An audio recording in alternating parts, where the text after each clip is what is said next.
To have their presence.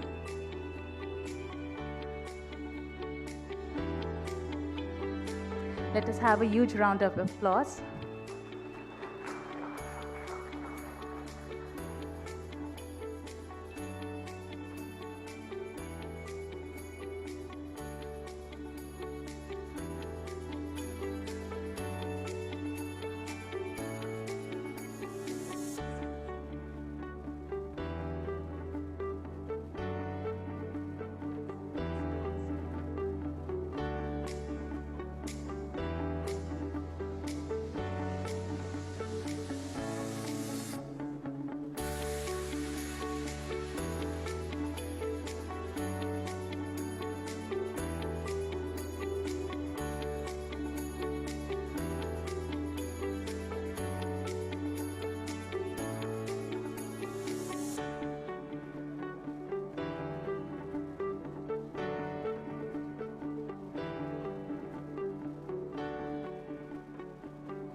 Namaskar and a very good morning to all. We begin today with a timeless truth from Henry Ford. Coming together is a beginning, staying together is a progress, working together is success. In an era of rapid transformation, these words have never been more relevant. Distinguished dignitaries, eminent CHROs, respected industry stalwarts, visionary thought leaders, and esteemed participants, it is my profound honor and absolute privilege to welcome each and everyone to this landmark gathering at Ganpat University CHRO Conclave 2026, proudly hosted by Ganpat University Center of Excellence. Welcome to a day of inspiration, insight, and impact. Welcome to CHRO Conclave 2026. It is our sincere gratitude to express to our silver partner, Udu, RKHR Management, our supporting partner. We are equally thankful to our knowledge partners, NHRD Ahmedabad Chapter, Academy of HRD, ISTD Ahmedabad, and to our dynamic industry partners, Sanand Industries Association, SOCHM, and FFAI. Esteemed gathering, as Socrates wisely said, the secret of change is to focus all your energy, not to fighting the old, but on building the new. And today, as we gather here, we are not just discussing the change, we are here to build the future. Today's CHRO Conclave is built around one powerful vision, the 4A imperative. 4 words, 1 mandate, and a roadmap to the future of work. Anticipate the disruption before they arrive, augment the human potential with power of smart technology, adapt cultures that are resilient, agile, and future-ready, anchor every decision in the human-centric transformation. Let us remind ourselves that in human resources, the very word human comes first, and it always will. Welcome to the CHRO Conclave organized by Ganpat University. Thank you, ma'am. Dear ladies and gentlemen, the story of Ganpat University is no less inspiring than the theme we are here to explore. Ganpat University is an elite university established by the state government and approved by the University Grants Commission. The university is ranked with QSI Gauge Diamond ranking, accredited NAC A and GSIRF 5-star ranking, notified as Center of Excellence by Government of Gujarat. The mission of the university is Vidya Samaj Utkarsh, which means social upliftment through education. And in the journey of pursuing this very mission, the university is widely known as a socially responsible university. Following the GUNI tradition, I would like to present the statement of gratitude. Ganpat University is deeply grateful to its founders, donors, trustees, donors of land, and the Constitution of India for giving the society and the country a great institution based on the philanthropic mission of Vidya Samaj Utkarsh. The GUNI family further acknowledges the contribution of all its stakeholders, including the Government of India, the Government of Gujarat, all past and present members of the Board of Governors, the Academic Council, the Finance Committee, various bodies of Ganpat University, all its past and present office bearers, partners, staff members, parents, and students. We sincerely thank each individual for their gracious contribution to helping us reach the forefront of social, cultural, and educational initiatives and endeavors for the nation. Thank you. May I now invite Dr. Remy Mitra, Executive Dean, International Affairs, for welcoming of distinguished dignitaries. Please, ma'am. Let us extend a heartfelt welcome to our esteemed dignitaries. We are deeply honored to have Dr. Ganpat Patel, Honorable Patron-in-Chief and President, Ganpat University, who has joined us online. We are cordially welcoming Dr. Mahendra Sharma, Sir, Honorable Pro-Chancellor and Joint President, Ganpat University. Let's have a huge round of applause, guys. Srimati Giribala Ben Patel, esteemed Member of Board. Srimati Rita Ben Patel, esteemed Member of Board. Dr. Prakash Chani, Sir. Shri Jayanti Bhai Patel. Shri Praveen Bhai Patel. Shri Pavan Bakeri, Sir. Shri Rashesh Patel. Shri Kanji Bhai Patel. All esteemed member of boards and trustees who have joined us. It is our honor to invite Dr. Mahendra Sharma, Sir, Honorable Group Pro-Chancellor and Joint President, Ganpat University, along with Dr. Rakesh Patel, Sir, Officiating Director General, Ganpat University, to welcome H.N. Srinivas, Sir. Please, Sir. Senior Strategic Advisor, Tata Indian Institute of Skills, with GUNI stall, Statement of Gratitude and Memento. Let us have a huge round of applause. Thank you so much, sir, for joining us. A memorable moment to capture.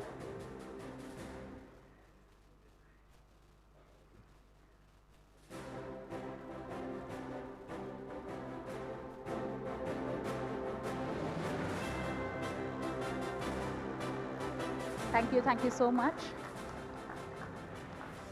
We are pleased to invite Dr. Saurabh Dave, Senior Pro-Vice Chancellor, Ganpat University, and Dr. Girish Patel, Sir, Pro-Vice Chancellor and Executive Registrar, to join us in felicitating our special guest, Ms. Ruzan Khambata, Madam, Director, Vajra Force Empowerment Foundation, and founder of Vizotech, with Ganpat University stall, Statement of Gratitude, and Memento. Ma'am, please accept this.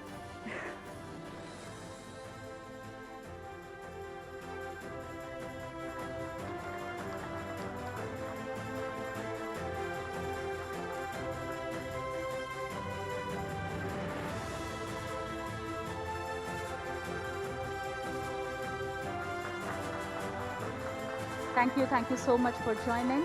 May we request Saurabh Sir as well as Girish Sir to also welcome Dr. Neerav Mandi Sir, Chief Human Capital and Sustainability Officer, Sri Ram Krishna Exports Private Limited. Please, sir. Thank you so much for joining us.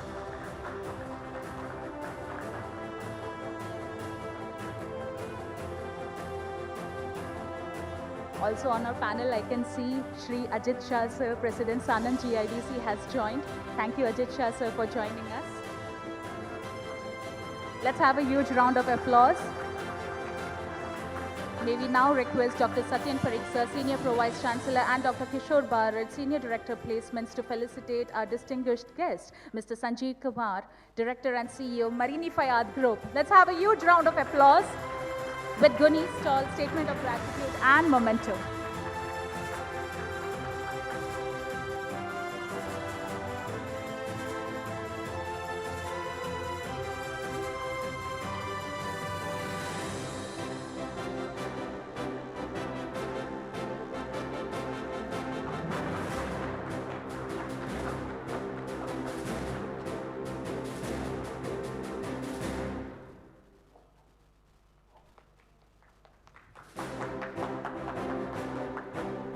Now may I invite Dr. Remy Mitra, Executive Dean, International Affairs, and Dr. Suraj Shah, Associate Dean, Research, to welcome our distinguished guest, Srimati Priyanshi Patel, Managing Director, Tirupati Oil Founder, Elixir Oil and Karma Foundation, with a token of appreciation. Let us have a huge round of applause to ma'am. Let us welcome ma'am at GUNI CHRO 2026.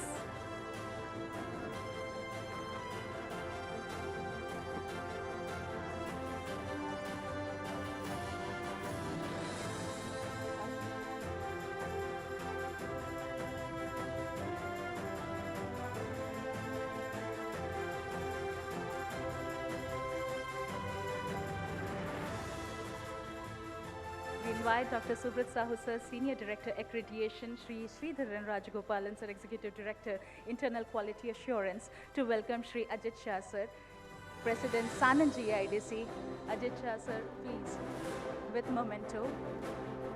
Please accept token of memento gratitude from Ganpat University. It is the extreme support that we are getting. Sanand GIDC is also our industry partner. Thank you so much for the support and guidance we've been getting.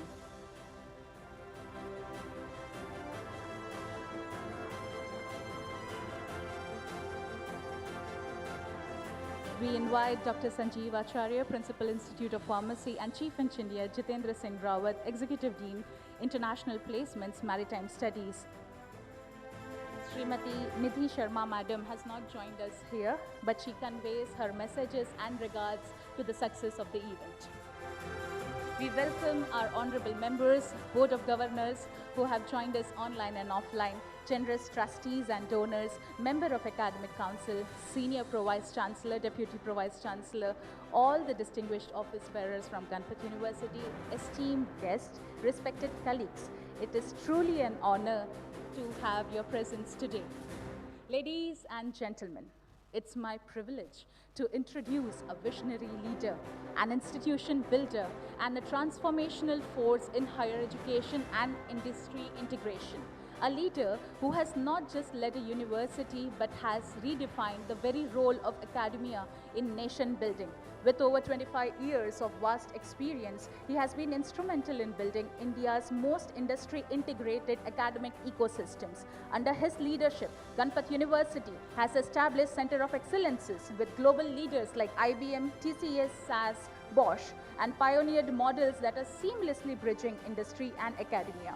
He is a thought leader who believes that education must not create degrees, but must create future-ready professionals, a recipient of multiple national recognitions, a strategic voice in policy and industry forums, and a leader who continues to shape the future of skills, innovation, and workforce transformation in India. Ladies and gentlemen, together we will gather here in welcoming Dr. Mahendra Sharma sir, Honorable Group Pro-Chancellor and Joint President, Ganpat University. Sir, please.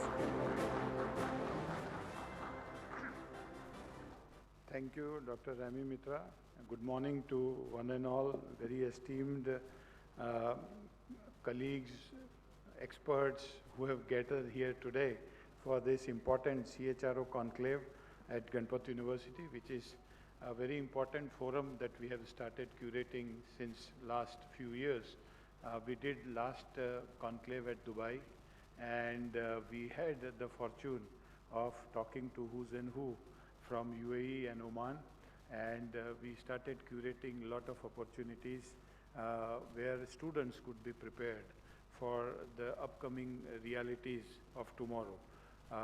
Each one of you who is here on the dais and in the audience, you are expert in your own right, because each sector is different and you have your own experiences to relate, and each one is undergoing a different kind of transformation at work, workplace, and in culture. So while we are here, I must welcome the dignitaries who are on the dais, but first and foremost, our beloved Dada, after whom the Ganpat University is named, Dr. Ganpat Patel, the Patron-in-Chief and President of Ganpat University. For all those who don't know, I must tell that at California State University, the Center for Engineering Innovation is named after him. It is Ganpat Patel Center for Engineering Innovation. And their Distinguished Scientific Lecture Series is named after him. It is Pat Patel Distinguished Scientific Lecture Series. You can see Dada on the screen. On the back it is, can you put it on the front, please, if possible. So thank you, Dada. I know it's midnight there, but you are a perennial blessing to this country and to each one of us here. And he is the man who gave the world power supplies. He enjoyed a monopoly for 3 decades in power supply in the world. And we are learning from his experience and wisdom. While he is here, thank you, Dada. And all the members of the board who have also joined us online. Advocate Prakash Jani, Pawan Bakeri ji, Pratul Shroff sir, and all those stalwarts who have made and helped Dada in his vision. I welcome each one of you. We have with us in the August presence Shri H.N. Srinivasan sir. He is a senior strategic advisor, Tata Institute, Indian Institute of Skills. And the best part is he made it a point to come a day earlier. He stayed at the university yesterday. He spent the whole day with us. And we learned from his wisdom, and we got very good guidance from him on how skilling ecosystem is getting reshaped. Ganpat University skills around 10,000 youths every year in more than 300 trades, over and above the normal 17,000 students which are studying at the university in 125 programs. Sir, thank you for coming yesterday, and we do look forward to your active guidance and mentorship as we move our skill initiatives further. We have with us Shri Ajit Shah Sahab, President of Sanand GIDC. We are really privileged that under his leadership, Ganpat University has signed an agreement with Sanand GIDC, and we are the delivery partner for the mini ITI established at Sanand GIDC. It is 553 companies, very strong GIDC, and they have a tremendous requirement in skilling, upskilling, and lot of executive education. Thank you, Shah Sahab, for trusting us. We have Mr. Sanjeev Kumar, CEO, Marini Fayad Group. Thank you, sir, for accepting our invitation and joining.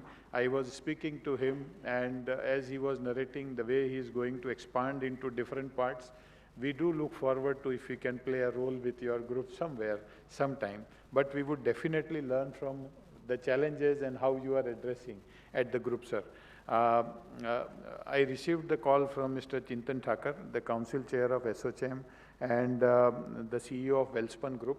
He was supposed to be here, but he said he will be joining a little later, later part of the day because of some urgency. I am really thankful to him for always being considerate to GUNI family.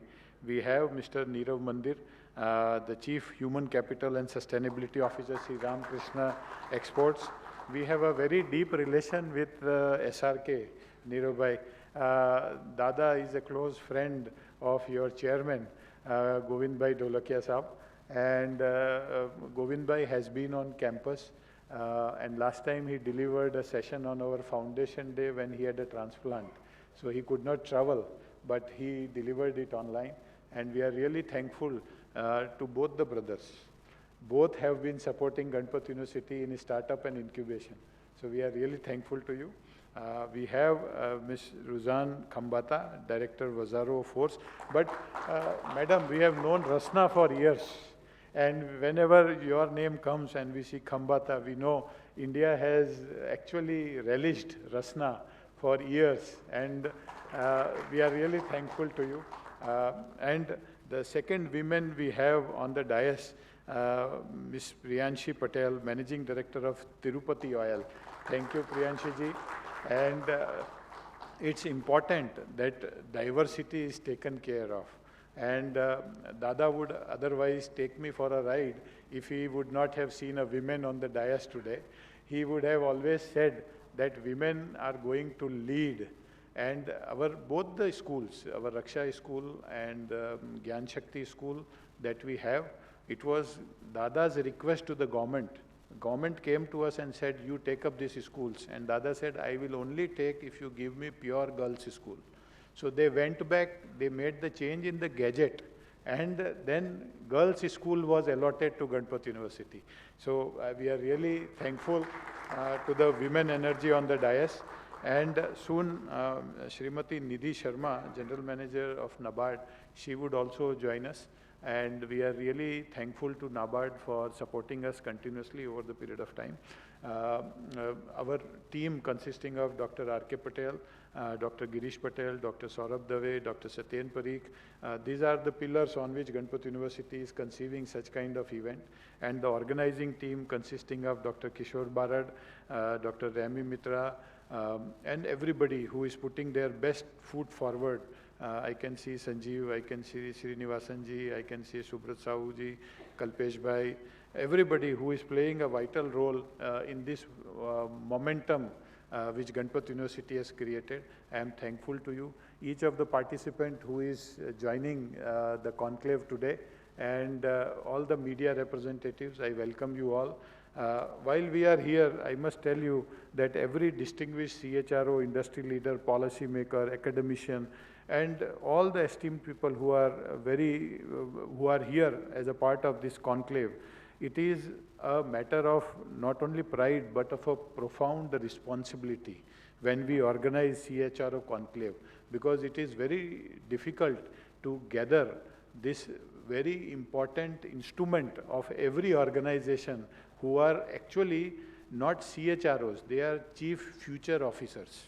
They write the future of the organization because they are driven by what people do inside the organization.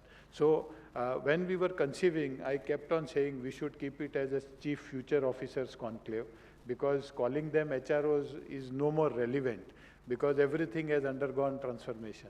So they were saying, no, but everybody calls them CHROs. We should call it CHRO Conclave. But I am very sure that in coming future, it will be Chief Future Officers Conclave only. So the theme is on 4A imperatives. We are anticipating, augmenting, adopting, and anchoring for human-centric transformation.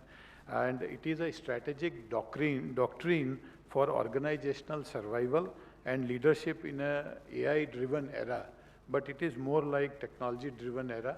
And we all know that India is emerging as the third largest global economy, and AI is expected to transform 44% of workforce, nearly all the reports talk about it.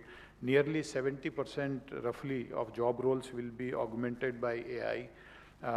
But the important thing out of all this data is the future will not be owned by organizations with the best strategies, but by those with the most adaptive talent ecosystem. And that is what needs to be deliberated. Satya Nadella said that every company is becoming an AI-first company. But how it would be integrated, anticipated, and evolved is left to human intelligence at each organizational level, and how these chief future officers are adopting it and how they are envisioning the roadmap further. So we are talking about anticipation of a rise of predictive HR. The reason is that talent gaps can be forecasted, leadership pipelines can be engineered, and skills can be predicted to some extent. But what Peter Drucker said is more relevant and important. The best way to predict the future is to create it. So how these chief future officers are trying to create the future, given the resources they have and they are forecasting to have. So how they are putting that alignments in place. And when we are talking about augmenting, we are entering in a workforce 5.0, where humans and machines will co-create value. So it's no more one would be playing a role, it's a co-creation. So it's about human plus AI collaboration and how it's going to build an intelligent organization and not merely automated organizations. So we have to understand. So when they will be sharing their experiences, we will know that they are moving towards building intelligent organization and not an automated organization. So that changes everything. Sundar Pichai said that AI is one of the most important things humanity is working on. And leadership challenge is to ensure ethical, inclusive, and human-centric augmentation. And that's how it will lay the foundation of intelligent organizations. And when we are talking of adopting, that is continuous rejuvenation, everybody knows there is a rapid skill obsolescence which is happening because as the technology is getting adopted. And the second challenge which is coming is Gen Z, which have overthrown the governments in Bangladesh and Nepal, Gen Z is redefining workplace expectations, and there is an hybrid workforce fatigue which is going on in the organizations. So there is a LinkedIn report which says skills are evolving 25% faster than ever before. And Alvin Toffler said, the illiterate of the 21st century will be those who cannot learn, unlearn, and relearn. And the critical shift is learning must move from event-based to ecosystem-based. So you are building an intelligent organization and creating a talent ecosystem. So there is a bridge between it.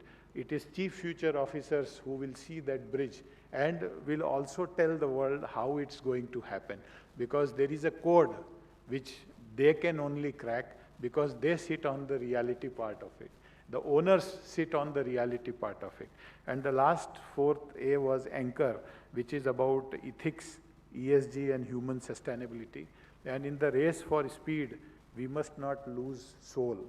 And that's where organizations prioritizing employee well-being outperform peers significantly. So that is one constant that cannot be given away. That is, you have to keep in your priority employee well-being. Ratan Tata, late Shri Ratan Tata ji said, I don't believe in taking right decisions. I take decisions and then make them right. And this is something which is chief future officers come into play, because they create the talent ecosystem, they create the culture inside the organization. And the truth is, without values, transformations become disruption. So this is something which cannot be given away. And Ganpat Bhai, our beloved Dada, has always said that he was interviewed by Times of India and it was published, and the tagline went on the front page was that Ganpat Bhai says that he wants to be Tatas of education. But Dada in the article had said that Tatas have always put value before profit. And this is something which will always help organizations remain relevant and successful if they are able to embrace values properly. And this is something, one of the most critical aspects which every HR head, every culture officer, every organizational head has to keep in the mind. You cannot put bull behind the cart or cart in front of the bull. You have to put where it is placed. Values will always remain at the forefront. So while we are gathered here, there are themes lined up, panel discussions lined up, keynote addresses and fire chat lined up. I can say that अगर हम भविष्य को बदलना चाहते हैं तो हमें सिर्फ सिस्टम नहीं, सोच बदलनी होगी, कौशल ही नहीं, संस्कार भी जरूरी है, क्योंकि मशीनें काम कर सकती हैं पर इंसान ही मूल्य बनाता है. And everybody has heard this Urdu Shayari. It says, खुदी को कर बुलंद इतना कि हर तकदीर से पहले खुदा बंदे से खुद पूछे बता तेरी रज़ा क्या है. So we are here for a movement of HR transformation, a platform of actionable insights, a bridge between academia and industry, and let us commit to build skills, not just degrees, to create leaders, not just employees, to design organizations that are human first, technology enabled. And last thing that I would take from Jack Welch is, if the rate of change outside exceeds the rate of change inside, the end is near. And therefore, the responsibility of changing that lies with you, the chief future officers. Thank you very much, and I welcome you all to this conclave. Thank you so much, sir, for graciously welcoming our distinguished gatherings.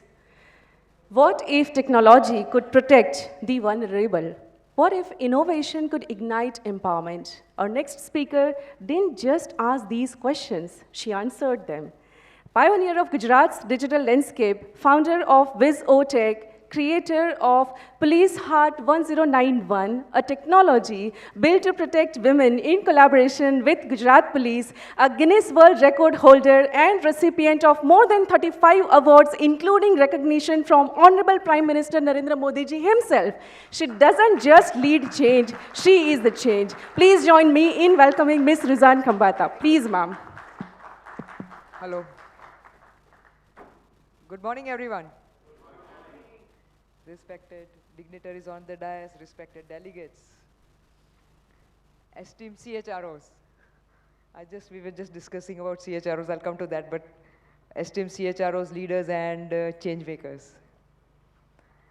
Thank you, sir. Thank you for inviting me here, having me here.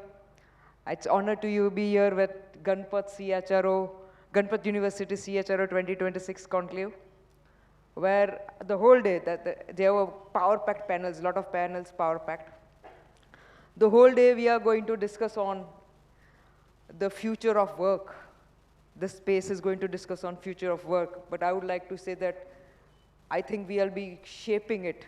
I believe that. Today we are going to shape it, you, us, all included. The 4 A's, which are imperative to start with this, at that anticipation. Well, we all anticipate change, so no doubt on that. We are all here to anticipate change. We augment with technology and we adapt with disruptions. We all are adapting disruptions. But one thing we have forgotten, what we call anchoring. Sir threw some light on it, but I would like to focus because I know that what I'm going to talk today is going to be a little different than what the whole day is going to be about. As an organization, we have to anchor with humanity. I'll come to that and you will understand what I'm trying to give direction to. Normally, I'll start with a very interesting point, an eye-opener. At least it was an eye-opener for me, and I'm sure it's for you, because many times we feel that what happens in this generative AI companies, you understand what generative AI is, like OpenAI, ChatGPT, Claude, Quen, all these different generative AI models. I have a friend there. He's a researcher in a very big generative AI company. So I was just discussing with him and talking to him and asking him that, how do you feel being in a company which is going to be the future of work, and it's a future of the world, and how are you building a future-ready organization? I asked him, how do you feel being in a future-ready organization? And you know what he replied? He replied that you're somewhere wrong. Our company, we create human-ready futures. I'll come to what he said. He said that we all are talking of workflow 5.0, we are talking of AI tools, automation, data analytics, data intelligence, this, blah, blah, blah, blah, blah, blah.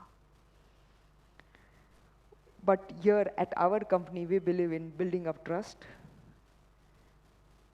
building a purpose. We all know what purpose is, I think so. If you have read that book, Ikagi, a Japanese book, Ikagi, where you can find your happiness, and happiness, how do you find it? There are all those go round things, and there is one is a very important point, that is purpose.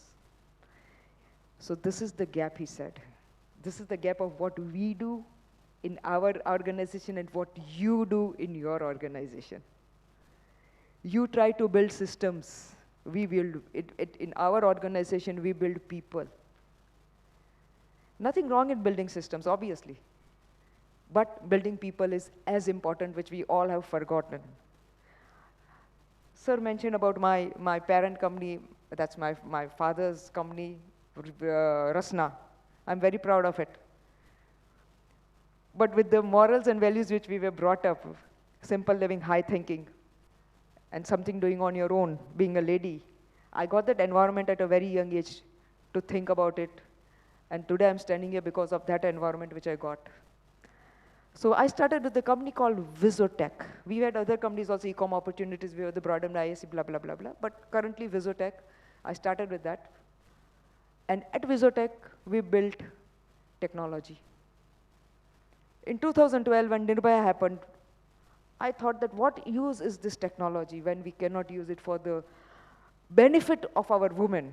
We talk of going to moon, we talk of going to Mars, but what use is this technology when I cannot help a woman who is walking on the road and the technology cannot help her? So that time, we thought of starting I never thought of a foundation, sorry. We went and spoke with the government of Gujarat, the police department, and we got an opportunity to put up a technology called Police Heart 1091, which rescues a woman in emergencies like rape, molestation, teasing, so on, without requiring a smartphone, without requiring a GPS. The reason why I'm talking to you about this is that at that point of time, I believed that technology can help you to scale, but Vajra Force Empowerment Foundation transforms people. Empowerment transforms. Just to give you an example, currently we are working with STEAM, with small girls in STEAM, or maybe with students. At that time, in our college, in our Visotech also, ecom opportunities also, we used to work with students. Our major workforce was, sorry to tell all CHROs here, but our major workforce were students.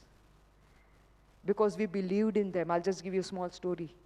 When we give a technology to a girl, we all feel, kya karegi, kya aega usme, kya kar paegi. We don't have to do anything, just give her a computer. Everybody must have heard, if somebody's from the CSR sector, everybody must have heard of the computer in a whole case study. Just give a computer to them, technology to them, and they'll do a lot of things with that. And that's what we are successfully seeing, that because we are giving them that belief. That is what is important. Why I'm putting it here at a CHRO conference, because this is what our job is to do.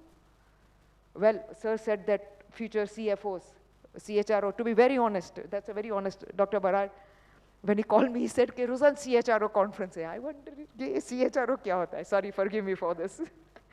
I said, human resource to samajh jata hai, CRO kya hota hai? Then I found out, Chief HRO officer. But sir, I would like to put it in a very different way. Just think of it. Thought process is important, because what I believe is that many times, just to give an example and then get back to the thought process of it, just to give an example, when somebody walks in my rooms and tells me, Ruzan, there's a problem, I say, get out of my room. But when somebody comes and tells me in the room, Ruzan, there's a challenge, I say, stay. We always use the word problem, never use the word problem, always use the word challenge, and you will see your whole, there are a lot of people from the pharma industry, they understand what serotonin is, what dopamine is, what oxytocin is, and what endorphin is. So this is what I want to convey here. So coming back to this particular point of CHRO and your human resource and human potential. Why I'm using this word of human potential?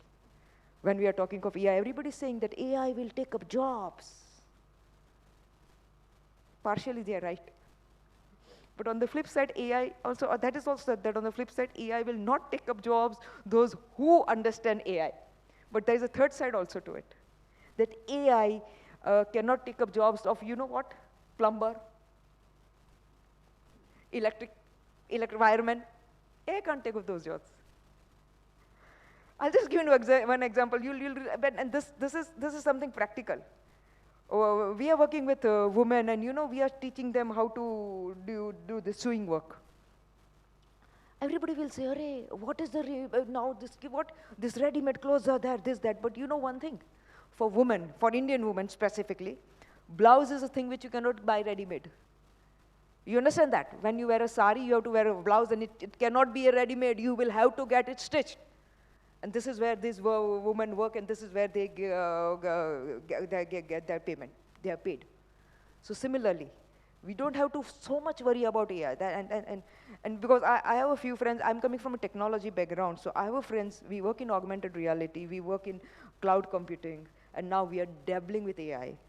So I have a few friends. Unfortunately, we work on the what do you call, the last stage, and that is the stage of where it's more of the application part. But the point is that here, we understand what AI is and what it can do. Whatever you read, let us accept one thing.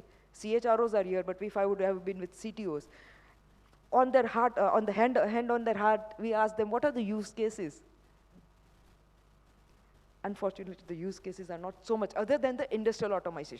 But yeah, coming back to, let us get back to this particular 1 or 2 points, and I'll complete my talk. The important point is that now we all have to work on the human potential. Till date, we were all been taught, as a HR, we've been taught retention karo, recruitment karo, maintain karo, you know all those things. But were we ever taught, or are we focusing? I'm sure somebody would be doing that. Are we focusing how to put up more trust, how to give more psychological safety to our team, how to put up the purpose, because purpose is very important, which I told before. So now, instead of being just a human resource, why can't we become architects of human potential? Just again think, I'm giving you a word to take back home. Why can't we become architects of human potential? Today, at this point of time, at this juncture, I would rather like to say the role of a CHRO. Like as an entrepreneur, I'm an entrepreneur, we are all multitasking, multi-powering. As a CHR, I'd like to put up a leadership model right now in front of you of a CHR, and the leadership model states only 4 things. By default, we are all a psychologist. We means the CHROs are a psychologist. Why I'm calling a psychologist? Because their job is to understand human behavior, they understand motivation, they have emotional intelligence, all those things. But now your second job is you also have to be a technologist. Why? Because you'll also have to understand AI. You'll also understand data. You'll also have to understand when you take online interviews. You've seen those reels? When an online interview has been taken, have you seen that? The candidate doesn't reply. When the question is asked, she, in the front of the PC, she also has a generative AI and the generative answers, and then she reads on that, blah, blah, blah, blah. So on the other side, the HR manager says, oh, this is the right candidate, but no, she's not the right candidate. She's faking it, she's using AI. And in India, we are very good in jugards. But anyways, coming back to this particular point. So you will also have to be a technologist. Thirdly, very important, you will also have to be a philosopher. Why I'm using the word of philosopher? Because you will have to understand what do you want for your company? Why do you want it? What is the impact that's going to go, that you're going to make if you do a particular thing? If you're putting up a particular system in place, if you're putting up a particular HR resource in place, a potential, what are you going to do about that? How are you going to do it? And the last thing, which is very important, obviously everybody is a patriot. But please understand that whatever decisions you are taking in the boardroom, whatever decisions, you are shaping the future of work. That's what Sir was explaining. That is what we are going to do, this shaping the future of work. And every person out here has a very important role in doing that. And that is why we are here together for this. We are talking of the India story, powerhouse, economic powerhouse, manufacturing, talent pool, ye, wo, sab kuch. Don't ever think that people are coming to India for the cost. They are coming to India for the human diversity. They are coming to India for the, the resilience. They are coming to India because of the market. So we will have to explore that. And finally, I'll leave you with a single thing. Take it back. The most important technology is what? Sir said correctly, human brain, human mind. But what is the most powerful strategy?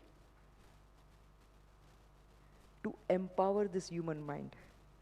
So friends, you will have to do that. And lastly, to make it little funny, but this is very near to my heart, I like this, and that's what I'm trying to tell you. Every time I say this in such type of conclaves, conferences, life is simple, we make it complicated. Wait. Unfortunately, my today's Gen Z youth, or whatever, millennium, bo bada wordo bolai che, khabar nahi, badu confusing che. But we currently, they are living in a state of confused mind and complex living. And just to, something we'll like to take back home, sir, with your permission, a small joke, small one. Two friends, one was working in a generative AI and one like me. We went for a, we went for camping. You know what is camping? Camping karne gaye. I'll say it in Hindi, easy padega mere ko, fast ho jayega. Camping karne gaye. Camping yani you know that tambu lagate, gol nachte, wo firework karte, wo sab karte, usko camping kehte hai. So they went for that. And the third person, me, Ruzan, woke up that intelligent friend and said, ke, देखो ऊपर क्या दिख रहा है? वो see what can you see? तो वो ऊपर sky पे दिखते बोलता है astronomically भूगोल point of view से astronomically millions of galaxies and billions of planets दिख रहे हैं. And that Wise friend went to sleep. Again, Ruzan woke him up and said, "और बताओ ना क्या दिख रहा है?"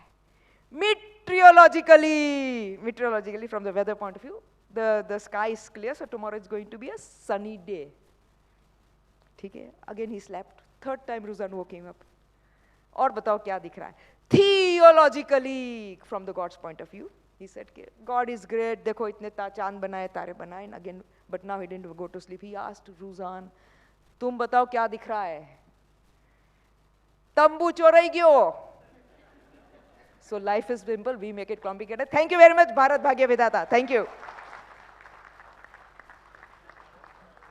Thank you. Thank you very much, ma'am. Words that don't just inform, they ignite. Thank you so much, Ruzan Khambata, ma'am. What you do has far greater impact than what you say. Dear ladies and gentlemen, he did not just dream of an educated India. He engineered the ecosystem to make it possible. An educationist, a recipient of the prestigious Padma Shri, and a guiding light who has empowered generations through knowledge, values, and opportunities. Even as he joins us virtually, his presence continues to inspire and uplift us all. With immense respect and admiration, may we request our beloved Dada, Padma Shri Dr. Ganpat Patel, Honorable Patron-in-Chief and President, Ganpat University, to kindly address the gathering. Please, Dada. Thank you, Deepali. Good morning to everyone. Respected dignitaries, distinguished CHRO industry leaders, esteemed guests, and my dear friends.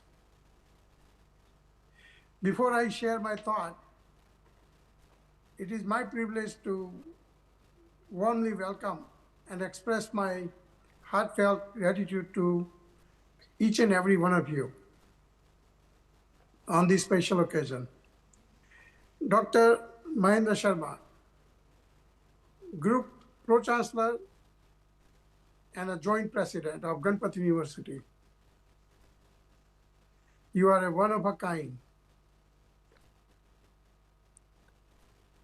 You have brought this university in the rural, from nowhere to one of the 5-star and one of the top university in Gujarat. Mr. Rajit Shah, President of Sanand GIDC. Thank you, Ajit Bhai, for being here today. I know you have allocated 5,000 meter space for us for skill development in Sanand. We will do that very skillfully. Thank you. Mr. Sanjeev Kumar, CEO of Marine Fayat Group. Sir, we don't have any big dreams. We just want to own the oceans and all of the oceans.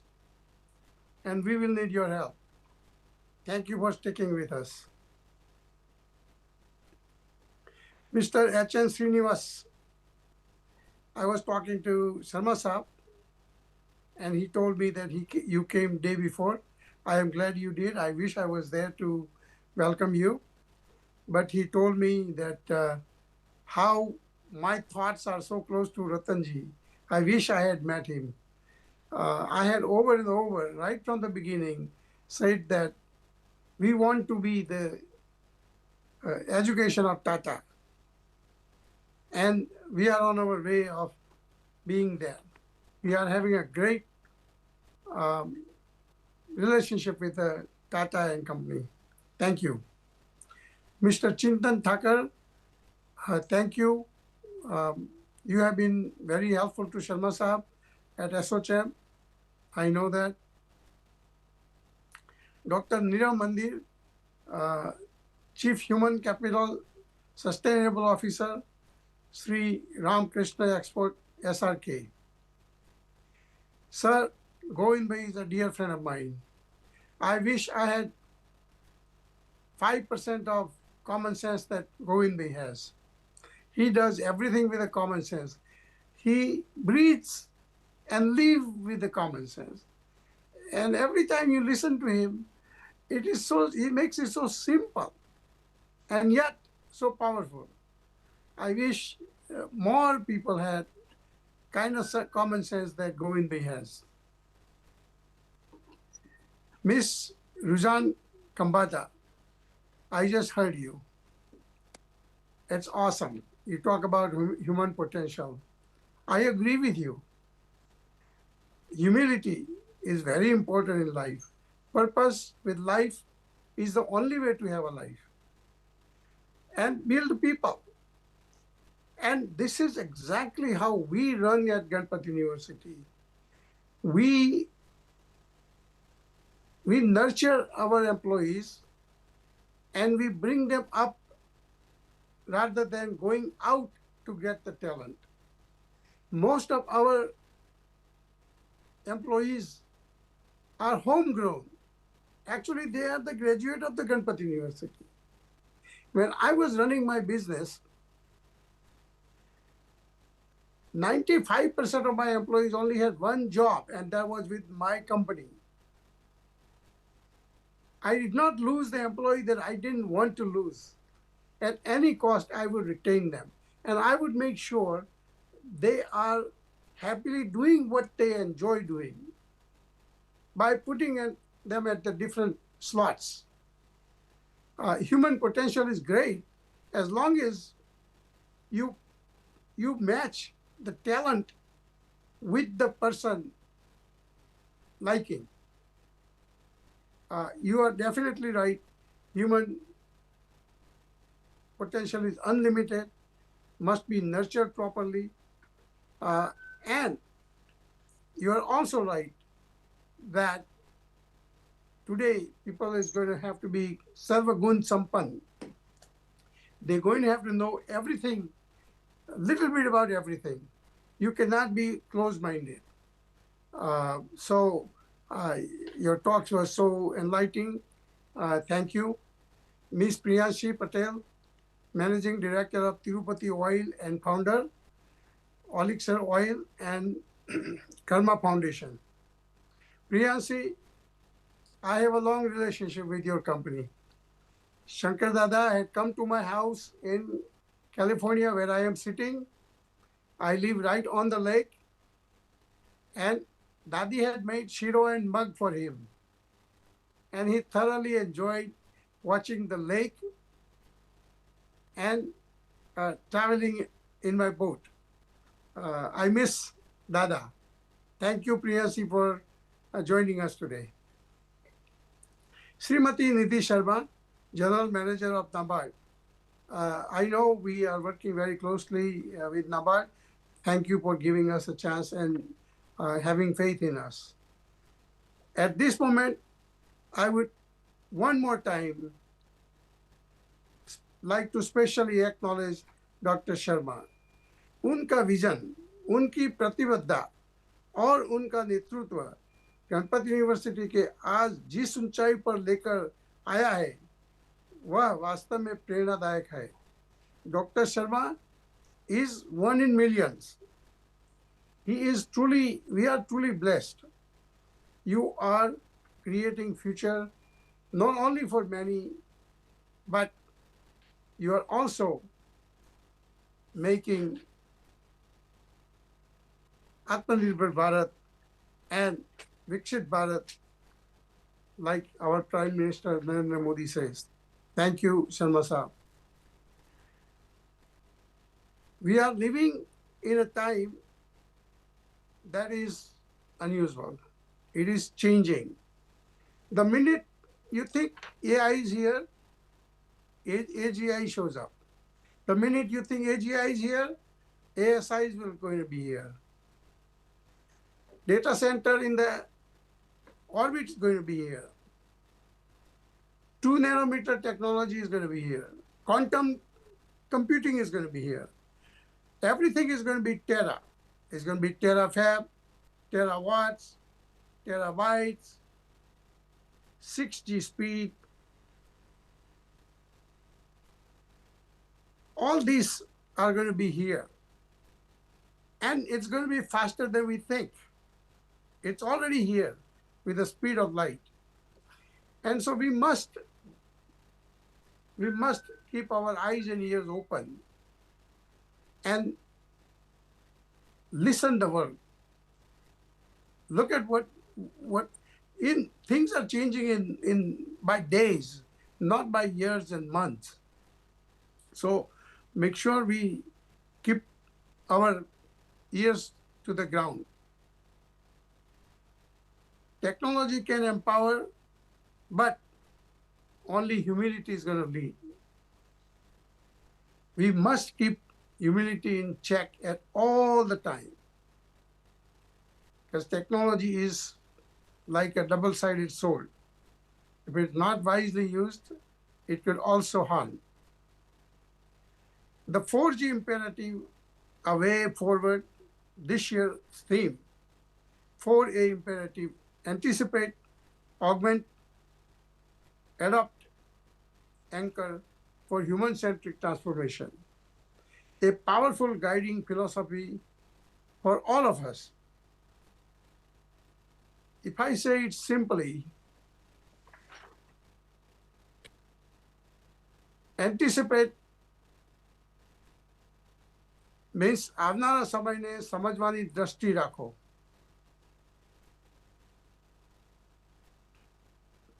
Think what is coming. Look at the third car, not the car ahead of you, and be prepared. Augment technology, માનવ શક્તિ વધારવી. Adopt means change. ગીતામાં પણ કહેલું છે, સંસાર કા નિયમ है change. And we must be open-minded to change ourselves. For me, I have changed my life over and over several times, and every time I have gone through the bigger change, it has been for the good.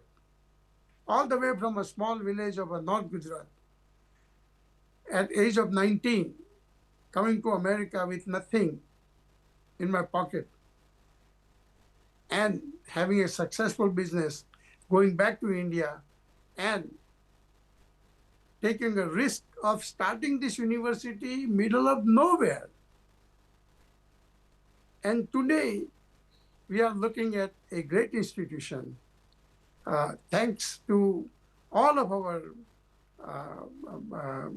BOG members, all of our supporters, donors, and employees. But it can happen. All you have to do is be prepared to change and understand. Changing role of CHROs.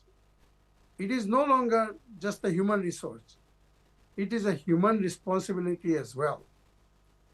CHRO today are builders of culture, drivers of transformation, custodians of human values, and as it reflected in today's discussion on the workplace 5.0, human AI workforce and a future talent models. The real challenge is not technology, it is the balance, like I said before. Technology is a double-edged sword. Ganpat University was built on a simple belief. Education should uplift the lives, not just provide a livelihood. With a strong industry integration, centric excellence, global collaborations, future-ready, value-driven professional, all of those things that is happening, and it is happening quite rapidly. ઝડપથી આગળ વધવું સારું છે, પણ સાચી દિશામાં આગળ વધવું વધારે જરૂરી છે. If you close your eyes and keep running in the wrong direction, it's not good. I extend my sincere appreciation to all of our speakers, all of our panelists, industry leaders, and CHROs, the organizing team of Ganpat University, I want to thank you. Let us move forward with a collective commitment, build organization with a purpose, like Ben had just said, to lead with the values. Values are very important, like Sharma Sahib said. At Ganpat University, we like to think that sanskar, student with a sanskar will go farther than the smart student. Sanskar are very important. The transform with the human-centric approach is very important. भविष्य उन्हीं का है जो बदलाव को अपनाते हैं और इंसानियत को साथ लेकर चलते हैं. इंसानियत को साथ लेना रखना बहुत जरूरी है. With these words, I extend my heartfelt thanks to everyone again. Thank you, CHRO Conclave 2026. Thank you, Dhanyavad, Afar, and Jai Hind.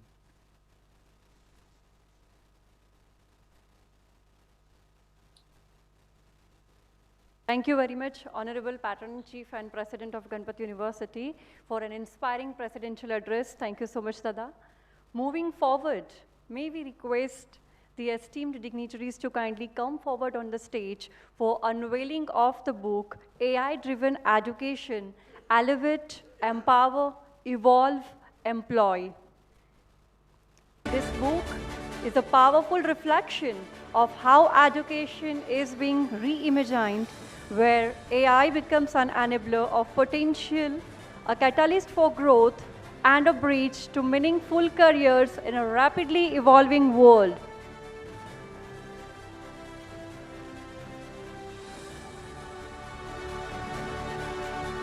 Give a huge round of applause.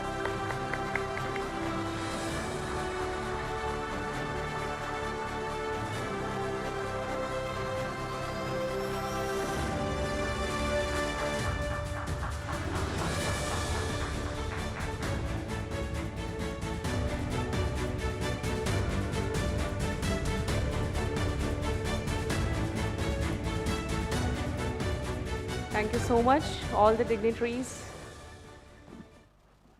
It is an honor to invite a leader who is powerfully shaping Gujarat's industrial future at the helm of Sanand's rise as a dynamic manufacturing hub, leading a vibrant ecosystem of global corporations. Please join me to invite Sri Ajit Shah, Honorable President, Sanand Industries Association, to share his valuable insights. Please, sir.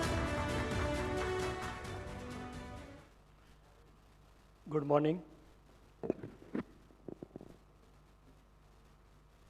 Guest on the dais, guest on the of the dais.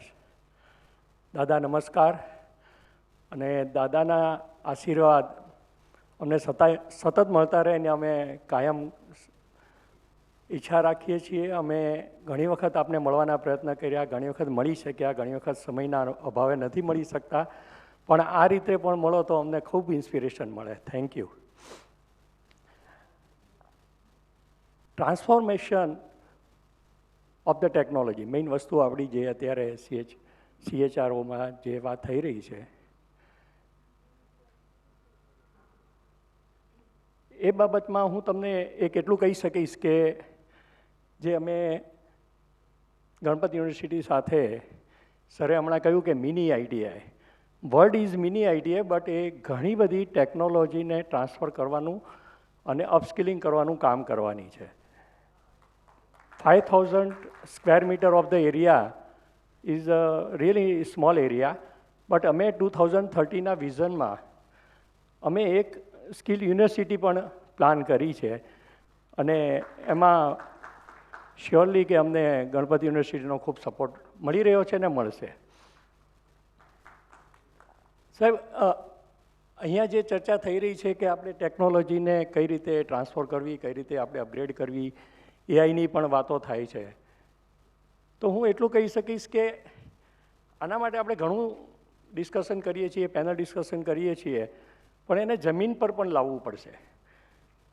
હું જોઈ રહ્યો છું અમારી ઇન્ડસ્ટ્રીઝમાં કે workers, જે મારી ફેક્ટરીના વર્કર્સની જો વાત કરું તો એટલા અભણ હોય છે, બટ ડિજિટલી કોઈ પણ મશીન એ લોકો રન કરે છે. તો એ શેનાથી કરે છે? એ કયા સેમિનારમાં ગયા હતા, એ કઈ બુક્સ એણે વાંચી છે, કઈ ડિગ્રી લીધી છે? એની એક જ ડિગ્રી છે, એ હમણાં મિસ ખંભાતાએ વાત કરી કે હ્યુમન બ્રેન. એની પાસે બ્રેન છે, એને સમજ છે, એને સંજોગ નહોતા મળ્યા, તો હવે એને મળી રહ્યા છે. આપણે એને અપગ્રેડ કરવાના છે, બીજું કાંઈ જ કરવાનું નથી. Things are there. આપણે કોઈ એક ફ્લેટ આપણી પાસે હોય, એક સામાન્ય માણસ હોય, કોઈ એને ક્લાયન્ટનું સેલરી મળતો હોય ને એને મર્સિડીઝ મળી જાય, તો એ એકદમ પહેલો થઈ જશે, કઈ રીતે ચલાવવું, કઈ રીતે મારે એમાં ડ્રાઈવ કરું, શું કરીશું, અરે એનું મેન્ટેનન્સ કેમ કરીશ? એવી વાત જો જોવા જઈએ તો આપણા પ્રાઇમ મિનિસ્ટરે અમને સાણંદમાં સેમી કન્ડક્ટર આપી દીધું છે. આપણે જે ટેકનોલોજીની વાત કરીએ છીએ, સેમી કન્ડક્ટરમાં રિયલી વી આર ઝીરો. હવે એમાં આપણને એની ઇન્ડસ્ટ્રી આપી દીધી છે, એની ફાઇનલ પ્રોડક્ટ પણ આપી દીધી છે. નો ડાઉટ એના માટે આપણે ખૂબ વર્ક કરી રહ્યા છીએ, પણ એમાં ઘણું કરવાની જરૂર છે, અને એના માટે આપણે આ લેવલમાં જે કામ કરી રહ્યા છીએ એ રીતે જ આપણે એમાં પહોંચી શકશું. આ વાત થઈ આપણી ઇન્ડસ્ટ્રીઝની, વર્કર્સની. હવે હું આપને બીજી એક વાત કરું કે અમારી ઇન્ડસ્ટ્રીઝ એટલે અમારું એસોસિએશન એસઆઈએ અત્યારે અમે એક સ્લોગન આપેલું છે કે MSME ટુ MNC, કારણ કે અમારી પાસે બહુ ડાયવર્સિટી છે. અમારી પાસે MSME યુનિવર્સિટી છે, અમારી પાસે એન્જિનિયરિંગ ઝોન છે, અમારી પાસે પ્લાસ્ટિક ઝોન છે, અમારી પાસે ફાર્મા ઝોન છે, અમારી પાસે સેમિકન્ડક્ટર પણ છે. We are having 54 MNCs in single cluster, જે એક બહુ અલગ વસ્તુ છે કે 54 MNCનું હોવું. અમારી પાસે 250 મીટરના પ્લોટથી લઈને 4.5 લાખ મીટરના પ્લોટમાં ઇન્ડસ્ટ્રીઝ છે. તો આવી જે ડાયવર્સિટીવાળું એસ્ટેટ છે, એમાં અમે એક સૂત્ર આપ્યું છે કે MSME ટુ MNC, અને એમાં અત્યારે લગભગ 7 ઇન્ડસ્ટ્રી લિસ્ટેડ થઈ ગઈ છે, અને આવતા સમયમાં લગભગ ઓન ધ વે 6 ઇન્ડસ્ટ્રીઝ છે. તો આપણે આ ટેકનોલોજી ટ્રાન્સફરમાં ઇન્ડસ્ટ્રીઝને પણ આપણે ટ્રાન્સફર કરવી છે, ઇન્ડસ્ટ્રીઝને પણ આપણે આગળ લાવવી છે. આપણી MSME પાસે પણ આ તાકાત છે. આપણી પાસે ધીરુભાઈ અંબાણીનો પણ હિસ્ટ્રી છે, ટાટાનો પણ હિસ્ટ્રી છે, આપણી પાસે ઘણા હિસ્ટ્રી છે. તો એનાથી એ તો સમજી શકીએ છીએ કે આપણી પાસે તાકાત છે, પણ આપણે કોઈને કોઈ કારણસર અટકી ગયા છીએ. જે આપણે હમણાં વાત કરી હતી, સિમ્પલ લિવિંગ હાઈ થિંકિંગ, તો વાત એ જ છે, આપણી પાસે હાઈ થિંકિંગ હતું, આપણે સિમ્પલ લિવિંગ હતું, પણ હાઈ થિંકિંગને જે મટીરિયલાઇઝ કરવું જોઈએ એના માટે ખરેખર આ બધા પ્રયત્નો થઈ રહ્યા છે, અને અમે ખૂબ આવકારીએ છીએ. અમારો ખૂબ સપોર્ટ છે. ગણપત યુનિવર્સિટીનો એ માટે આભાર માનું છું કે અમારે ખૂબ ડિફિકલ્ટ હતું કે બધી જ ઇન્ડસ્ટ્રીઝમાં શું રિક્વાયરમેન્ટ છે સ્કિલમાં, એ બહુ ડિફિકલ્ટ હતું. તો આખી ગણપત યુનિવર્સિટીની ટીમ આના માટે વર્ક કરી રહી છે. ઓલમોસ્ટ મોર દેન 300 ઇન્ડસ્ટ્રીઝના ડેટા લઈ અને હવે સમરાઇઝ થઈ રહ્યા છે. તો વોટ એકચ્યુઅલી શું છે કે જે અમે ITI બનાવીએ છીએ એમાં અમારો એક પ્લાન છે કે વોટ ઇન્ડસ્ટ્રી નીડ એ જ ટ્રેનિંગ આપવી, એની જ મશીનરી અને એની જ રિક્વાયરમેન્ટ, એના જ કોર્સ. આપણે કોઈ આપણા કોર્સ તૈયાર કરીને ઇન્ડસ્ટ્રીને નથી આપવા. તો એના માટે ઇન્ડસ્ટ્રીઝની રિક્વાયરમેન્ટ શું છે એનો એક આખો ડેટા ગણપત યુનિવર્સિટીએ ખૂબ મહેનત કરીને તૈયાર કર્યો છે, ને હવે અમે એના પર વર્કઆઉટ કરી અને કયા કોર્સિસ આપણે પ્રાયોરિટી આપવી, કયા કોર્સિસને આપણે આગળ લાવવા, એની અમે મહેનત કરી રહ્યા છીએ. ગણપત યુનિવર્સિટી સાણંદ ઇન્ડસ્ટ્રીઝ એસોસિએશનને ખૂબ હેલ્પ કરી રહી છે, અને એના માટે આજે આ મંચ ઉપરથી હું ખૂબ આભાર માનું છું. Thank you very much.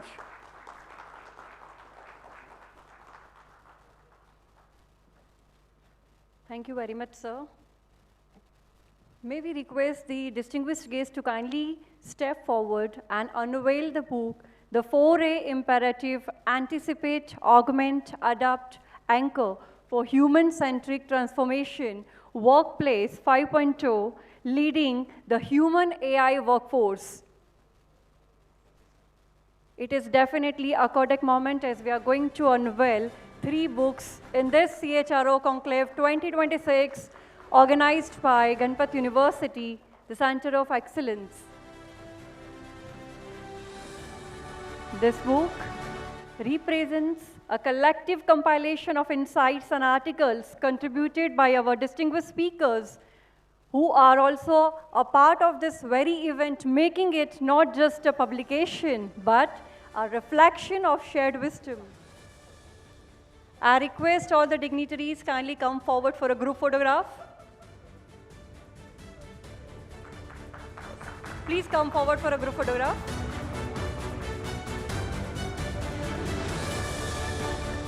It is a reflection of shared wisdom, experience, and forward-thinking perspectives on navigating the future of work. Once again, give a huge round of applause for this unveiling.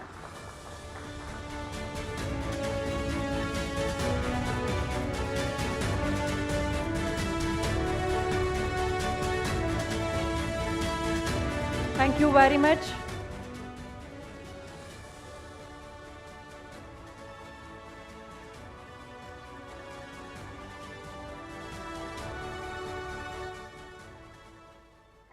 Thank you so much. Moving forward, we are honored to have with us a dynamic force of enterprise and purpose, blending innovation with excellence in the edible oil industry, as the Managing Director of Tirupati Oils and the founder of Olixil Gourmet Oils, extending her impact beyond business as a co-founder of Karma Foundation, driving meaningful initiatives in education, women empowerment, and community development.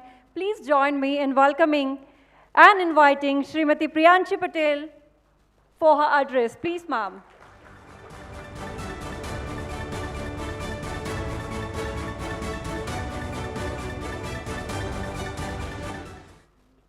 Good morning, everyone. At the start of this conclave, we heard about the conclave being Chief Future Officers Conclave. In that regard, 2012, I was in Turkey. At that time, I heard singularity for the first time. This is almost a decade back, and I was really taken aback in terms of how the world will look with singularity being in place. There were discussions in terms of how leaders, businesses, and human beings will evolve in 2045. And as a second-gen entrepreneur, the company that my father had established, it was my responsibility to ensure that it leads way beyond 2045. So it was very important to keep in touch with the technologies and the evolutions. With all of that being there, I went on a research to try and understand how do we integrate everything that we learn from leadership, execution, management, and how do we tie it all in. With that thought, I went on a research, and so far, the most impactful thing that I've come across is the Golden Circle. Can you all raise your hand? How many of you have heard of the Golden Circle? I see just a few here. So I'm going to give all of you a small task. At the end of this conclave, please look up on YouTube How Great Leaders Inspire Action. It's by Simon Sinek. The Golden Circle is how the greatest companies in the world, the greatest leaders from start to now have created change, which is something that I've observed as I've collaborated with more than 1,000 global entrepreneurs. And I work and I take it back, not just in my company, but also my foundation. The three golden words are why, how, and what. Most companies think about what they are doing. Then they think about how they're going to do. And very, very rarely, they talk about the why. What is important is to look at the why. As Dada mentioned the Bhagavad Gita, I've had the privilege of learning it since the last few years. And what I've realized is that also talks about the dharma, which is the why. So any karma without its anchor in dharma does not last long results. Similarly, any company not having their purpose, their vision, strongly anchored in their why, loses the what. It creates chaos. Today, when we all gather here talking about AI, everyone's talking about what they can do with AI, or what they can do with all of these technologies. I've seen leaders and companies grow substantially to one of the entrepreneurs that I've seen personally grow his company from 15,000 crores to 50,000 crores, just because they understood why do they want to grow. Their why was very, very strongly integrated. Why do they want to use that technology? Post that came conversations on how they're going to use and what they're going to do. So it's a thought invitation to all of you right here. When we talk about leading our businesses, leading our people, working with technology as partners, let's think about why do we want to use that technology? How are we going to anchor people who are going to work with us, who are going to lead with us in creating the world of tomorrow? Why do we want to use it? And you will see in the next few years, the leaders, the technologies, the companies, the ones who have a very, very clear purpose and their why will become the companies that will sustain beyond tomorrow. So at NK Proteins, what we do, also with the cold press business that we've started, as well as the foundation that we run, we always question why. And when we talk about leading human beings do not get led with what. Some human beings may get inspired in terms of how do you run your business, but everyone aligns with your purpose, which is your why. And as the one sitting here in the room who are leading so many people and who are leading the direction of tomorrow, let's think about our why first. Let's get clear with our why, and then use all the technologies to align that why with the how and the what. With that, thank you so much to Dada for having me here. You brought back a lot of memories. And also to Ganpat University, who gets everyone together from industries to corporates to academicians, and I believe it's a phenomenal way to drive ideas. Thank you so much once again.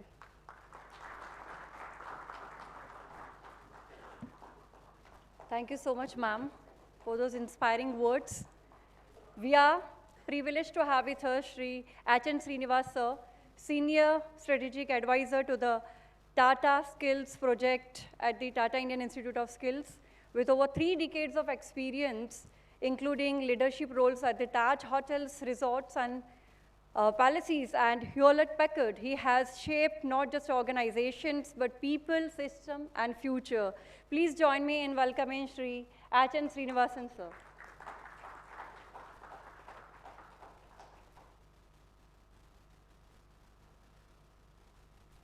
Dignitaries on the dais, ladies and gentlemen who are assembled here, professional colleagues, CHROs, and the faculty and builders of this great university, Ganpat University.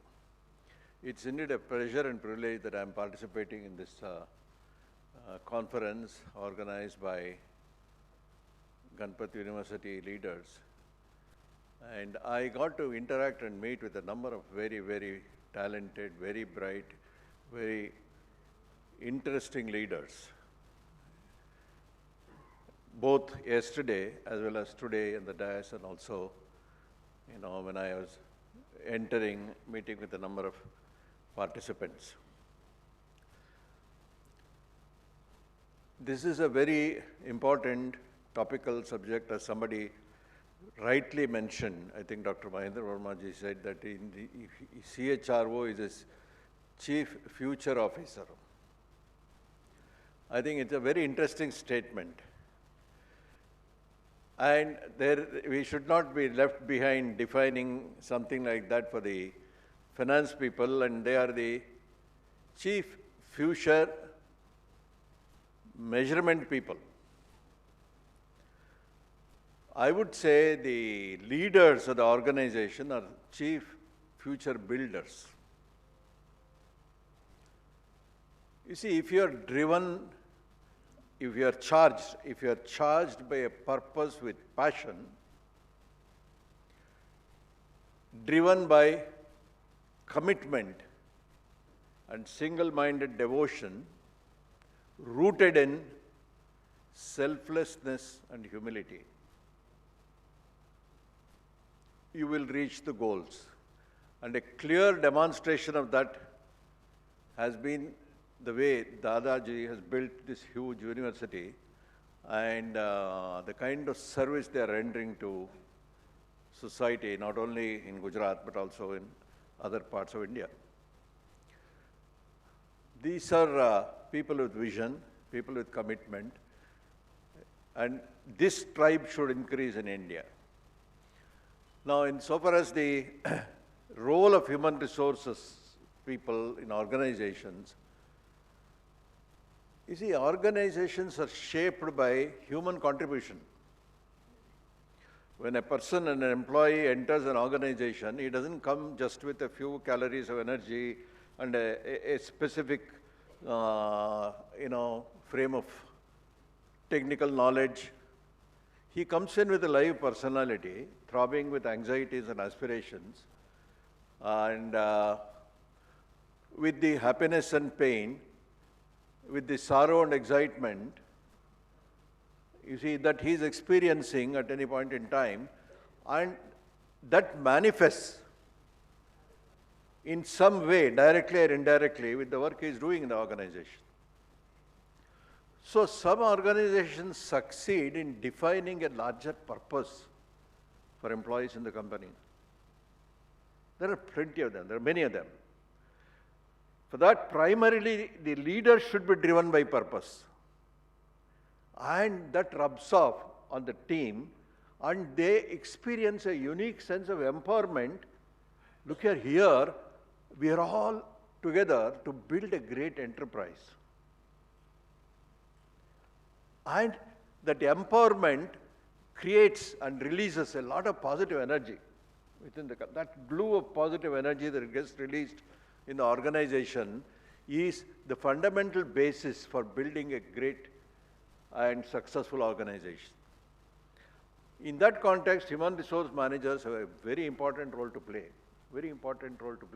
to understand people, to listen to people, to be empathetic, to define meaning to the lives of people, to make people feel they matter, to provide direction to people and their careers. This role is a noble role. It is unquestionably a huge contribution. So, if this realization dawns on people managers, leaders, and more specifically human resource people, they facilitate building world-class great organizations. And there are any number of examples that we can witness and learn from. Thank you for this opportunity, and I wish you all the very best for this conference. Thank you so much, sir, for insightful remarks. Moving further, we turn our focus to the Ganpat University Goa initiative. To share the roadmap and key details, please welcome our Senior Pro Vice Chancellor, Dr. Saurabh Dave, on stage. Please, sir.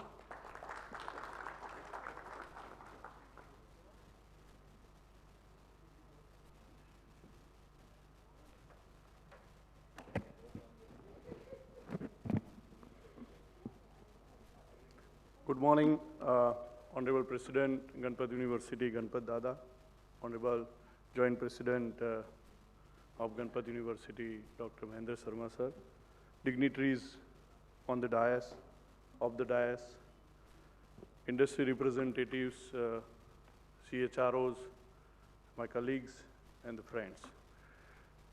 Thank you for giving me an opportunity to present a roadmap of Goa's initiative of Ganpat University.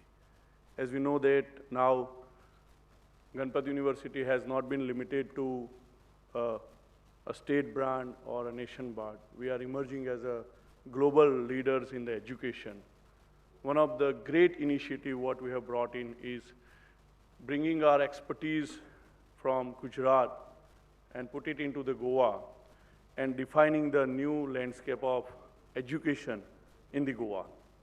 one of the flagship initiative which we are doing with government of Goa and Captain of Ports, first time in the history in the education under the PPP mode, to empower the seafarers communities across the nation and the world. So we are envisioning that Goa is going to become a hub of seafarers training end to end. This is the moment wherein the Honorable Chief Minister of Goa has invited Ganpat University to set up a university in Goa, following through their Private University Act. While the interaction, they have figured out that we are the only maritime training institute in the state of Gujarat. And since inception, we carry the A1 grade from Director General of Shipping, which is the highest rating given by Director General of Shipping to any maritime training institute. We carry more than 1.5 decade experience. With that, the Honorable Chief Minister of Goa has also shown a keen interest of giving their 1972 years established very old maritime training institute to Ganpat University under the PPP and reshaped as a Goa Institute of Maritime Excellence. When during the interaction, Honorable Joint President Dr. Mahendra Sharma sir has shown the interest and presented about what we have already been accomplished, how the industries has been getting benefited, and what best we can do for the Goa and the Western Coastal initially to start with. This has been realized. Moving forward, we have signed an agreement, which is a concession agreement between Government of Goa, Captain of Ports Department, and Ganpat University. This is a moment wherein the Honorable, that time, Minister of Port and Honorable Joint President Dr. Mahendra Sharma sir was discussing about the global landscape of the maritime ecosystem coming through the Goa. Following to that, the current Minister of Port has been envisioned and presented a roadmap. And we are pleased to announce here that since inception, the school was offering initially 2 programs in the inland waterways. With our presence in Goa, we have introduced 32 different trades and short-term and long-term programs in the maritime ecosystems. Freshly now we will be starting very soon. We have just enrolled 2 programs and around 115 students to go with the new entrance program and refresher program. And the department has been given a transitory permission, so we are now already operational for maritime training in Goa. Following that, when the initiative has went through the Sagarmala, the Tamil Nadu Port Authority has also came forward and interacted with us, and now we are in the discussion with Tamil Nadu ports as well. We are also in advanced talk with Orissa Port Authority, and also there are certain other government agencies to expand our horizons for the maritime training, skilling across the nation. These are the few news insights been recorded for our initiative in Goa and the country at large. This is the roadmap so far we have accomplished in Goa. Now we already have started operational from transit campus for maritime education in Goa. This is our vision, mission. This is how the Maritime Training Institute, Goa Institute of Maritime Excellence is going to look. This is an architectural view of the facility. This is right on the Mandovi River. We will be also having an access to the modern jetty we will be redeveloping. This is going to be one of the smartest jetty ever available. And a modern jetty will also promote a lot of jetty and smart jetty related trades and skillings in Goa. This is the model wherein we have already entered into. This is the front view of the facility we are coming with, which has a capacity to accommodate 7,500 students a year training throughout the programs. This is the infrastructure we will be bringing with some specialized lab, heat powers, material testing, hazardous hydraulics, marine engineering, electrical, electronics. There's all modern facilities we will be bringing into our Goa Institute of Maritime Excellence. We'll be also offering the deep sea diving related program. So there will be a large scale of a pool available for initial training of the seafarers, and then we'll be moving towards the surface driving and air driving also. These are the comprehensive program. We will offer certain long terms, specialized program, safety programs, future programs we already have envisioned, and there are certain short-term programs. In short, from 2 days to 2 years of a program in the maritime education we'll be offering from Goa Institute of Maritime Excellence. The best and the important part is why it is important, what we are doing and how we will be doing. So this facility will enable the industries to have a custom training program with us. Any maritime ecosystem player can come forward and design a tailored program with us, which helps them skilling, reskilling and upskilling, which is one of the strength of Ganpat University. We have been already doing with Maruti, Tata and other ecosystem player. We have been doing a lot of activities. We have also come up with India's one of the kind of a pan-India Goa International Arbitration and Mediation Council. We will be initially started operating from Gujarat and Goa, and then eventually it will be promoted across the nation. We are in line with the Singapore International Arbitration Center and London International Arbitration Center. That is also the another facility we are coming in Goa. Of course, with this, I already mentioned about the commercial deep sea diving. First time in India, we will be offering from Ganpat University Goa facility. This is one of the new trades and new skilling we will be bringing. I was already in talk with sir from ONGC about our operations in Goa. These are the proposed courses. We are also partnered with and certified with ITSA and IMCA and other driving associations, so that improves the credibility of what we are bringing into Goa operations. We already have signed an MOU with TSTC, which is Terengganu Safety Training Center, which is a training center of Petronas in Malaysia to offer safety-related programs in collaboration with each other. This is something we are also bringing in Goa, Ganpat University Goa, another state private university we will be setting up in Goa, which initially will start with 3 different major programs and eventually expand as a full-fledged university. This is the architectural plan, a master plan of the university. This is going to be a fully residential campus with all modern facilities and all ecosystems, all modern laboratories, labs, infrastructure, which any educational initiatives require. We have a vision of setting up this university as a blended model of Takshashila, Nalanda, and Stanford, which has been given as a mandate from our Honorable Joint President and Honorable President, sir. These are the programs we'll be this year starting offering through with our industry partner, IBM, SAS, and many more.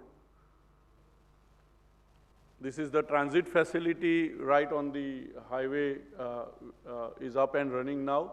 These are the modern hostel facility and a residential facility we'll be offering to our students as well as the industry partner. We are also doing a lot of immersion program and tailored industry partner program association with a lot of industries, where we are also looking forward to work very closely with all of you. Thank you, everyone. Thank you for patient listening, and thank you for the opportunity. Thank you.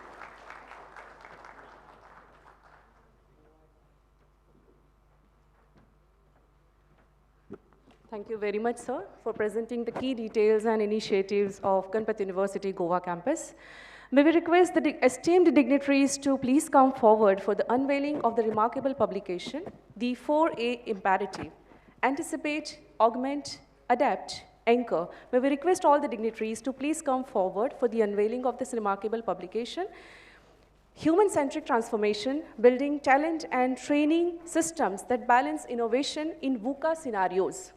This book represents a collective compilation of insights and articles contributed by our distinguished speakers who are also part of this very event, making it not just a publication, but a reflection of shared wisdom, experience, and forward thinking perspectives on navigating the future of work.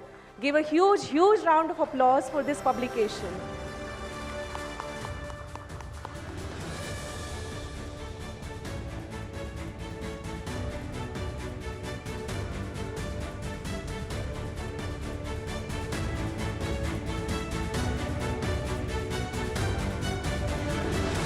Thank you so much.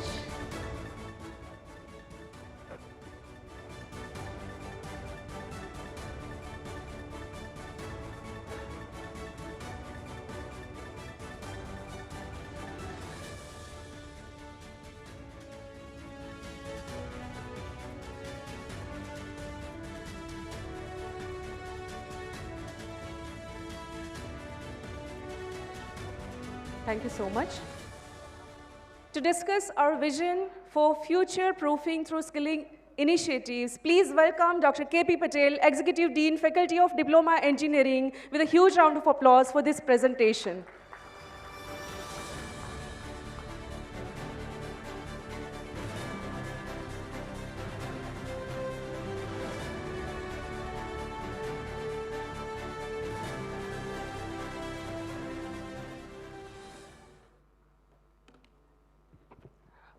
Thank you very much, Komal ma'am, and a very good morning to all respected leaders present over here. Inspired by Rujanji's word, I would just represent here a challenge, not a problem. We will just start with one case study, real-time situation. Consider a company, a leading manufacturing company. They recruit one young professional, a young engineer. On paper, he is very much dynamic. He is having very good marks, percentage. He is representable. All in all, 100 on 100 marks. But on the very first day of his joining in the company, he was not able to run CNC machine. Even he was not able to solve real-time production problems. Ultimately, he was assigned with a senior technician who trained him for a certain period of time. So what is the issue? Is it a shortage of manpower? Shortage of engineer? No. Is it a shortage of talent? No. It's a shortage of skill. So in Ganpat University, we believe that for the growth of any organization, not only capital investment or a technology is essential, but competency is equally required. So to represent this challenge, I would just start with my presentation. We'll start with a reality check. As per NSDC annual report for skill demand, India is heading towards a requirement of 30 million workforce, out of which around 50% is required for reskilling. 60% skill gap is there in digital competency. And many of us present over here would agree with me that they continuously want to uplift their employees and reskill them. So I'll just break down this into a sector-wise requirement. Like in IT and digital technology, there is a huge requirement of 8.4 million skilled personnel. Likewise, manufacturing, healthcare, pharma, banking, finance sectors, fintech, retail, and e-commerce are also having a huge skilled manpower requirement. So in short, the skill demand is raising with a speed, but we are not able to match the skill development. So in short, I would like to say that here is the challenge statement. There is a broken equation. Learning is not equal to employability because curriculums are made in silos. they are not made with the collaboration with the industries. Degrees are not equal to skill, as I tried to explain with an example. And training is not equal to the industry readiness. Coming down towards our area in Gujarat, we all know that Gujarat is leading with around 33% production in pharma industry and around 30% production of chemical output. We are also evolving. We are also evolving with EV manufacturing as well as semiconductor technologies, wherein there is a requirement of IoT, AI, and automation skilled personnel. So with the support of Sanand Industrial Association, and Ajit Sahab is present over here, we conducted a survey of around 300 plus industries in Sanand, and we came to know that in almost all the segments, there is a huge requirement of skilled manpower in the different job roles. So I would just move forward. In a nutshell, we can say that the employer's role would be to identify the skill and upskill their employees, whereas the employee's need would be to grow their career and to match the requirement of the industry. So we need to align all these two requirements.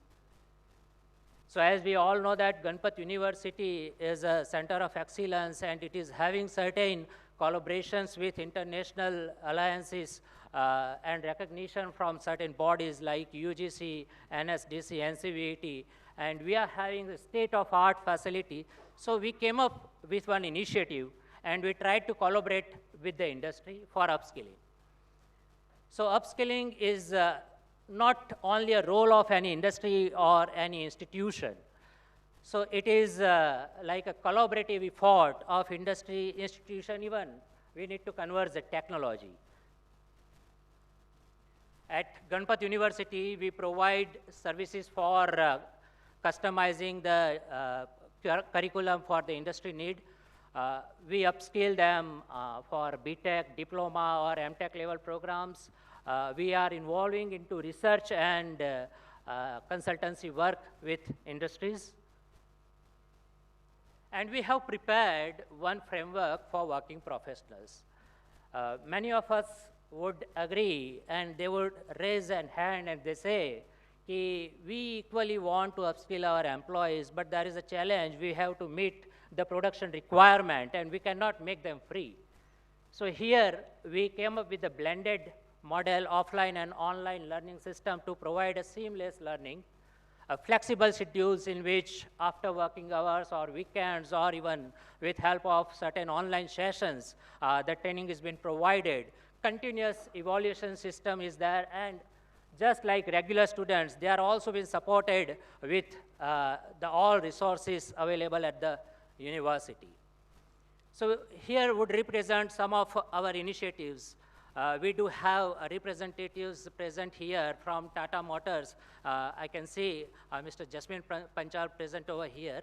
We signed one MOU with Tata Motors. Tata Motor is transforming the IC engine production to smart mobility production in EV sector. So it was essential for them to reskill all their employees. So we curated a program in alliance with the experts from Tata Motors, and the outcome was there was a huge retainment in the employees, and it was a successful program. Same way, we created a training module for Coca-Cola for automation and maintenance related trainings. Aman Apollo is a leading road construction equipment manufacturing company. We curated a specialized program for advanced metal inert gas welding process, and around 200 employees are taking benefit of this program. With the support of Maruti Suzuki, we have established a state-of-art facility on our campus in which there is a semi-assembly line wherein a certain program with the hands-on practice has been provided to the students, and we can make the job-ready professionals. Yeah, so in nutshell, we all are equally responsible to make this fruitful for the capacity building. University is always ready to curate a customized program and provide resources. Industry's role is to provide the real working environment. Ultimately, we would achieve higher production. These are certain glimpses of our collaborations. Yeah, once again, I appeal everyone to join hands for the Atmanirbhar Bharat mission. And thank you very much for your kind attention. Let's grow together. Thank you very much.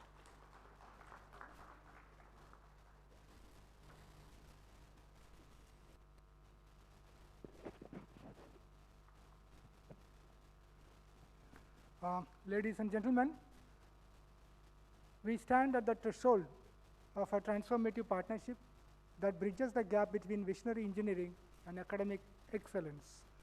Today, we celebrate the formal union of Sinersons Private Limited, a trailblazer in patented gait analysis, EMG sensors, and edge computing, and Ganpat University, a distinguished hub for multidisciplinary research and innovation. This MOU signing ceremony is not merely a document transfer or something, it's a collaborative blueprint designed to redefine the frontiers of physiotherapy, sports sciences, and rehabilitation. By fusing Sinersons' cutting-edge AI, ML, and medical device technology with Ganpat University's rigorous clinical validation and academic prowess, we are setting the stage for breakthrough that will empower the fields of health and wellness. May I now request the signatories to come forward and formalize this alliance as we take a definitive step towards a future of smarter, tech-driven healthcare. Mr. Gunjan Patel, representing Sinersons Private Limited, and Dr. Rakesh Patel, Honorable Director General, Ganpat University. Give them a huge round of applause on this holy occasion. So congratulations, dignitaries representing Ganpat University as well as Sinersons Private Limited. Let it be a new beginning for both of us.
Moving ahead to witness yet another significant milestone in the pursuit of research excellence in quantum through GUNI's proposed Center of Excellence in Quantum Technologies by joining as an institutional member in the founding cohort of IIT Madras C.Dot Samagna Technologies Foundations, which is established as a quantum innovation hub under the National Quantum Mission for Quantum Communications.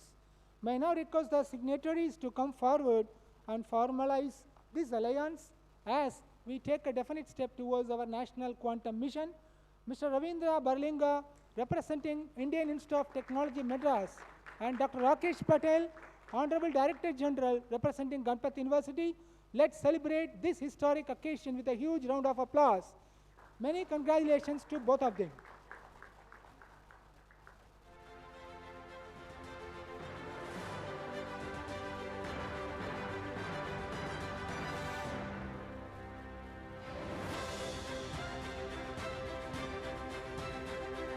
Ganpat University signs MOU with IIT Madras on quantum technology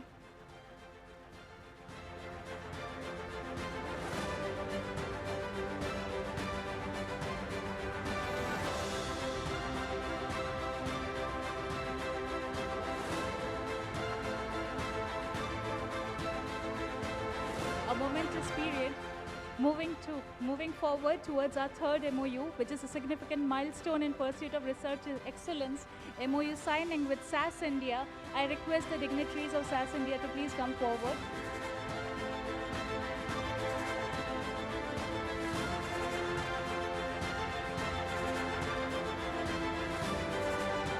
Let's have a group picture.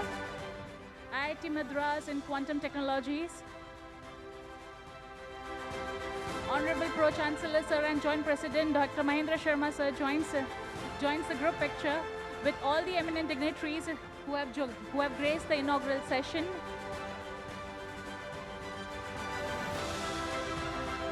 A remarkable and landmark moment for Ganpat University.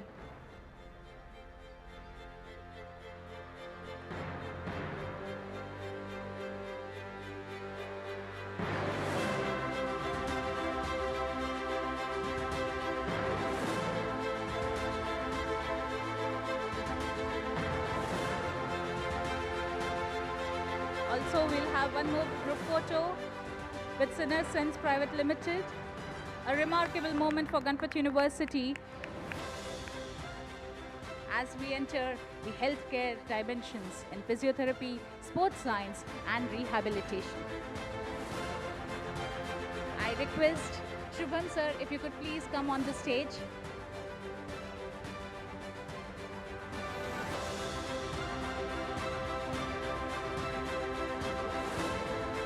For a group picture. Shubham Chatterjee sir, Head Education and Academia, SAS India. I request Shubham sir to please come on the stage.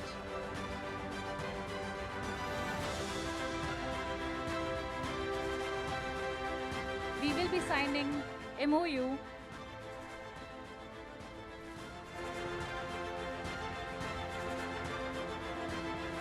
So we are going to witness the MOU signing with SAS India Limited. And Let's have a huge round of applause.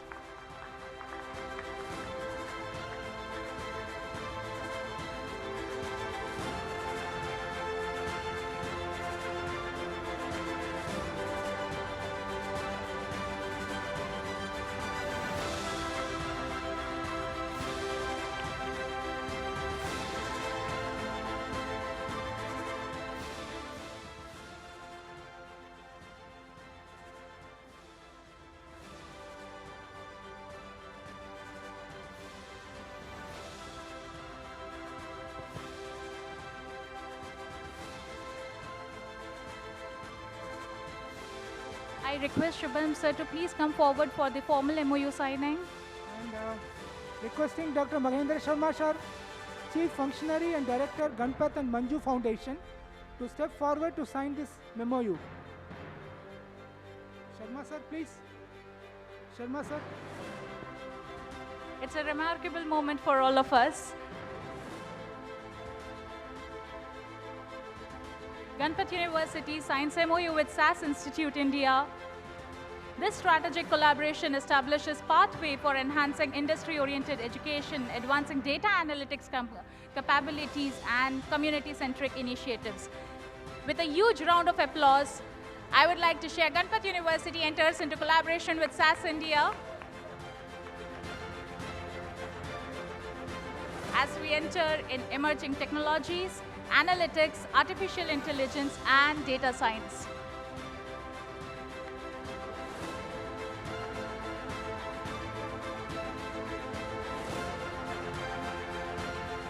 Once again, congratulations to Mr. Noshin Kangalwala, Dr. Mahendra Sharma from GUNI.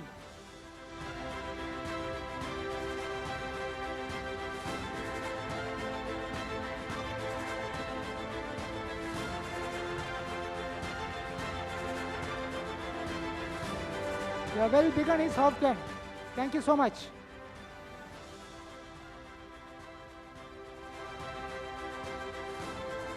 I would also like to share that Ganpat University shall be soon signing strategic agreement with Aviva Technip Energies. I'm really glad Ashutosh Gupta sir has joined us from Aviva Technip Energies, with whom we will be soon signing MOU. Ashutosh sir, if you could just come forward, give us this opportunity to And to felicitate, I'll request KP Patel sir and Kiran Amin sir, please felicitate. We can do this forward. Yes.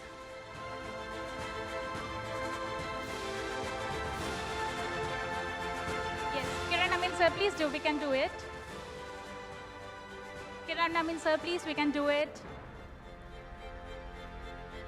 Aviva Technip Energies, Ganpat University shall be soon signing agreement with them. Ashutosh sir, thank you so much for joining us for the conclave. Thank you all the industry stalwarts for entering into agreement with Ganpat University to conclude our inaugural proceedings.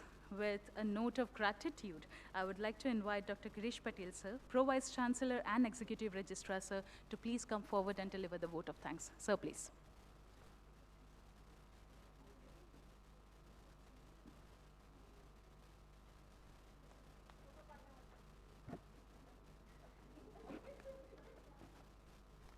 Yeah. Good morning to all.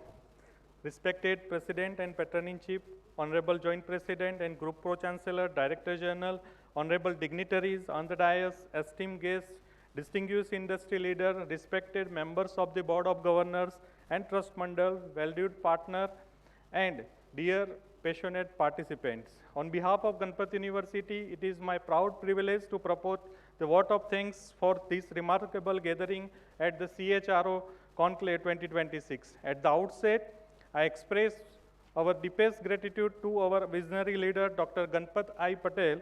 We lovingly call him a Dada, whose unwavering commitment and foresight continue to inspire excellence and innovation.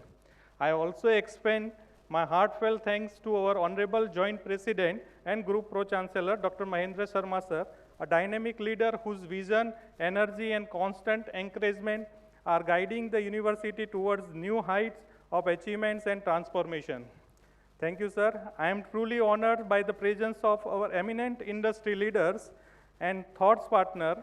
I extend my sincere appreciation to Mr. H.N. Srinivas, Senior Strategic Advisor, Tata Institute, Indian Institute of Skill, Sri Ajit Sahab, President, Sanand Industries Association, Dr. Neerav Mandir, Chief Human Capital and Sustainability Officer, Sri Ramakrishna Export Private Limited, Ms. Ruzan Khambata, Director, Vajra O-Force Empowerment Foundation and Director, Vizotech, Mr. Sanjeev Kumar, CEO, Marini Fayat Group, Ms.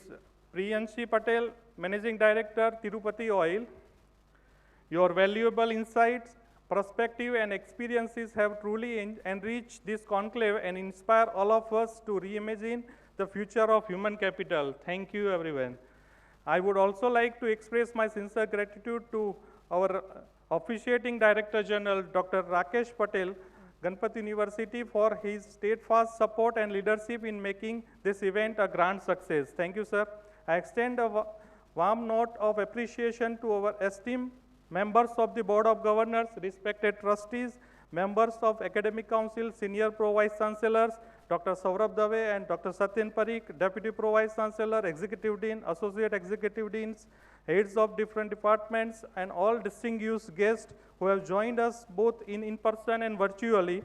Your presence added immense value to this occasion. I extend my gratitude to all keynote speakers and panelists who will further enlighten us with their expertise and insight. Thank you. My sincere thanks to our silver partner, Udu, and supporting partner, RKHR Management, as well as our knowledge partner, NHRD, Ahmedabad Chapter, Academy of HRD, ISTD, Ahmedabad Chapter. Thank you, our partners. I also express my heartfelt appreciation to our industry partner, Sanand Industrial Association, Triple FAI, Federation of Freight Forward Association in India, ASSOCHAM. Your collaboration have been instrumental in success of this conclave. I would also like to acknowledge the dedicated effort of the organizing team comprising Dr. Kishore Bharat, Dr. Remy Mitra, Dr. Priyanka Pathak, Dr. Suraj, and other senior colleagues. Thank you for your tirelessly work behind the success has brought this event to the life and with remarkable precision and excellence. Thank you. And finally, to all our valued participants across industry, your enthusiasm, encouragement, and thought-provoking interaction have made this conclave truly meaningful and impactful. A special thanks to Dr. Dipali Dave, Dr. Komal Bhatt for comparing and anchoring today's program so gracefully and flawlessly. Thank you. As we conclude this inaugural session, let's carry forward the spirit of today's discussion and continue to anticipate, augment, and adapt to evolving future of work. Thank you once again for all your gracious presence and valuable contribution. Wishing you a wonderful and productive day ahead. Thank you. Jai Hind. Thank you so much, sir, for sharing a vote of thanks. Now, I request all the dignitaries to please come forward for a group photograph.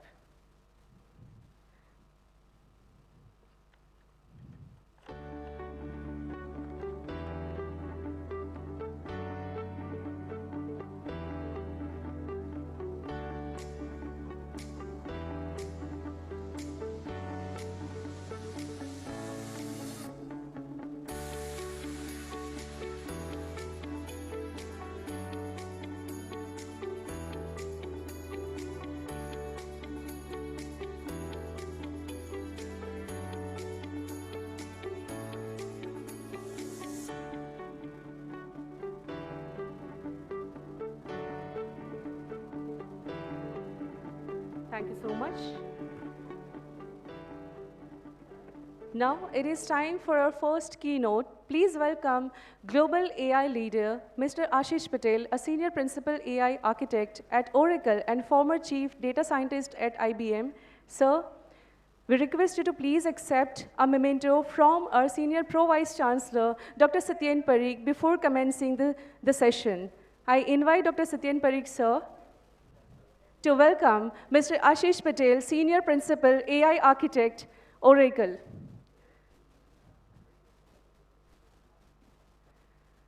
Let us welcome Mr. Ashish Patel, Senior Principal AI Architect, Oracle, with a huge, huge round of applause.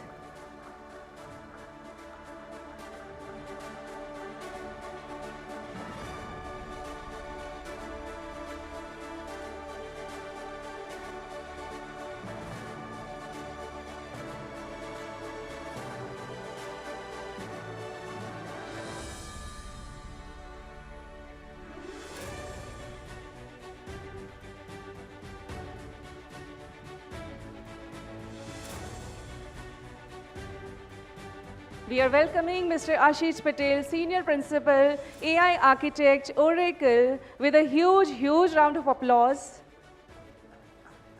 We have keynote address speech on creating the global workforce and future talent models delivered by Mr. Ashish Patel, Senior Principal, AI Architect, Oracle. Please welcome, sir.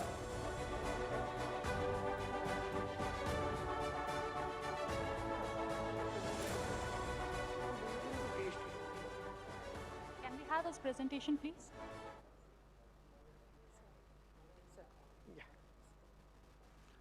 Am I audible? Okay. Do I have the mic?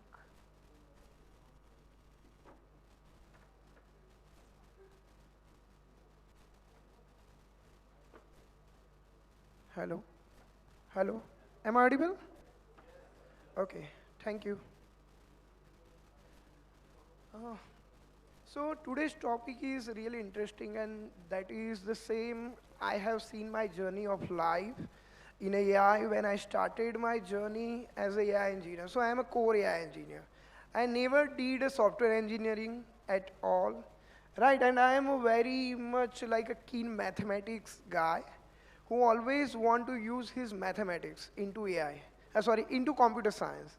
That's how I got a chance to work with a scientific computing, right? Scientific computing is one of the subjects that I got introduced by one of my friend.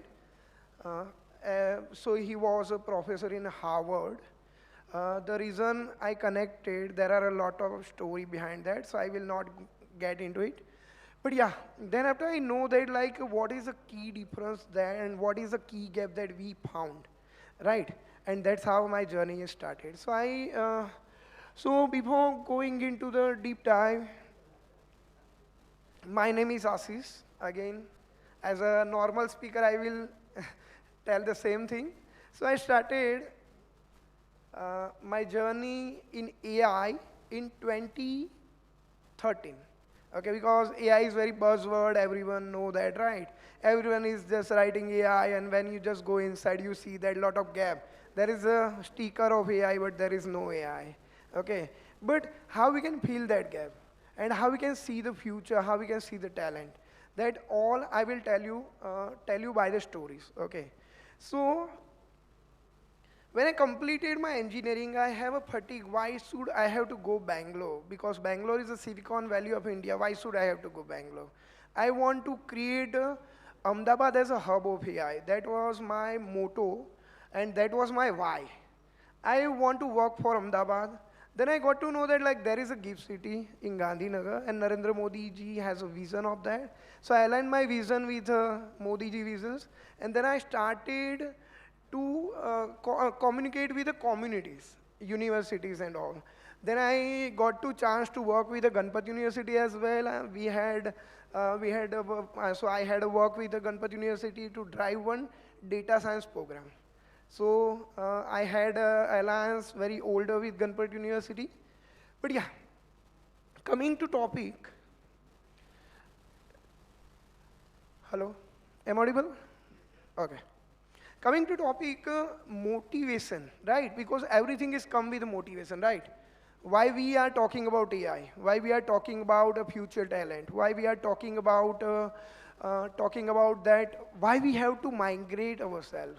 Why have to leave our comfort zone and migrate that day-to-day life to the learning life, right? Because there is always a future of different type of the talents that come with AI, right? Transformation is there.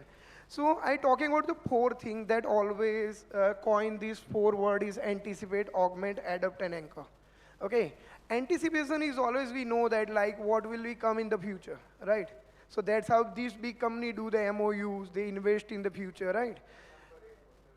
But I want to know that like, how many of you think that Gift City or Gujarat will be the innovation hub in the next 10 years? Only 3-4 people is believing or all? Okay, other not believing? Okay, I have a doubt, other is not raising their hand. Okay, because so Narendra Modi ji has a vision 2030, right? India is growing economy nowadays and become world third largest economy in the world, right? We have just take over the Germany, and then we got the rank 3 in the world, right? But the vision, my vision is always focus with the space. I am a big fan of the space, okay? So I will tell you my failure story first. So my dream was to become a ISRO scientist, okay? Who motivate me? Vikram Sarabhai. Vikram Sarabhai is one of the motivation. So when I heard that PRL, Physical Research Laboratory, how many know the PRL? Okay. So do you know PRL was in the Sahibag when he was leaving Sahibag? How many went to Sahibag, Ahmedabad Sahibag?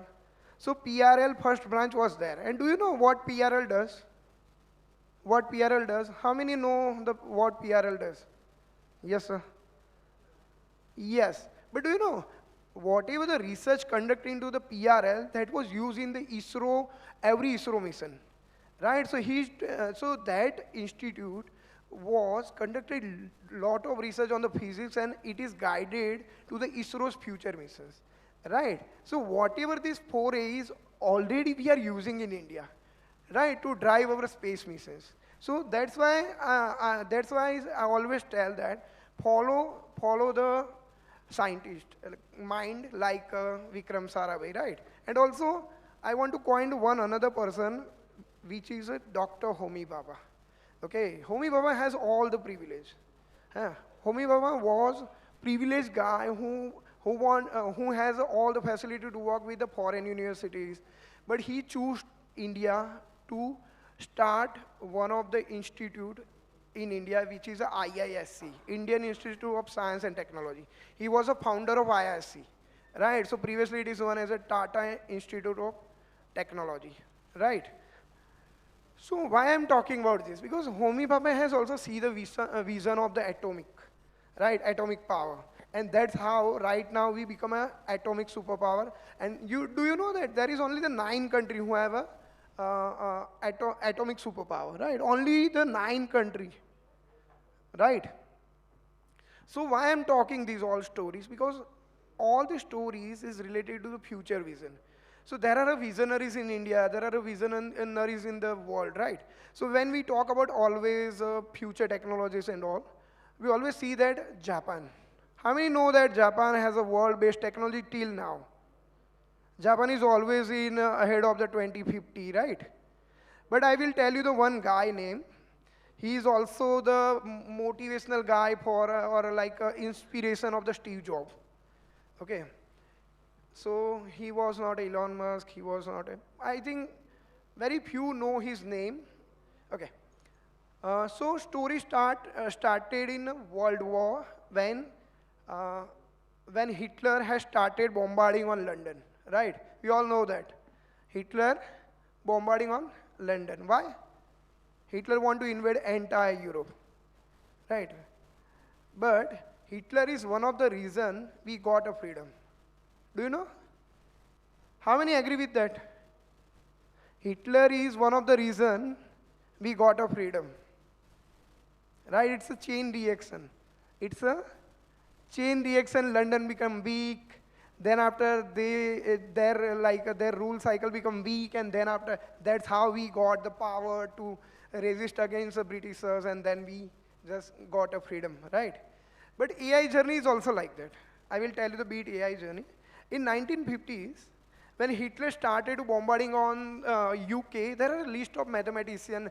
They are sitting on the Royal Military Camp, and they are just doing a decryption, decryption technology, which is like, when I say to you ABC, right? When I say you ABC, that message will transmit. But when I transmit the same message, anyone can understand it easily, right? So they can do encryption. Encryption means like, let's say I will add +3 inside every letter.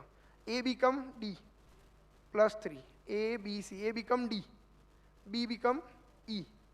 And C become F. That way, that encryption is working, but that is a very high level of encryption, and mathematician is doing that, right, manually. And problem was, there are a lot of messages Hitler transmitting from their headquarters to their soldiers, right, which are at the France borders, and they want to invade the UK as well. So this story started, and then how one person is coming into the picture, and he told the Royal Military that I can make one machine, okay, I can make one machine that can do the 1,000 mathematician work alone. Okay, and that machine name is Enigma machine. That was the first AI machine we called in the history. Okay, that is in 1950s, and that guy name is Turing, Alan Turing. Okay, and he is known as a founding father of the AI. Okay, why I'm telling you this all? Because India got a freedom, right? Before the 75 years ago, and AI has also spent his journey with India as well. So now this is a time of India to grow on that direction, right? So that's why I'm telling you. So why we are talking about India? Can you go next? India become the architect of the global workforce. Because you can see that 8.5 trillion unrealized annual revenue by 2013. This is a number by the economical fracture, right? Why we are telling that? Because world economy is going to be growing in this stage. But the talent is not growing on that phase. Because problem શું છે ખબર છે આપણા ત્યાં ગુજરાતી પ્રજા કેવી હોય સવારે ચા પીધી મસ્ત પછી 10 વાગે ઓફિસ જવાનું 10 વાગે ઓફિસ જવાનું પછી બપોરના બ્રેકની ચિંતા 12 વાગે એટલે જમવાનો ટાઈમ થાય બપોર ઊંઘવા જોઈએ 5 વાગે એટલે ઘરે જવા જોઈએ, સાંજે ફેમિલી ટાઈમ, બરાબર છે. This is we called a comfort zone. Sorry તમને ખોટું લાગે તો, but I am brutal honest on that, which is our lifestyle. Okay, અને તમે કોઈની લાઈફસ્ટાઈલને ચેલેન્જ કરશો ને તો બહુ મોટી તકલીફ થશે. સો CHRO work is very, like, dealing with the machine is very easy, dealing with the human is really hard. Okay, that's why.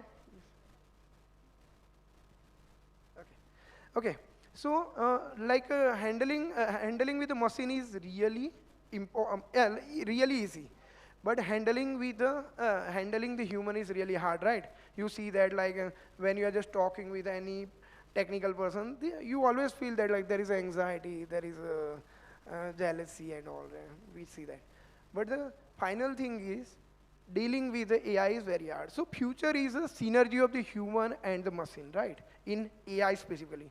So I will coin only the 3 to 4 words now, then I will wrap up. So why I'm talking on this way, because we have to see like future visionaries, right? And you have to use this 4A, because this 4A is very important.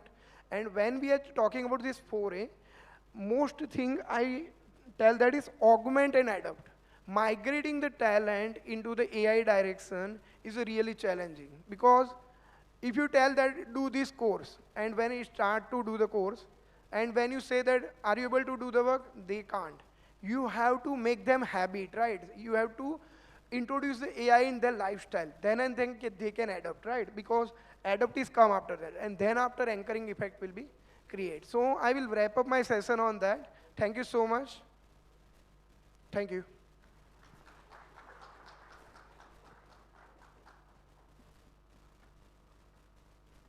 I request Satyen Parikh sir to please come. Meanwhile he's coming, there is a form which we have actually shared in all the files. It is a future workforce skilling and training investment outlook, which is an initiative of Ganpat University. In your spare time, please fill the form. We request you. Yeah.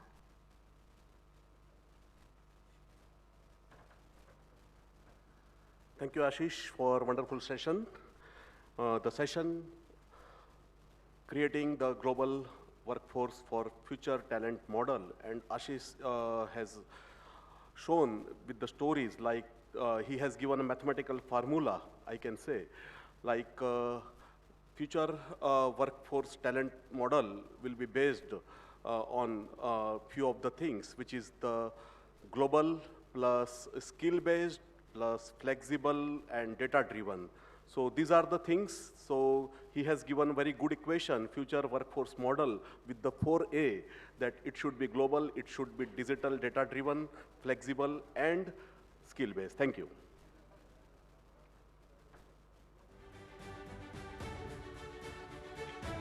Taking a moment, we would also like to thank Dr. Shrestha Dabral, who has joined us from Academy of HRD. Satyen sir, if we could just have you for felicitation of Dr. Shrestha Dabral.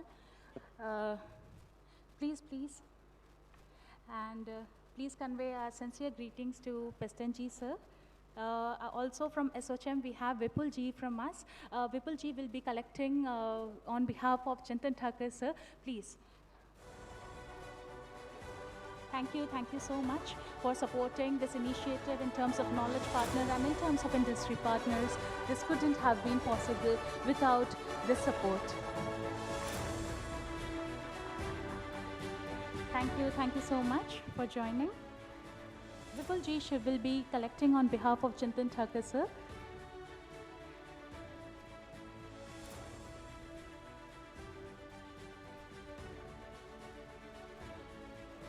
We will now move on to the star segment of today's event to discuss the essential shift in global training systems and how we balance innovation. Please welcome our expert panelists. Mr. Bhushan Malkani, Strategic HR and DEI Leader, AP Maersk. Please, Bhushan sir, join us. Mr. Rajesh Singh, Head HR, Apollo Tyres. तालियों की गड़गड़ाहट आदि रहनी चाहिए. This is our exclusive first panel for the session. Mr. Sanjeev Kumar, CEO, Marini Fayad Group. Dr. Neerav Mandir, Chief Human Capital and Sustainability Officer, Sri Ram Krishna Exports. Mr. Vijendra Purohit, Assistant Vice President, HR, GSP Crop Science Limited. Mr. Nilesh Deshmukh, Vice President, HR, Support, Dishman Kabujan. Nilesh sir, thank you so much for joining. Mr. Manoj K. Sharma, Group Head HR, IR, Adani Group. Mr. Shubham Chatterjee, Head Education and Academia, SAS. Mr. Manoj Bhatt, CEO, MediPharma Group. Mr. Ravindra Barlenge, CEO, National Hub for Quantum Communications. Mr. Pradeep Sane, Head HR, ONGC. Babu Thomas Sir, Group CHRO, Shelby Limited. I request all the panelists to please come forward. I request all the panelists of panel 1 discussion to please come forward. To please come forward and take your place.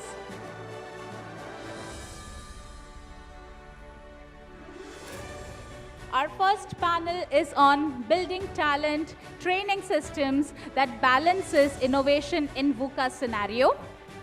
And guiding this insightful discussion, we invite our moderators also, Dr. Rakesh Patel, Officiating Director General, Ganpat University, Dr. Kishore Bharat Sir, Senior Director Placements. Please join us. Please help the guests, eminent panelists, to take their chairs. I request all the esteemed dignitaries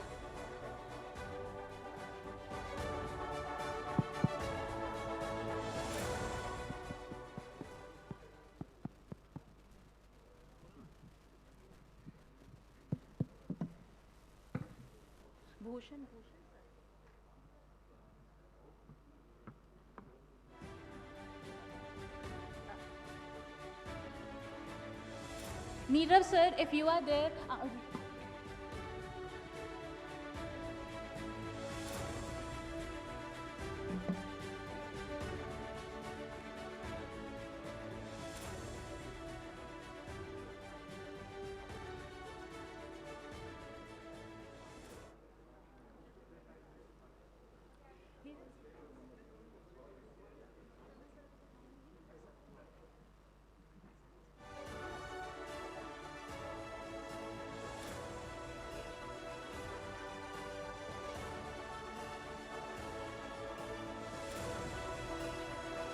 I think our panel 1 has completely been set, and before the panel 1 starts, we now invite our esteemed dignitaries to kindly come forward. We will be unveiling Ganpat University Industry Aligned Certificate course. So you can just stand on your place. We are just sending it at your place.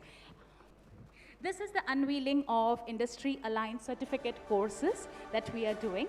We request esteemed dignitaries to please stand on your place and unveil these certificate course. It's a skilling initiative. These are all the industry specific skilling courses that we are launching. We are looking forward for industry partners to help us, to guide us for these courses. And that is where industry and academia synergizes. It is a step, it's a humble step that Ganpat University is taking today. Let's have a huge round of applause. Thank you so much, sir. Thank you, esteemed dignitaries. Thank you so much. And now, I invite our moderators, Bharat sir, as well as R.K. Patel sir, to take over the discussion ahead. Please, yeah. Thank you, ma'am. Thank you, ma'am. So I think it's not yet noon. 5 minutes are yet to go. So good morning, distinguished leaders, panelists, and all our esteemed participants. We had a very power-packed, very intellectual kind of discussions in the inaugural. And in line with the same, let me begin with a simple but a powerful thought, which says we are no longer preparing people for jobs. We are preparing them for journeys that don't yet exist. And in the morning, we have received a phrase, a word, Chief Future Officers. And sir said about Chief Future Business Officers as well. So with this, we are living in a VUCA world. extremely volatile, uncertain, complex, and ambiguous, where the half-life of the skills is shrinking, and we've been witnessing that. And the definition of talent is constantly evolving. In such a landscape, the real question is not what to train, but how to build systems that continuously learn, unlearn, and relearn. This is where the theme becomes extremely relevant, building talent and training systems that balances innovation in VUCA scenarios, and we align with the larger framework of 4 imperatives: anticipate, augment, adapt, and anchor. So here, today we are really talking about 4 questions. How do we stay ahead of the change that's we visualizing? How do we enhance human potential with the technology? How do we build an agility into our people systems? And the most important, how do we remain deeply human? Because we have heard at the end of every panel address, it was the human that matters the most. So deeply human in everything we design. With this, I request my colleague, Dr. R.K. Patel Saab, to please initiate the discussion. Thank you, Dr. Bharat. Very good afternoon. I'm honored to take forward this panel discussions. Imagine a leading workforce that doesn't work from offices or factories, but from vast, unpredictable oceans. A workforce that operates across time zone, culture, and conditions, where resilience is not a skill, but necessity. At the heart of this complex global ecosystem is a leader who ensures that every seafarer feels connected, valued, and empowered, no matter how far they are from shore. It is my privilege to introduce, welcome, and felicitate Sri Bhushan Malkani Saab, Marine People Manager, Asia at AP Moller Maersk. May I request Giriraj Tejra, Executive Dean Maritime Studies, to welcome and felicitate Sir by presenting GUNI stall, memento, and statement of gratitude. Please, sir. Let's have a huge round of applause.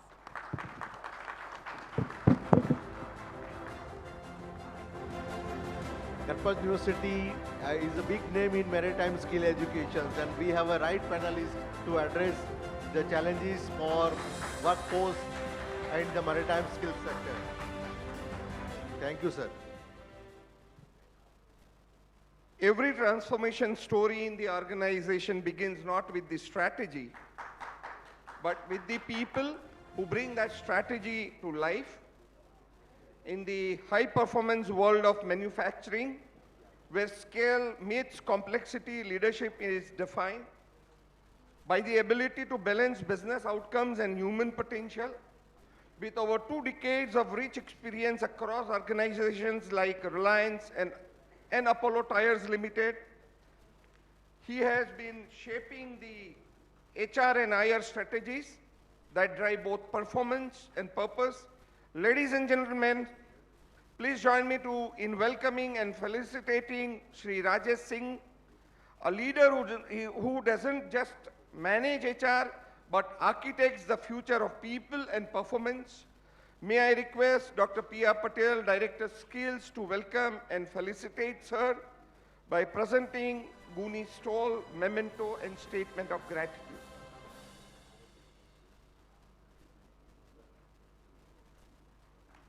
Change हो गया.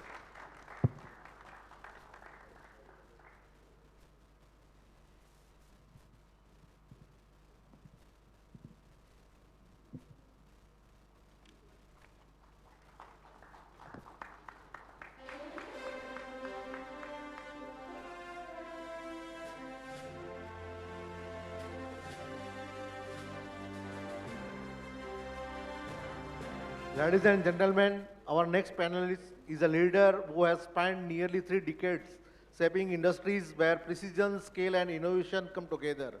As the CEO of Marine Fiat Group India, Mr. Sanjeev Kumar has been at the forefront of driving infrastructure excellence and sustainable engineering solutions across the region. From powering highways to enabling national building projects, his journey reflects what it truly means to lead transformation on the ground. Please join me in welcoming a leader who blends strategy with execution, Mr. Sanjeev Kumar. Sir, please come forward. Thank you very much sir, for your also joining us in the inaugural ceremony. I request Kishore Barad sir to felicitate another guest.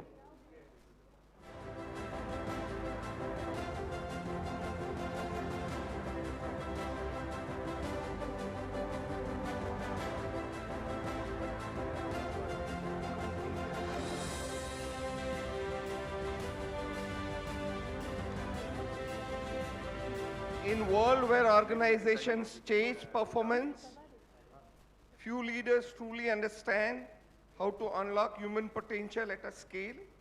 At Sri Ramakrishna Exports Private Limited, one of world's largest leading diamond and jewelry conglomerate, he has been instrumental in building a people-first, sustainability-driven organization that balances purpose with performance, with a rare blend of science, strategy, and human insight. From astrophysics to human capital, he leads global HR, ESG, and sustainability initiatives that redefine what responsible leadership looks like. Please join me in welcoming Dr. Nirav Mandir. Thank you, sir, for joining us in the inaugural ceremony as well. In industries that power agriculture and sustain economics, success is not just built on product, but on people, capability, and continuous learning. At GSP Crop Science Limited, a fast-growing and innovation-driven organization, our esteemed panelists plays a vital role in shaping talent strategy that enables scale, agility, and performance. With deep expertise in HR leadership across manufacturing environment, he has been instrumental in building strong learning cultures, cross-functional collaboration, and high-impact talent system. A leader who understands how to balance operational excellence with people-centric growth. Please join me in welcoming Mr. Vijendra Purohit, sir. May I request Dr. Maurvi Vasavda, Executive Dean, Agriculture, to welcome and felicitate sir by presenting GUNI stall, memento, and statement of gratitude. In the industries where precision, compliance, and innovation define success, it is people and leadership that truly create impact. With over 25 years of rich experience in corporate HR, plant HR, he has been at the forefront of building resilient, high-performing workforces across complex, multi-location environments. At Dishman Carbogen Empix Limited, a global pharmaceutical and research-driven organization, he plays a pivotal role in integrating people strategy with operational excellence and business growth. Please join me to welcoming Mr. Nilesh Deshmukh. I request Sri Sanjeev Acharya to kindly felicitate sir by presenting the GUNI stole, memento, and a statement of gratitude.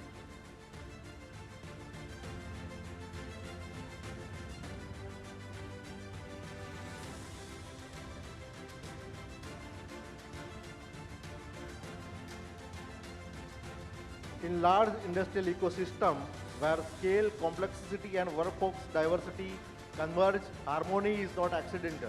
It is carefully built. With nearly 4 decades of rich experience across HR and industrial relations, he has been a driving force behind creating resilient, compliant, and people-centric workforce. As the group head, industrial relations at Adani Group, he leads a people strategy across one of India's most diversified and dynamic business group.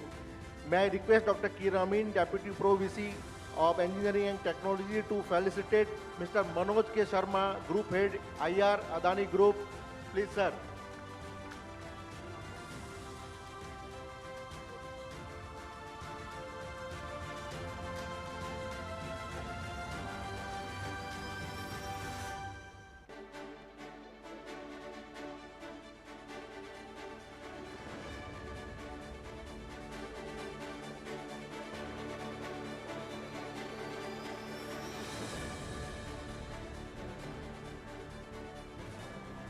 I request Mr. Shubham Chatterjee come forward to have a felicitations. I request Dr. Suraj Shah to welcome and felicitate sir by presenting GUNI stall, memento and statement of gratitude.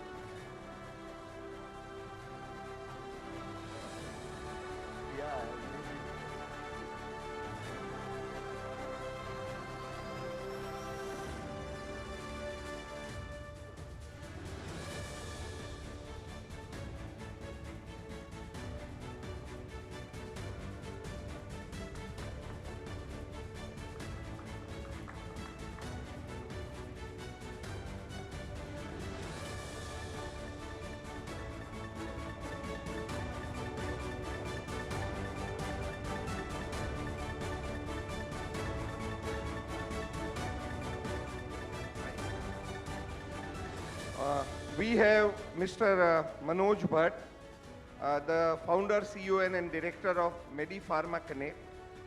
May I request Dr. Nishan, Director HR of Ganpat University, to kindly welcome and felicitate sir by presenting a GUNI stole, memento, and a statement of gratitude.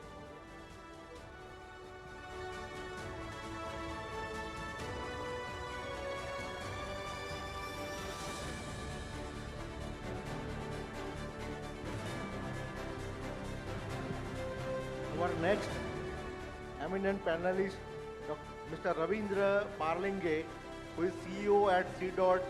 Samagriya Technologies Foundations, National Hub for Quantum Communications. I request Dr. Sidran Rajgopal, Executive Dean, Computer Applications, to felicitate Mr. Ravindra Parlinge.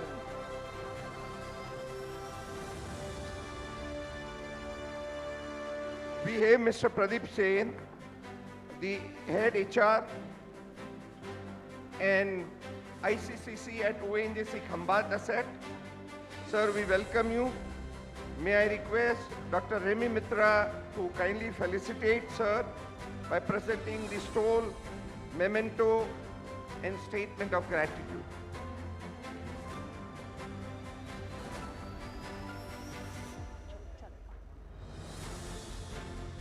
Mr. Babu Thomas, Group CHRO Shalby Limited, is our another eminent panelist who is on the dais. I request Dr. Remy Mitra, Executive Dean, International Affairs, to felicitate Mr. Babu Thomas from Shalby Limited. Sir, please.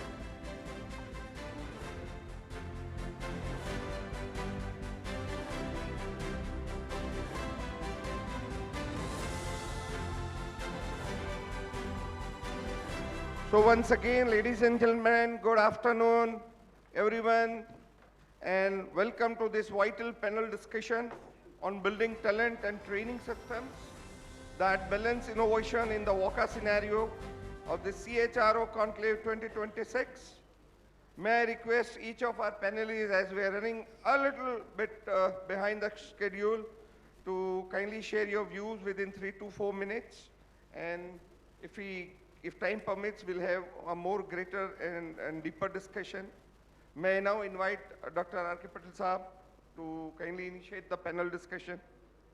To begin the panel discussion and navigating my first question to our esteemed panelist, Mr. Bhushan Malkanji. Sir, with your experience leading HR for geographically dispersed seafaring workforce at Maersk, how can organizations anticipate skill disruptions and build agile talent system that remain effective across highly distributed and operationally complex environment? Thank you so much firstly for having me here, and I'm going to try and keep it as short as possible. We spoke about, and sir spoke about the VUCA world and the maritime world, and especially the seafaring profession. There is nothing more VUCA than, it can be, because you can never predict the sea. And it can be as volatile, as complex can it get. And I'm not even getting into the current scenario. I don't want to speak about that. But the environment itself is very volatile. And in that, while we speak about, and we've been hearing so much since morning about AI and technology, and yes, of course, it helps. Like technology will put out the map, and technology will tell you where the predictive maintenance is required. But as in for HR and for my role, when we speak about skill development, we speak about innovation, we speak about new trends. It does not come from technology. It does not come from me knowing AI. It comes from me trusting to question the captain. It comes from me trusting that if I will question or ask a difficult scenario, or if I am going to challenge what my seniors are saying and suggest a different way of doing it, that is where my work is. That trust that every seafarer should have, that I can speak up, the trust that my captain will not reprimand me for suggesting something and would encourage me. And the fact that the two of them might be very different in ages, one being a Gen Z, the other being a captain who's been sailing for 20 years, exchange notes on, you teach me technology, I'll teach you what seamanship is really about. Like, how can you get your career to come to 20 years? That exchange is what I need to facilitate. That speak-up culture is what I need to facilitate, and not technology. Today's generation, we don't need to really teach them. They learn. It's this trust that I need to build, and that's where all my work is. Today, if you ask me what do I do, this is all that I do. Right from the junior-most person on the ship to the senior-most person, I ensure that there is a culture where they can share whatever they feel like while they are on that vessel with only 20 of them for at least 6 months. And that's the complexity of the role that, and that's the work that we do at Maersk. Thank you very much, sir. It's a very perfect answers for the seafarers community. I'm sure that this strategy will work. Thank you, sir. Apollo Tyres is a name to be reckoned. It's a household name. And in line with that, Singh Saab, Rajesh Singh Saab is here. So, sir, with your extensive experience in managing HR and IR in large manufacturing organizations, how can companies design talent systems and training systems that are scalable, simultaneously they are agile also? Sir, to you, Singh Saab, in this VUCA scenario. Morning and good afternoon, everyone. And I would like to thank, first of all, Ganpat University and the organizing team. Actually, you are doing the job of industry or HR, because these topics we are supposed to discuss in industry, and as HR, we need to make more HR-friendly organizations. So you said what was your question? Can you repeat, sorry? Sir, how do you make talent training systems which are scalable but as agile in nature? So whenever there is a change that you need, you're able to do it very fast. So first of all, I would say getting a talent and retaining them is the most challenging job for HR professional. And I have experienced in many organizations. HR, as HR, what we do is, we focus only on the, the L, or the people or the talent who is in the top of the box, 9 box, who has potential and who has performance. But we miss to work more for the people who are not falling in 9 box. And this is the challenge we face from leadership team as HR. So I think many of maybe knowing this, what is 9 box. So good performer and having top potential that is ready to take up higher roles.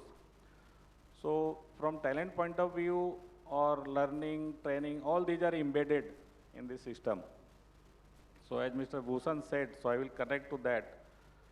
So first job what I feel is, as HR in the industry, is to educate people or educate the talent to take charge of their career. Unless they take charge of career, whatever training we are organizing, we sometimes struggle attendance, and those who participate also, we sometimes struggle figuring out what is the impact of training. So why this is happening is, training is not by a chance. Training is always by choice. And when we go back to Mahabharat, I always, read that the Dronachar refused to give training to Eklavya for whatsoever reason. But he make an archi of Dronachar, and he was so much skilled that it is written that he was sometime better than Arjuna. So why it has happened? Because the Eklavya has taken charge of his career or his training. So as a HR, we have to educate people to take charge of their career. When they connect and take charge of their career, so their willpower, so skill and will, both are important. If we have a skill and no will in the organization, so it will not impact the business performance. So again, going back to the basics, the brilliant basic I learned in Adit Birla Group under leadership of Dr. Santosh Misra. So he has made this concept and coined brilliant basics. So sometime we have to focus on the basic fundamental of HR. Why do people come to organization? They want to work, they want to grow, they want to earn money.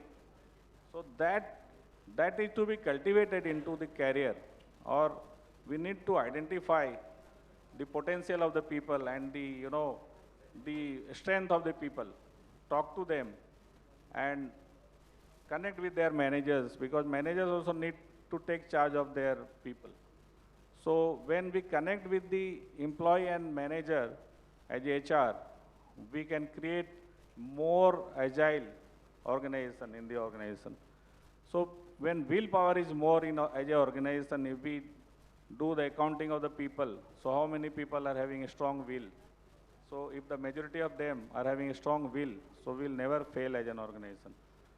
Skill can be acquired, but will is very challenging. When we interview also people for positions, we see more the attitude, we see the willpower rather than the skill. So I would say the basics of HR processes, right from the hire to retire, if we fix in the organization, may it be service organization, manufacturing organization, everywhere this is the challenge. We are going ahead, but are we fixing our basics in a way that every individual is feeling proud of coming in our organization? If suppose I am working in Apollo Tire, so what is my KPI is, whosoever is coming in organization as an employee or as a salesperson or even our customer, he should feel proud. How he will feel proud is, when he come to our factory, he should have that feeling.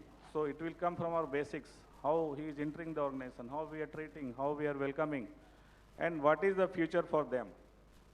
So all of our hire to retire processes, there are around more than 50 processes we have mapped in HR from hire to retire. I mean the recruitment to the retirement.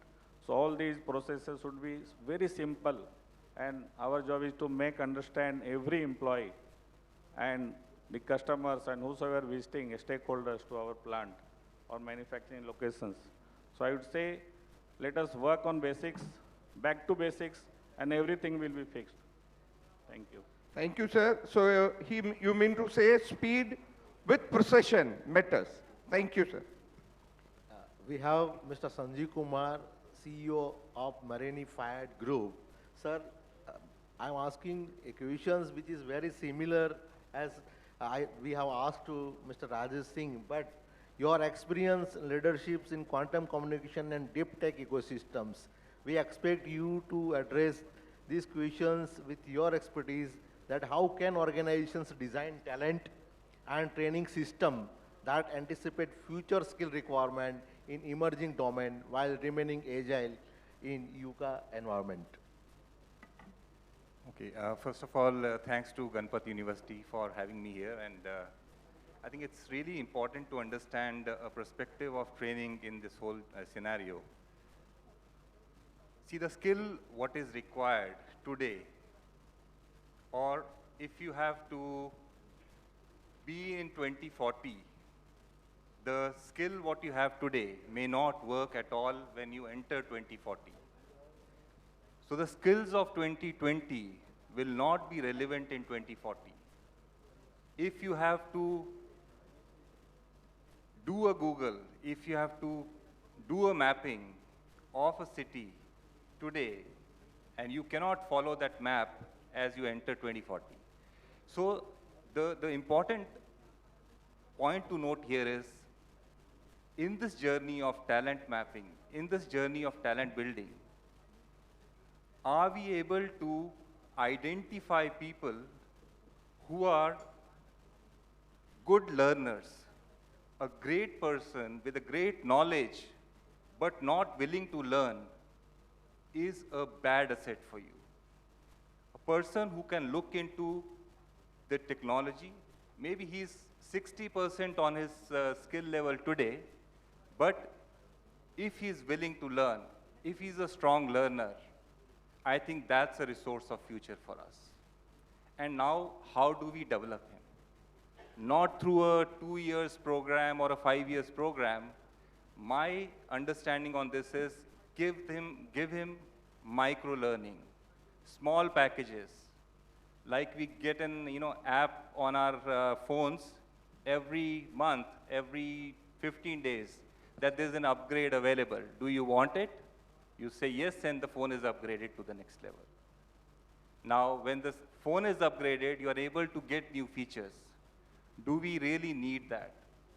So my understanding on this is that in this journey, we have to design those small programs to make sure that we are scaling up the resource which is getting ready for the future. I give you an example from my industry. I come from an automotive background. So in an automotive background, mechanical engineers were the key assets when I entered in. But is it any relevant today? Will it be relevant tomorrow? We all know that. The answer is maybe yes, maybe no. Because tomorrow, what we need as a skill is not only mechanical engineering in automotive. It's electrical, it's electronics, it's AI. Look at Tesla, Google-driven cars. It's AI. And it may be chemical if we talk about hydrogen cars tomorrow. So are we making our people ready for this skill set of tomorrow is our responsibility. Having said that, I can have a resource, put him as a quality manager, and then say, okay, he's the best quality manager, I cannot move him out. That's where the fault lies in me. That's where the journey stops. My role as a leader is to make sure that I am creating a passbook for him where we are passing on entries that he's a quality manager now, he's a supply chain manager, now we are upgrading his skill to make sure tomorrow when I need him, he's fully ready for me. So for sure, to take away the gist of this question, I can, clearly state that for sure, nobody of us sitting here can predict the future. We cannot predict the future. But we can be agile enough to deal with the future first in the industry. Thank you so much. Thank you, sir. It is really well said that for individual perspective, learn, de-learn and relearn concept is very important when we talk about the employee or a new person entering or the working in the organizations. At the same time, the organization have to make changes into their operating systems, their SOPs and their softwares and everything. So the continuous learning process give this scenario is the best scenario. Thank you, sir. Diamond polishing and jewelry making is normally, historically, it's been a craftsman's industry. Almost everything is manual. However, we have been witnessing of now, a lot of automations is getting into it, right? Especially when automation, AI, sustainability we are talking about. So where do you see this industry heading, Dr. Nirav, especially in this agile environment? First of all, thank you very much for a very profound question. And I must compliment the Ganpat University for creating, because the IPL season is going on. If you minus the batting and the bowling coach, we do have the full 11 players in the panel discussion. And thank you for creating such a T20 kind of scenario within the panel discussion. So must compliment the Ganpat University for the same. Going back to the question for those with whom I'm having the interaction for the first time and who are not aware of the James and jewelry industry. So I lead the global HR and sustainability for a company called Sri Ramakrishna Export, which is world's largest diamond manufacturing and export company. And as you rightly mentioned, it's purely labor intensive. But when it comes to a skilling, when it comes to talent, I can't forget quoting Chanakya, which simply put forward in the form of shloka, which he says, Yatha chaturbihi kanakam parikshate, nigarshana chedam tapatananehi, tatha chaturbihi purusham parikshate, tyagena gunena shilena karmana. Which simply means if you want to test the gold, there are 4 ways of testing it: heating, beating, cutting, and rubbing. But at the same time, I'm not being gender biased when I'm saying purusham parikshate. Male and female, I'm talking about the human being. When literally we want to test a human being, there are 4 ways. The person sacrifice, the action, deeds, and then their values and their merits. So these are the ways where how we can treat the human being, or how we can scale and how we can measure the competence and the worthiness of the human being. So when it comes to the talent, it is something about, we keep on saying that are we creating the talent for the future? But there is a paradox attached to it, because each time, being a practitioner, we keep on blaming the academia. They are not creating the competent talent for the industry readiness, and we have to keep on churning, we have to keep on grooming them. At the same time, academicians and the academic institutions are having the complaint that the corporate, the industry is not supportive enough. We can create an industry-ready talent. So it's complete paradox, because we being a practitioner, we are keep on complaining we are not getting the industry-ready talent, and academicians, institutions are having a complaint they are not, the students are not getting the worthy job. So what is the gap? The gap lies in the collaboration, because it's not like that, okay, it's one-way road. We have to work in a very cohesive manner where we can create a synergy between the industry and academia and create a worthy talent based on the need of the kind of an industry. When it comes to the, especially the diamond industry, if I were to quote our own example, we employ more than 7,000 family members within the company. And you'd be glad to appreciate that. We keep on being gaga about the formal education. At SRK, the average education of those 7,000 employees is less than primary. I'm talking about the formal education. Though they are having the right set of skills, the niche skills which they are having, the average salary, what we disperse, is more than 40,000 rupees. So imagine a scenario, imagine an industry where with this level of formal education, a person can get this much of remuneration. Tell me any other industry is paying that much. So it is the true way of considering and appreciating the significance of the talent and the skilling, the way they learn their skills, the way they disperse their skills. And we keep on talking about the technological transformation. It's not about having technology in place or deployment of artificial intelligence and ML and all. It's nothing about technology versus human versus value. It is about having the addition of, like, are we supporting the human values in conjunction with the technological development? So this is kind of a perfect amalgamation which we should be thriving for. And one should not be having any hindrance to accept the fact that the world is moving. We are passing through a very unprecedented time where, in spite of we don't have anything to do with it, and you can see that how the volatility is spreading, and the entire topic is about VUCA. But even if we are not supposed to have anything to be dealt with the geopolitical uncertainties, but still we are facing the challenges in that particular time. So I think the world is moving really fast, and it is going very dynamic. So rather, I would just say and conclude my remarks by saying, and Dawes Sedgman put it in his book called How, very mindfully, that it is no longer what you do that sets you apart from other, but how you do what you do makes a difference. Thank you very much. In fact, your job becomes very difficult, particularly there are no special degrees that run diamond polishing. It's more, you know, there could be a certificate, some course or some training in jewelry design or something of that. So we appreciate, sir. You're going to have a lot of challenges in the days to come. Thank you so much. Moving ahead, I am honored to ask a next questions to Mr. Vijendra Purohit, sir.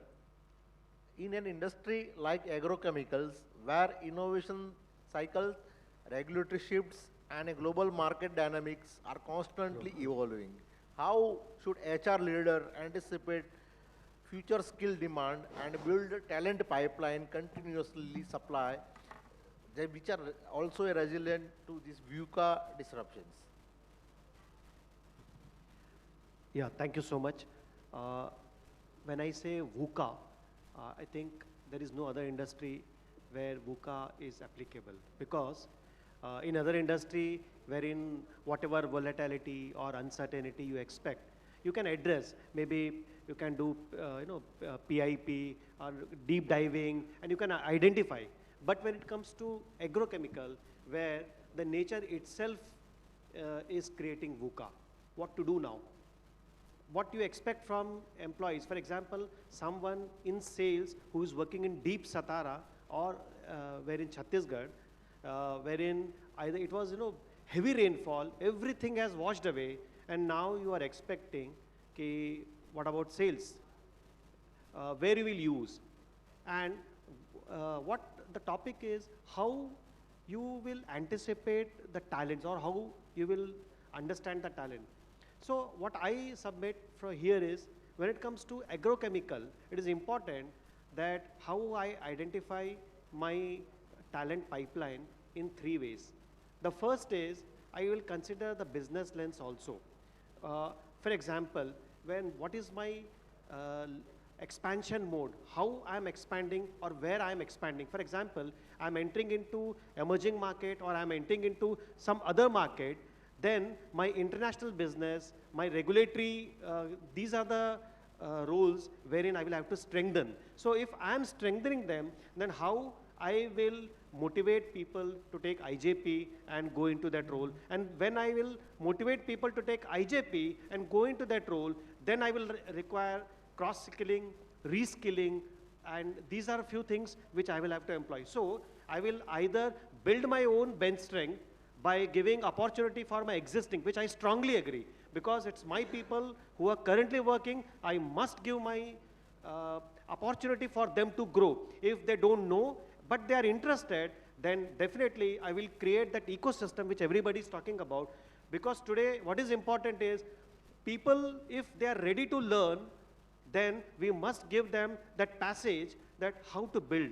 This, even I have worked in my earlier company, where I was working with the BFSI industry, in voice industry also. If people are ready, they are ready to change, they are ready for job rotation, then we must give them how to do that.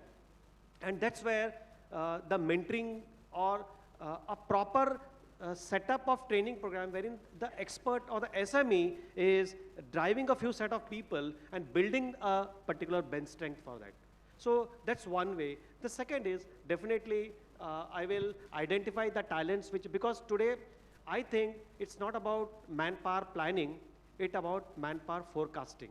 Forecasting, which normally we use for sales, whether it is for RSP or MSP. But today, manpower forecasting is very important, because which talent or which type of people I am going to require in the next 2 to 3 years is something which I must start the work today.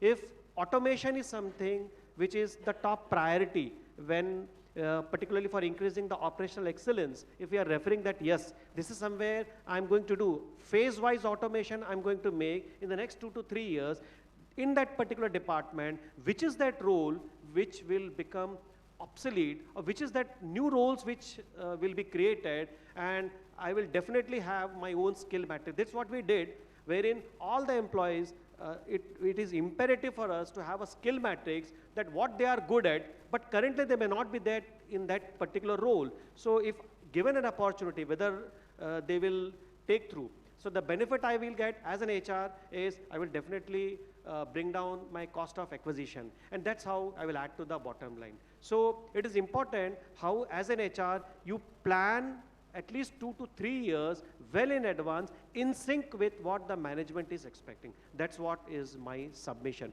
And here, I encourage everybody to have a T-shaped talent in their respective team. Now, I-shape, T-shape, there are different ways in which capability building is important. So T-shape is where in one particular skills, my team is expert, right? But in 2-3 other skills or in 2-3 other roles, they know. So tomorrow, if there is an expansion, at least this set of workforce can be shifted there, and a little bit of cross-skilling, hand-holding, and buddy system will make them expert. So the time required to hire and deploy will be reduced. That's what is my submission. Thank you so much.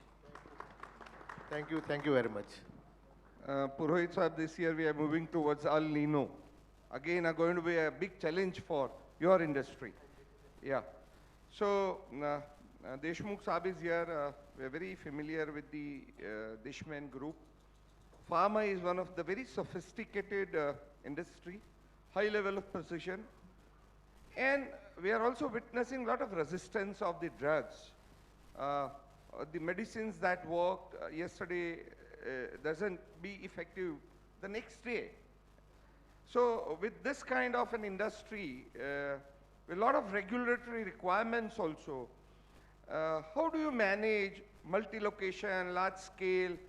How do you manage the entire transition from particularly in training your people and scaling it up very fast so that you are relevant in the industry? Sir, thank you very much. Very rightly said that pharma and API industry are driven by regulatory requirements.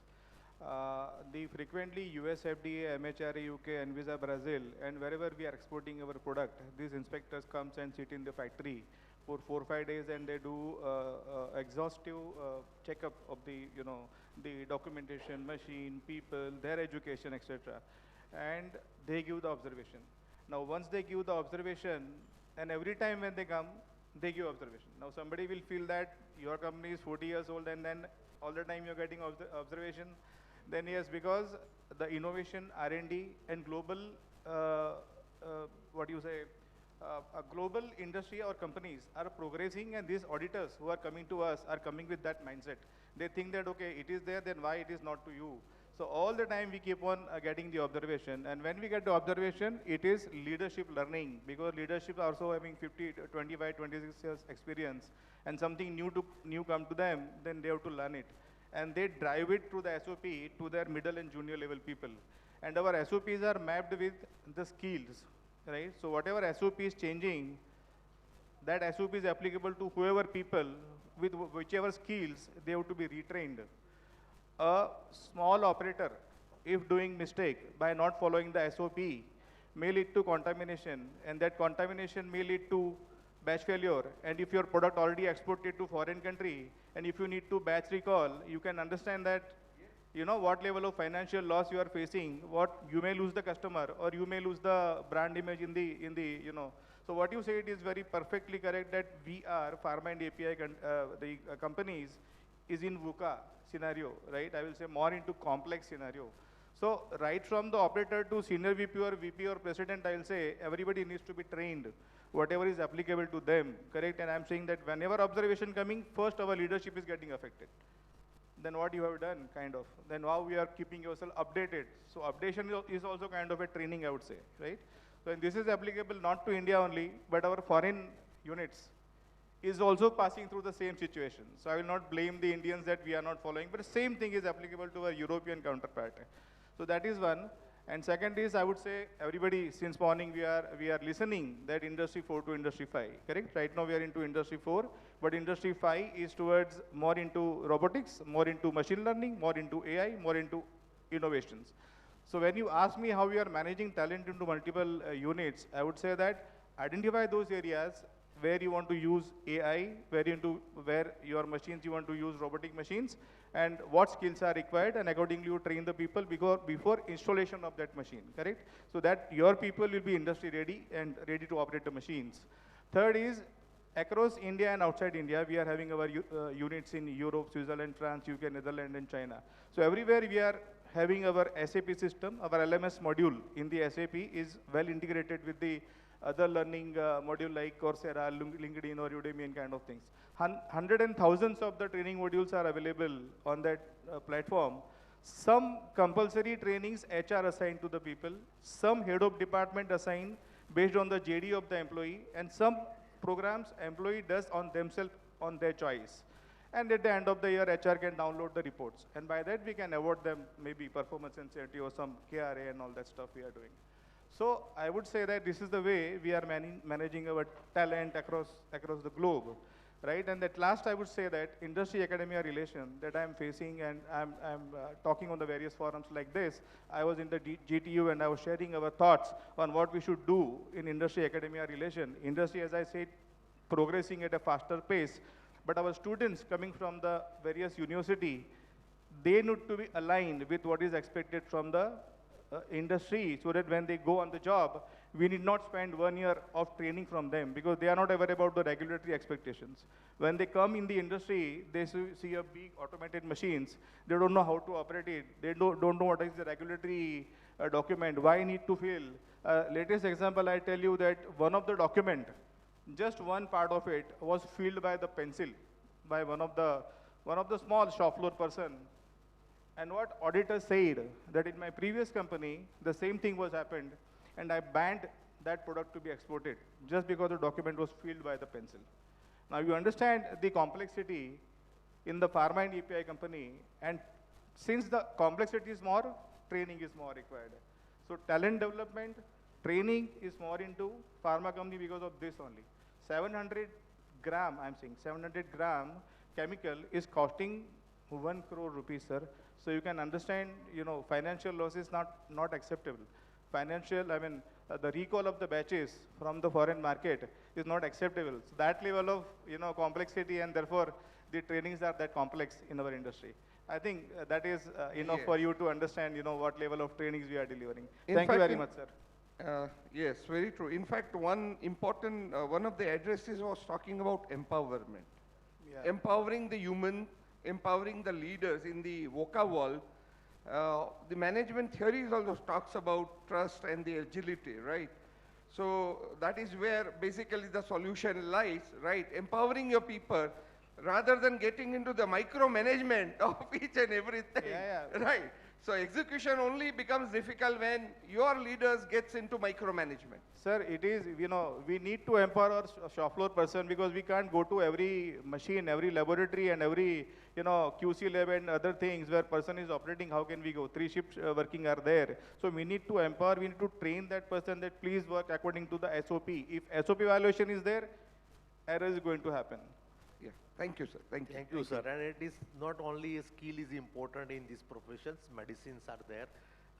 Directly thorough knowledge and sound understanding is also important. Directly exposed to human body, so we need to, Thank you. So now we have with us our another analyst from Dani Group, Mr. Manoj Sharma, who is head of IR in the company. Sir, with your experience advising parliamentary committees and shaping national HR and labor policies, how can organizations align their talent and training system with evolving regulatory framework while anticipating future workforce disruptions? Thank you. I think this quite challenging for any nation when they are reforming the country. So the country's reform, I represented last year in Geneva, where 187 countries participated, and they were thinking about a common law, right? We should evolve, learning from the pandemic, what law should come. If that erupts again, how to deal with that? So what is the role of the federal government? What is the role of the big corporate houses, and what is the role of the people they work along in the system, in the entire ecosystem? So when I talk about parliamentary committees and how the reforms takes place and how the organizations should be ready with that type of agility, before that anything erupts, what is the readiness they have? Before that, I would like to stress upon one very important aspect of it. If we look at last 100 years, how many companies have died their own death? Why they could not evolve? And why there is a history that industries are not able to move beyond 100 years? What is that? Why they reach to the level of incompetence? It is not that they are not supposed to reach to the level of incompetence. It is that they have to pass through that phase of incompetence. It is not that their people are incompetent. It is the organization itself become incompetence. They have to evolve, they have to pass through that phase, and then they have to reach to the level of, again, competence. So that is how the organizations evolve, that is how the sectors evolve, that is how the businesses evolve, that is how the countries evolve. We have seen the countries getting into the bankruptcy. What is that? They had the best people in their country and still they get into the country becomes bankrupt. It is not the company becomes bankrupt. The countries become bankrupt. Why they reach to the level of incompetence and then they really die to that situation? The whole country has to evolve. I'm happy the current ruling government for the last 10 years, how they are evolving, and a person like me participated in the parliamentary committees for the reforms. Country was struggling in the pandemic, and after the pandemic about the economic reforms that has to happen, the major issue was the employability and why and how the government can transfer the money that is meant for the common man and how they can pass it on. And I feel proud that that initiative that led around 40 crore people of our country, that was my suggestion. The e-Shram card that has been evolved for the unorganized sector. Now 40 crore people are the beneficiaries out of that, my suggestion when I made in the parliamentary committee. Thank you. So when you think about nation, when you think about change, I think that's a major aspect of the organizations. Bear part, my friends here from the industry.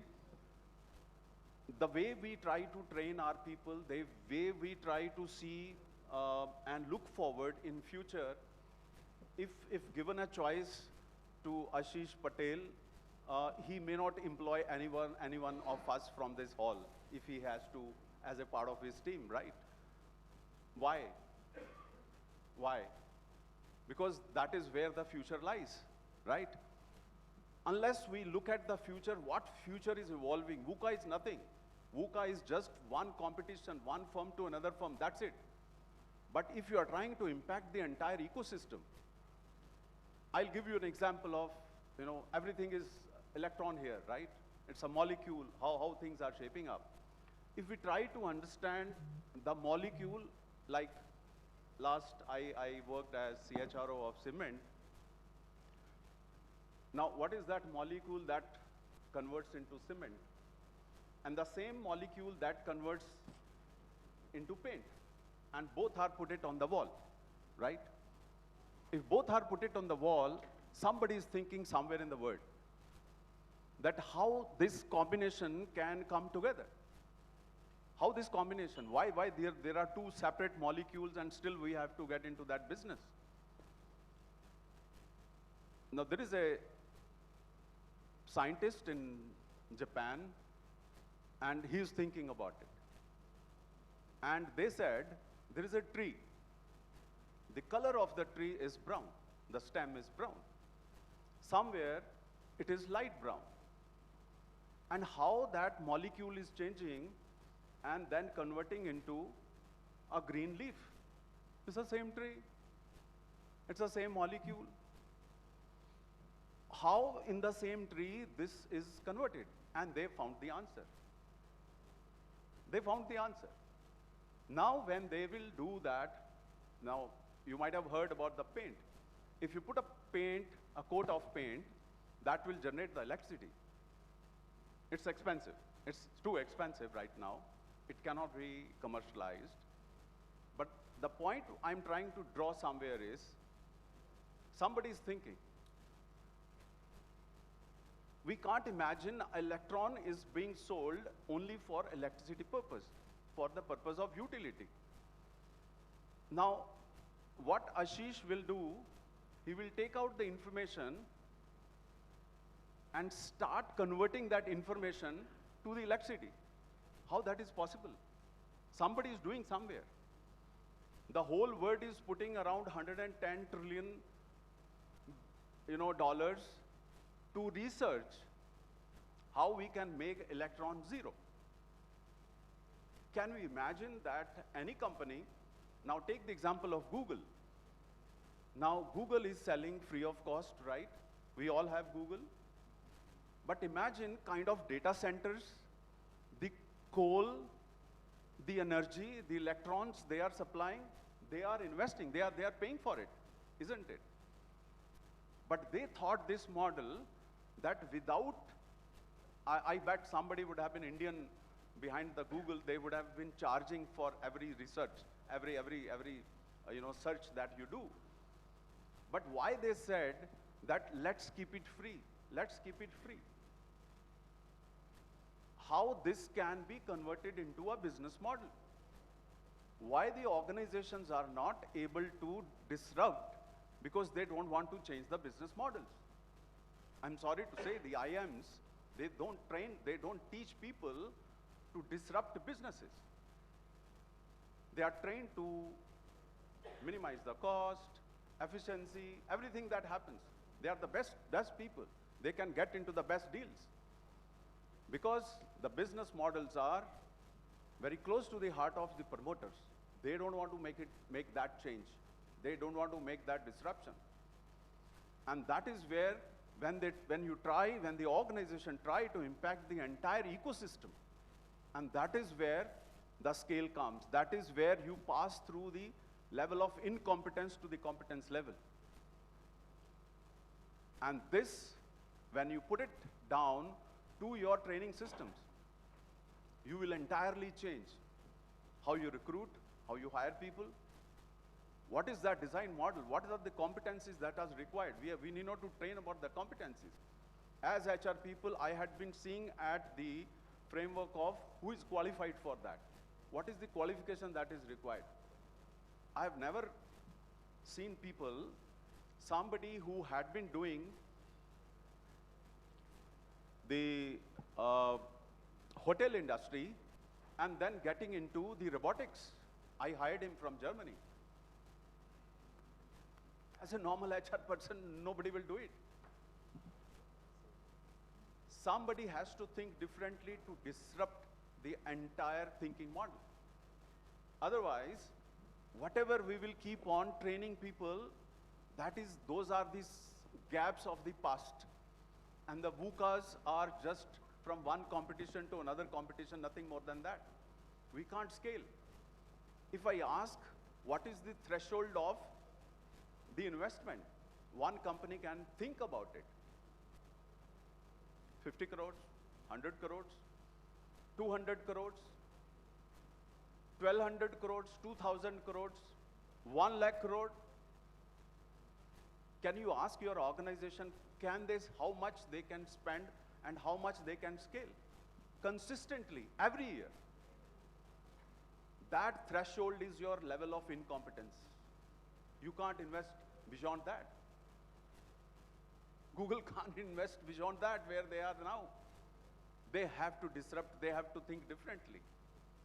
Why Tesla has come up? How they have come up? These are the big questions, national level, corporate level, one has to think through to disrupt the entire models. Maybe in the past, from the corporates, Government of India has never invited so many people. They can impact the national laws. And that is where the government is interested now. Last week, I was interacting with Niti Aayog, and they are talking about 2030. What are the changes in the social security system India needs? Now, if I look back as a corporate, how corporates need to update and align, how fast a corporate can align to the talent systems, to the workforce planning, to the skilling architecture and recalibrate time and again, time and again. And that is how the VUCA world, wherever we are operating right now, I'm not scaling up to, say, the vision of Prime Minister 2047, what he wanted to see for India. I think that is where we need to actually deep dive how to achieve that. Unless the large corporations, they think about it, the vision of that Viksit Bharat 2047 We'll have will not to be able somewhere, to achieve. Sharma sir, sorry to interrupt. Thank you so much. Yeah, we are Thank you so much. a little late in time. But we'll definitely, yeah, thank you. Now we are moving forward with Mr. Shubham Chatterjee with us from SAS India. Sir, with your leadership at SAS in education and analytics, how can organizations leverage data-driven insights to design workplace 5 model that enhance human decision-making while anticipating future workforce needs? Good afternoon. Workforce transformation, precisely. I was hearing pretty good panelists as well as Mahendra Sharma sir I heard, and I took one point which he said, which was very important. If the rate of change outside is faster than the rate of change inside the organization, death is near. I'll repeat for it to sink in again. If the rate of change outside the organization is faster than the rate of change inside the organization, death is near. Which leads me to another question, a trivia in fact. Out of the top 10 paying jobs in the industry, 4 of them never existed 5 years before. I'll again repeat with a pause. Out of the top 10 jobs in the industry, 4 of them did not exist 5 years before. And if we are not studying ourselves first, we are already behind the curve. A hand on your heart and tell yourself which is the last book you have read completely in the last 6 months. If you have an answer yes in your heart, you're on the right track. First change yourself, then let's talk about the world. I don't think so many of them would have had sitting here. If they are, at your right track. First time in the history of our technology, I'm in IT, I'm in 2 decades, at least more than 2 decades. I have to manage people on skills which I am myself not trained on. It's a point which is there for deliberation. When my dad was in mechanical, he was looking at IC which he had himself studied in his own college days. This is not happening now. I am managing people on topics which I first of all have not studied myself. Second, they know it better than what I do right now. And that's the reality, accept it first. Now, how to transform a workforce? Before transforming them, how do I transform my team who's already sitting in my office right now, first of all? This Gen Z problem is across the board. Across the board, across organization. We came with a scarcity mindset when we joined our workforces. Gen Z comes with an abundance of mindset when they join workforces.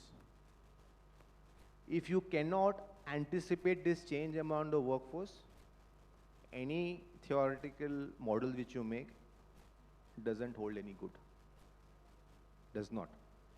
Now comes to me, how do I train these guys as a workforce transformation? A very unique thing. There is no standard answer. Each industry, each department, each team has a different strategy has to be made. You cannot have.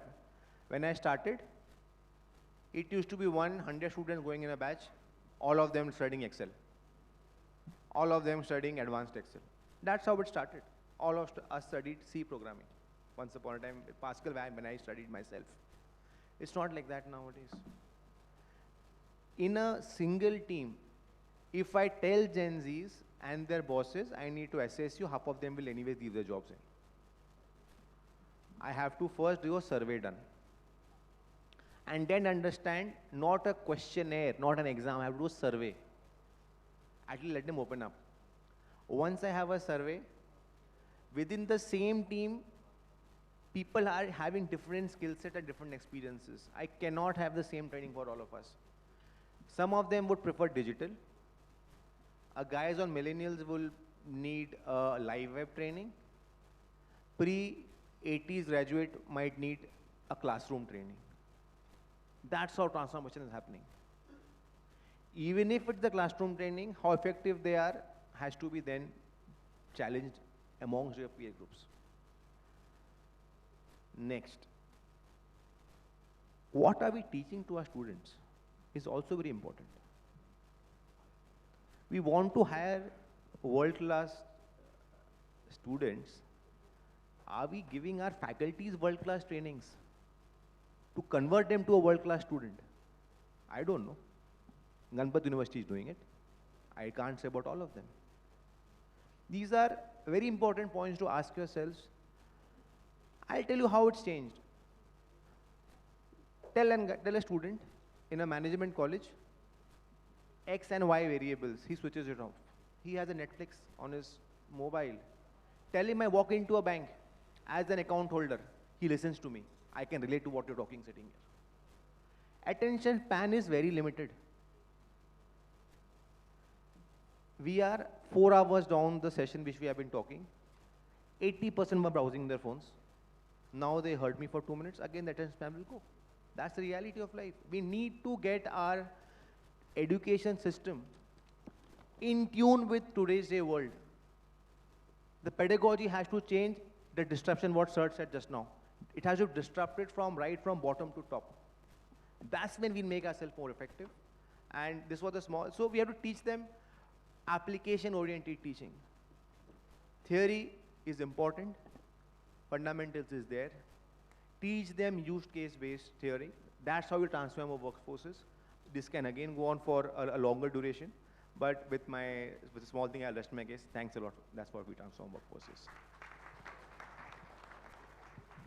I'll request the other panelists to shorten it because we're running short of time. Thank you, sir. Very interesting points are coming up, right? But sir, especially very quickly, you have been associated with a lot of training and in line with the Deshmukh Saab's inputs in pharma industry. What would be your views as to create a talent team that is already ready to go, ready to deliver as far as the pharma industry is concerned? Yeah, thank you very much. I am doing training from almost last 8 years, and lunch से आधा घंटा पहले और lunch के 1 घंटे के बाद वो सबसे tough time होता है, right? So we are in that phase. So definitely I am not going to take much of your time. I would like to thank Ganpat University. I would like to share one more thing. When I started my organization in 2017, I did my first seminar in Ganpat University at Maisana only, sir. So from that first seminar to today, it's on the desk. I really thank you very much. Coming to the part, now today we are discussing VUCA, right? It is really, what we can say, the thing is there. VUCA matlab, if you would like to share, anybody knows when the first time world was used, VUCA? During the pandemic. No, before that it was used in 1987 by the US Army. Right, first time it was used, we can understand because US Army आपको पता है कि राष्ट्रपति का भी mood हो जाता है चलो यहाँ पे युद्ध कर लेते हैं, right? Totally uncertain situation for the army of the US. So it was first time used in 1987, and today we are discussing the same thing in this industry. So as Sir said, pharmaceutical industry, we are dealing with almost 110 pharmaceutical companies and 57 hospitals across India. The great thing with me, I appreciate the thing is there, every day I'm dealing with a person who has invested 25 to 35 years in industry, like people, those who are sitting in the chair. With the same time, I'm dealing with a person who is coming out of the college, the fresher who is studying in the second year, third year. तो मेरे लिए ऐसा रहता है कि मैं उनको भी समझता हूँ कि what they are understanding, what they are expecting from the corporate. Simultaneously, when the people, those who are sitting on the dais, they invested after 20%, what they are expecting from the students and from the people, those who are coming out of the college. So the thing is that I would like to say in Gateway, to understand the VUCA, first of all, the collaboration of the industries, it should be continue with the people, those who are in the training or like that, sir. That is very important part, because what is there, we are arranging when the interview for the person, those who are coming out of the college. I just would like to share one example, you can understand. In last week only, one multinational company, we arranged interview one of the college, 52 students were there, and it was unfortunate, बोलिए उसको या कुछ भी कह सकते हैं, out of 52 students, only we were able to select one candidate. So this is the irony of the industry, right? So the thing, someone said, I think someone said, it should be matched with the corporate requirements, simultaneously what is coming out of the college, it should be matched. Then only we can give, जो gap उसको vacuum को जो create हुआ है वहाँ पे, we can fill that vacuum. And every industry, not only pharma industry, every industry is facing the same problem. They have the managers, but they do not have the people, those who are reporting to the managers. Right? Am I agree? Yes. Sitting managers over there, वही होता है कि मेरे को manager बनने की मेरे को individual काम करना पड़ रहा है. So the thing is there. So they are fed up with this thing. So definitely, industry has to align with the corporates. Then thing is, and like in university, like your Ganpat University, I have seen that you signed lot of MOU with lot of industry. I really, एक बार उनके लिए भी तालियां हो जाएं, right? Because very few universities are there. I am already associated with 13 universities across India from the last 5 years. And we have seen very few organization, industries, I can say these universities, they are working typically on the practical way. Theoretically, it is okay. Sir was saying, okay, theoretical, that is everyone knows. Because things are changing dynamically in the market. Because अगर आप 19th century की बात करें, it was muscle power. जिसके पास muscle होता था, he was running the world. After that, it came to 20th century, it came to money. जिसके पास पैसा था, he was enjoying. Now that we are entering the 21st century coming time, the person who is going to rule the world, जिसके पास data हैं और जिसके पास communication है. ये दो ही चीज़ें वर्ल्ड में अभी आने वाले टाइम में करने वाली है. और you can understand, you can see जो सबसे बड़ी कंपनी जैसे Fortune 500 में Facebook, WhatsApp, Instagram, what they are having? They are having the data only. और अभी जैसा बोला जाता है Facebook, उसके ऊपर कंट्रोल किया गया था US government because they can change the government of any, we can say, country also. That is the power they are having. So coming to the pharma industry, the thing is there is lot of gap in the industry. Pharma companies are looking for the candidates, those who are coming out of the college. So I really request we can train them, bring the practical experience.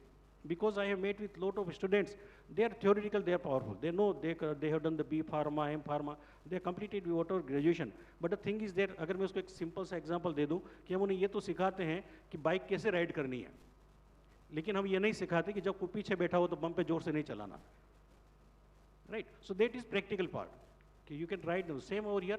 Theoretical, they are powerful, but the thing is that practical experience when they are going to enter in the industry, what they are going to force.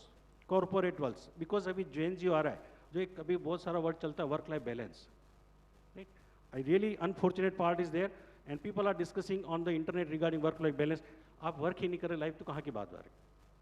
The person who is coming out of the college, when they are sitting in the interview, they are discussing a work-life balance. And the unfortunate part, the YouTubers and the trainers, those are discussing in the online channel, वो खुद उसका video रात को 12 बजे बना रहा है, और वो सामने लोग को समझा रहा है कि तेरे को work-life balance करना है, up to 6 you have to work in the industry. I am not saying just work between 9 to 6, it is okay. But if you would like to go extra mile in your life, or if you would like to go extra, achieve something extra, definitely you have to run extra mile. Then all you can achieve, otherwise 9 to 5 you cannot sing. So pharma industry, that is lot of scope is there, lot of gap is there. As sir said, from Dishman, we are dealing with the different companies, as I told you. One of the company recently, they started in 1948, and I think 23, they enter in nutraceutical. The director was sitting with me, he was saying the same thing, कि मनोज जी मेरे को है ना सबसे पहले candidate लाके दीजिए, those are coming out of the college. Yeah. So, Bhatsa will have to cut short the opinions, insights. Thank you. Thank you in very fact, much. you have put up a lot of, in fact, you have put in a lot of practical and realistic insights, right?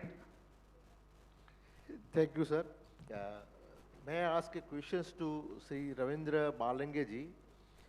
Sir, with your leadership across quantum communication, AI and Industry 4.0, how do you envision Workplace 5 evolving around in deep tech environment where human expertise and advanced technologies must coexist? Yeah, hello. Am I audible? Yes. Yeah. So, good afternoon, and thank you so much for giving me the opportunity, Ganpat University, for inviting me here, especially Professor Sridharan, who is sitting right in front of me. I do not come from HR background.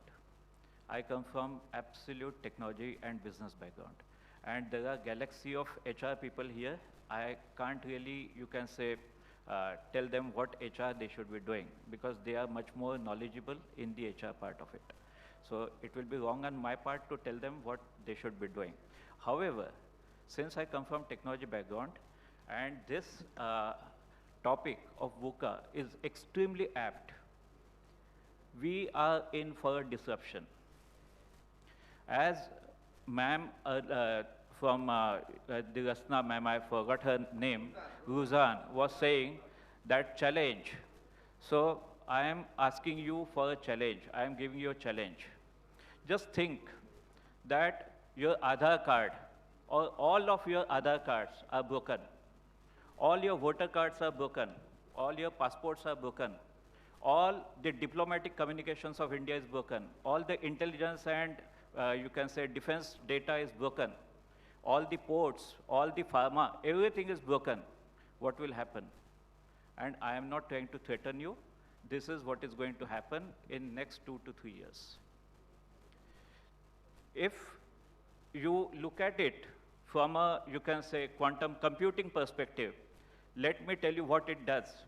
Quantum computers are much better than supercomputers in certain areas. They do have certain opportunities, but they also create lot of challenges here now. Since Mr. Manoj Bhatt and there were other people from medical fraternity here, quantum computers can create or finalize a molecule within days, not years. But at the same time, also understand that there is a term known as harvest now, decrypt later, HNDL.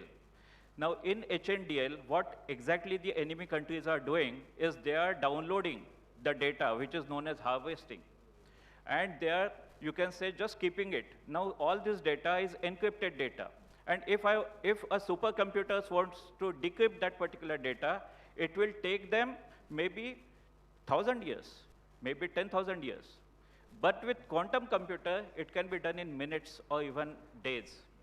Now just imagine that all this data is decrypted and all our intelligence kind of thing, or our defense communication, or all these aspects are lay open.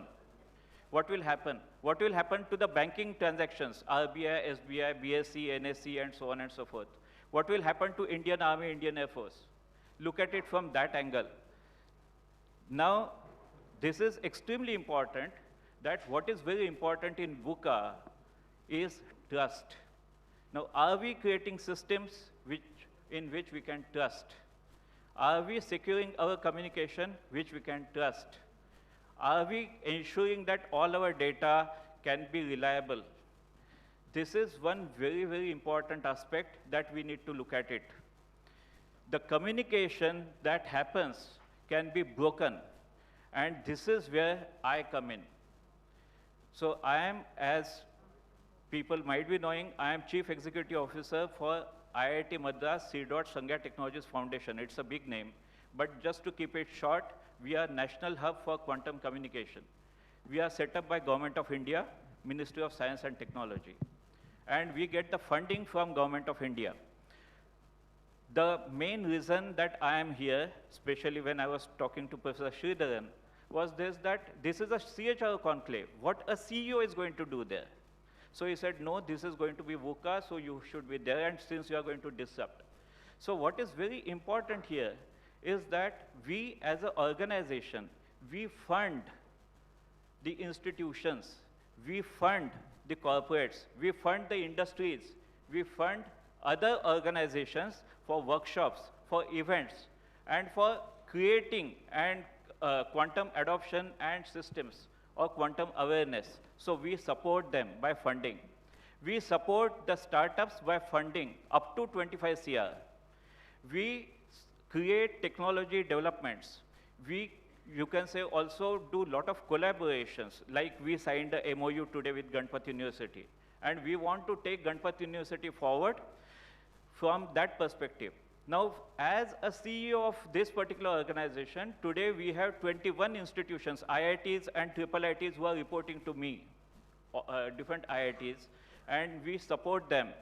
But these are only 21 institutions. If we look at all over India, especially if I'm looking at quantum part of it, I need at least 10,000 institutions. The requirement for quantum engineers in another 3 years is going to be 5 lakh. 1 week before, we had an annual quantum conclave at IIT Bombay, and only 300 researchers attended it, all over India. And we are going to need 5 lakh engineers. How are we going to create? From where are we going to create? And that is precisely why we are funding the organizations in capacity building and talent creations. Also look at it that from an educational institution, we support the quantum curriculum, courses, experimentation, educational kits, and also one very important part of it is the students coming from physics, mathematics, electrical, electronics, computer science, mechatronics, mechanical, everybody can contribute to quantum. And that is one very important part of it. So look at it from that angle. The quantum day, they call it the quantum day, Q day. Quantum day, as per Google, is coming in 2029. Earlier, it was predicted to be 2035. But they have shortened the time, and it is coming in 2029. Quantum day is like, say, breaking open all your data, and all our information will be opened up. Now, this is going to be a big risk for all of us, and this is going to be real VUCA coming up for all of us. The question is, are we ready for it? And what are we going to do to make ourselves ready for it? So this is a question to all of you. I am there to support all of you as a CEO for National Hub for Quantum Communication, or otherwise also from quantum computing or quantum sensing or quantum materials and devices. And the main motto of Government of India, because Government of India has given a project, a kind of layout, a kind of total project budget of 6,000 crores. But you also must be aware that Government of India also launched Research and Development Initiative, RDI, and RDI has been allocated by our Honorable Prime Minister 1 lakh crore. So the expectation is that the quantum will consume nearly 20,000 to 30,000 of that 1 lakh crore. So this is going to be a real opportunity for all of you, and we are there to make it happen. So beyond that, I don't really want to take your time, and thank you so much again for inviting me. For anything, please feel to reach out to me. Thank you so much. Sir, in fact, you have been rightly invited. It's not that you have been invited by chance. We all understand, I won't take much, but the digital safety can be assured through quantum, and quantum is where the next future is going to lie. So that was the reason, with a lot of deliberations with Professor Sridharan. So that's where it is. We are going to, a very important man. Few days back, if Mr. Trump would have not chilled down, ghar band hota tha, gaadi band hoti thi, sab band ho jata tha. Right? He is Mr. Pradeep Jain, who represents ONGC, the energy security, at least as of now, for the country, but then it's a public sector. We are talking about VUCA, we are talking about agility, we are talking about fast implementation. Public sector with a lot of processes, lot of systems, etc. So how do you handle this challenge? Thank you, Bharatji. First of all, let me know, are we hungry or are we out of time? Yeah, both. Both. I think time is more. Same with our India. We are energy hungry and we are going out of time. And this VUCA world, to say 1956, when we found that energy is going to be the instrumental force in development of our industries. The visionary leadership at that time thought to initiate exploration and drilling, which was not there with us. And I'm very proud to say that I'm coming from a ONGC asset, which is located in Anand district, very near from this place, where our Indian people searched the oil, and the first oil show by our Indian team was there in our Lunage, which is in Ganpat, right? So I'm coming from that. And when I'm talking about the energy, we are talking about the energy security, and ONGC started at that time with a vision of an energy soldier. So I need not to explain further that what a soldier mean. And वो जैसे Indian Army कहती है, join if you have it in you. Like that, ONGC, ONGCian, you can understand what kind of hardships they are putting in and what kind of challenges we are getting in hiring that capable people as our workforce. And after hiring them, all the challenges starts at our end. Like I am a head HR, जैसे sir ने बताया, hire to retire. ONGC people, they don't leave. Our attrition rate is too less. It is less than 0.25%. No one retires early. No one resigns. Very few. They are satisfied as well as they are having a national spirit. And our company is growing. As you were saying, we are $65 billion turnover company and all. We are across India. We are integrated E&P company earlier, exploration and production. Now it is integrated energy company. So that technological knowledge transition, our training transition are all happening simultaneously. And sir, as you are saying, this Hormuz thing, this keep coming. What actually happened at our level, at a small asset level, we were producing gas, and a well which is producing gas also produces oil because it's a dissipated gas. Now, if we will stop, producing from that well, that gas will lose. Our crude oil production will also lose. It will be considered as a loss for that days. We were producing gas, and Morbi Industries were producing tiles, right? So the raw material was producing at nearby to our asset by that small amount of gas. Okay? Morbi requires too much gas. That gas was coming through tankers, and because of this Hormuz, they have stopped supply of gas to Morbi. So they have stopped purchasing gas from our end. Their raw material stopped. So there are only two options, right? One is stop producing gas and sue those companies who were having the licenses, purchasing agreement with us. But we have a talented people, as you all know. They have thought about cascading, capturing that gas into cascade and supplying, so that our industry will also continue, we will also keep producing, and that Morbi industry will also support. And the second thing they started is micro-generating. So these are the ways, the innovative. Our mechanical engineer, when we take a mechanical engineer, it is absorbed in 28 different disciplines. Not only in maintenance, but also in drilling, production, supply chain management, logistics, so many, 28, I said 28 intake position. So the challenges are many, but as the Ganpat University, I'm very thrilled to be with very stalwarts of this industry and education industry, and things are evolving. And as I said, integrated oil and gas, at that time, we were also having our training institute. We have 10 institutions. Now, the universities like Ganpat, they are so highly evolving. I think they can take up that particular, niche work from companies like ONGC or other PSUs, and they can have advanced training so that we can focus more on our businesses. Thank you very much. Thank you so much, sir. Thank you. We have very important personality, close friend to me, Mr. Babu Thomas, Group CHRO, Shalby Group of Hospitals Limited. having a vast experience in talent acquisitions, operations, and business development in healthcare. Sir, I would like to ask you a question in a different way, and I would like to ask a audience to see this panel discussion theme, that building talent and training systems. So, Babu Thomas sir and the Shalby really made this is possible in current VUCA conditions, and even when the employees are also a VUCA in healthcare.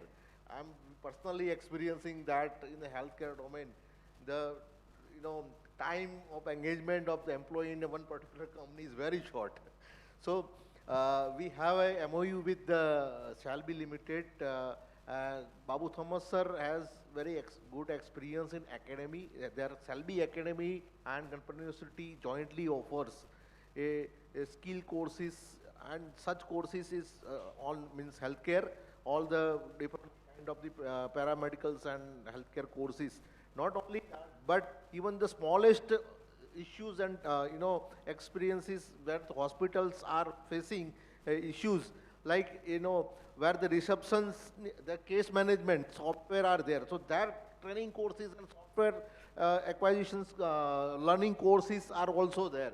So sir, how you build this kind of the systems to address this VUCA in your healthcare domain? Correct, sir.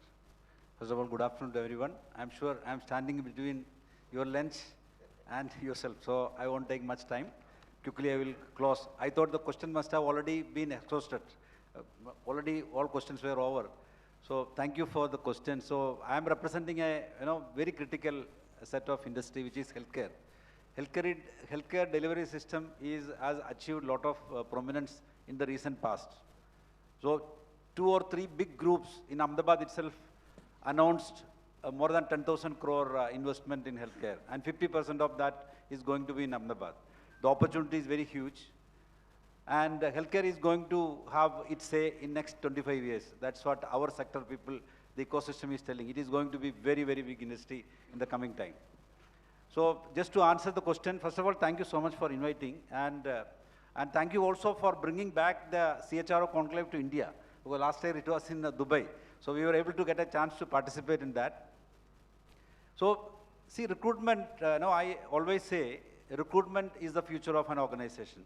In organization building, nothing more important than recruitment. But many a times, everybody who sits here will understand, the idea, the philosophy which I am bringing in. So recruitment is the most important task, because we always say human resources is the most important asset of the organization. And we give least important to recruitment. And important is the most important task. And because I was just listening to Ganpat Dada, when he was talking, he took Mahendra Sharmaji's name 3 times in his speech. So I was wondering, if that recruitment was not right, how this organization would have been built. So organization building, recruitment and bringing the right talent to the organization is very important for the future of the organization. Future is something which was, we were using very prominently here last 1 hour. So as future officers, chief future officers of the company, the most important act we need to do is the right recruitment, bringing the right talent to the organization. How do we do that? Because scaling is also required, depth is also required. So we need to arrange the entire talent into 2 or 3 categories, identify which are the critical job families, give depth to those families, and then go for scale for the other set of recruitment. It's a huge area, and VUCA, when we were talking about VUCA, I was just thinking out of my 35 years of experience, it was never non-VUCA, it was always VUCA. So I don't know, it was always VUCA, and where was it not volatile? Every 5 years we have a Gulf War. And I started, when my career, there was a huge saying that it was Y2K. It was going to disrupt the whole world. Internet has just started and it is everything was going to collapse. So, but truly saying, very honestly saying, AI is going to change the way we think, we operate, and we work. And healthcare and education are the 2 areas where it is going to be most impacted. We have to prepare because it is not coming, it is already in. So most of the things have started in most of the organizations. We also just debuted the introduction of AI in healthcare. Lot of good work is happening, lot of good work is happening. But something which is very identical and important for healthcare is not like other businesses. Here, we don't call it is, business partnering. We call it is, HR is, we are care-centered HR, we are going it. So business is going to be the result because healthcare and HR are purpose-driven organizations. So where they were purpose-driven or mission-driven organization, business cannot be on the top mission. Business will be the result because it's also an investment.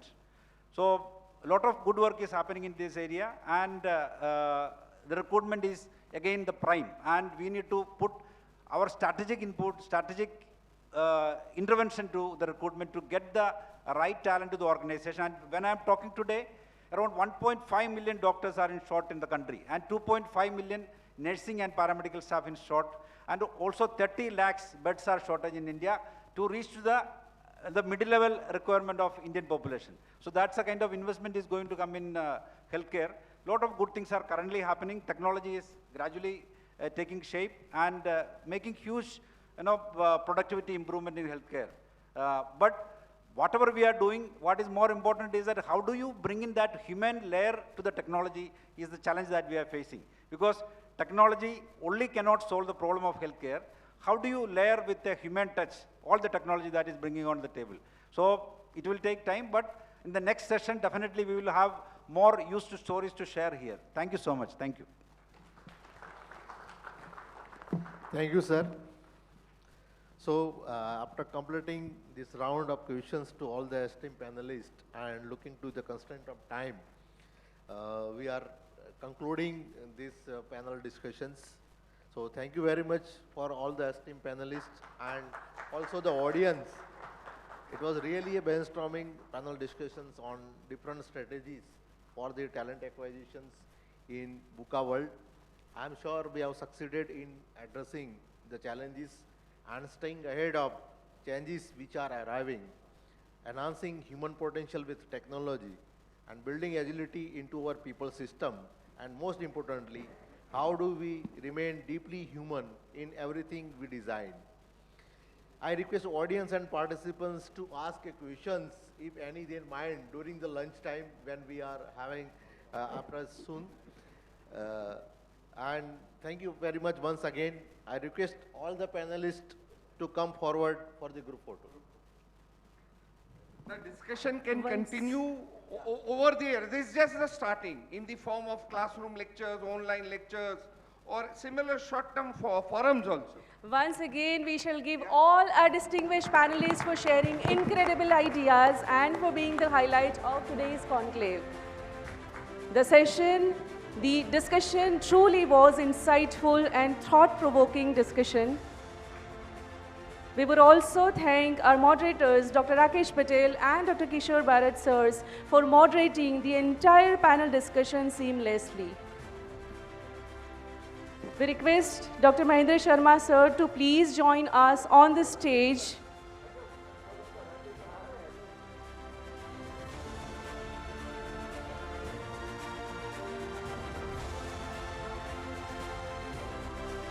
Request the dignitaries to please join us on the stage, and I request all the members sitting here in this room, give them a huge round of applause for this panel discussion.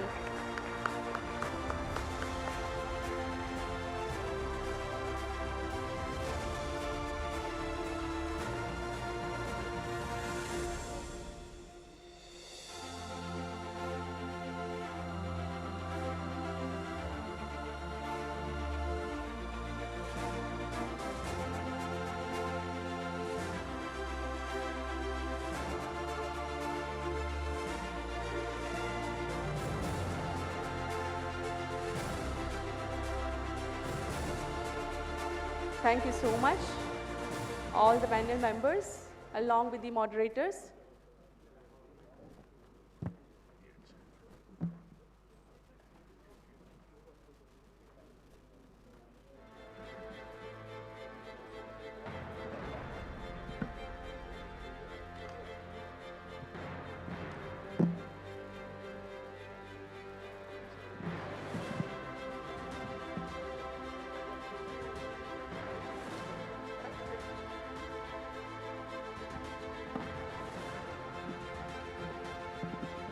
We extend our deepest gratitude to our silver partner, Udu.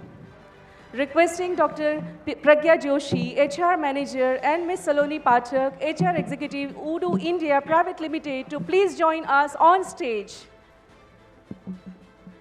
May we request Dr. Pragya Joshi, ma'am, HR Manager, and Ms. Saloni Pathak, HR Executive, Udu India Private Limited, to please join us on the stage.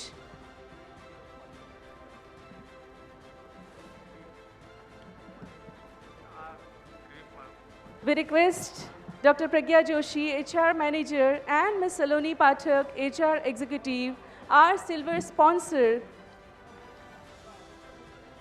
We request Dr. Remy Mitra, ma'am, Executive Dean, International Affairs, along with Professor Sanjay Manani, Deputy Director, GUNI Care, and Chief Engineer Jitendra Singh Rawat, Executive Dean, CD, International Expansion, Maritime Studies, to felicitate Team Udu.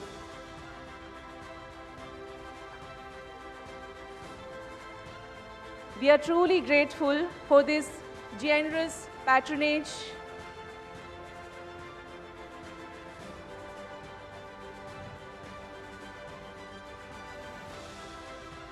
Thank you so much, ma'am. Moving ahead, we would invite Chief Engineer Jitendra Singh Rawat, sir, to convener of our upcoming Maritime Skills Conclave Mumbai, and Licensing Officer, Gujarat Maritime University, for an important announcement. There's no lunch break here. We have fireside chat after this presentation.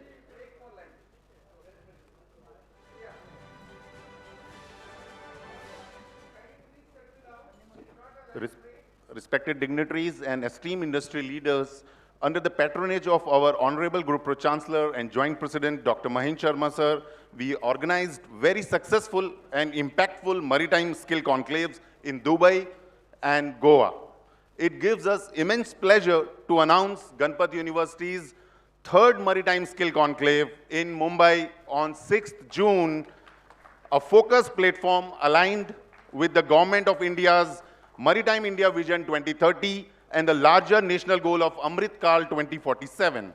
This conclave will bring together policymakers, maritime professionals, industry partners, and young talent to deliberate on shipping, ports, maritime technology, sustainability, seafarer training, and global skill development. Mumbai, being the maritime capital of India, is the ideal place to host this important gathering. Thank you. Thank you so much, sir. It is time for our fireside chat, an invitation to go behind the scenes of modern leadership. We are shifting focus to the CHRO as a strategic architect to business transformation. Please join me in welcoming our guest speakers to the stage, Mr. H.N. Srinivas, Senior Strategic Advisor, Tata Indian Institute of Skills. On stage, we invite Mr. H.N. Srinivas, Senior Strategic Advisor, Tata Indian Institute of Skills. Let's give sir on with a huge round of applause. May we request Mr. Sandeep Shah. On stage we have Mr. Sandeep Shah, ETOM Solutions. Sir is a leader at the intersection of finance and fintech. Mr. Sandeep Shah, CBO, ETOM Solution. May I request Dr. Rakesh Patel, Officiating Director General, and Dr. Girish Patel, Pro Vice Chancellor and Executive Registrar, to please join us on stage to welcome Mr. Sandeep Shah. To felicitate Mr. Sandeep Shah, we invite Dr. Rakesh Patel and Dr. Girish Patel.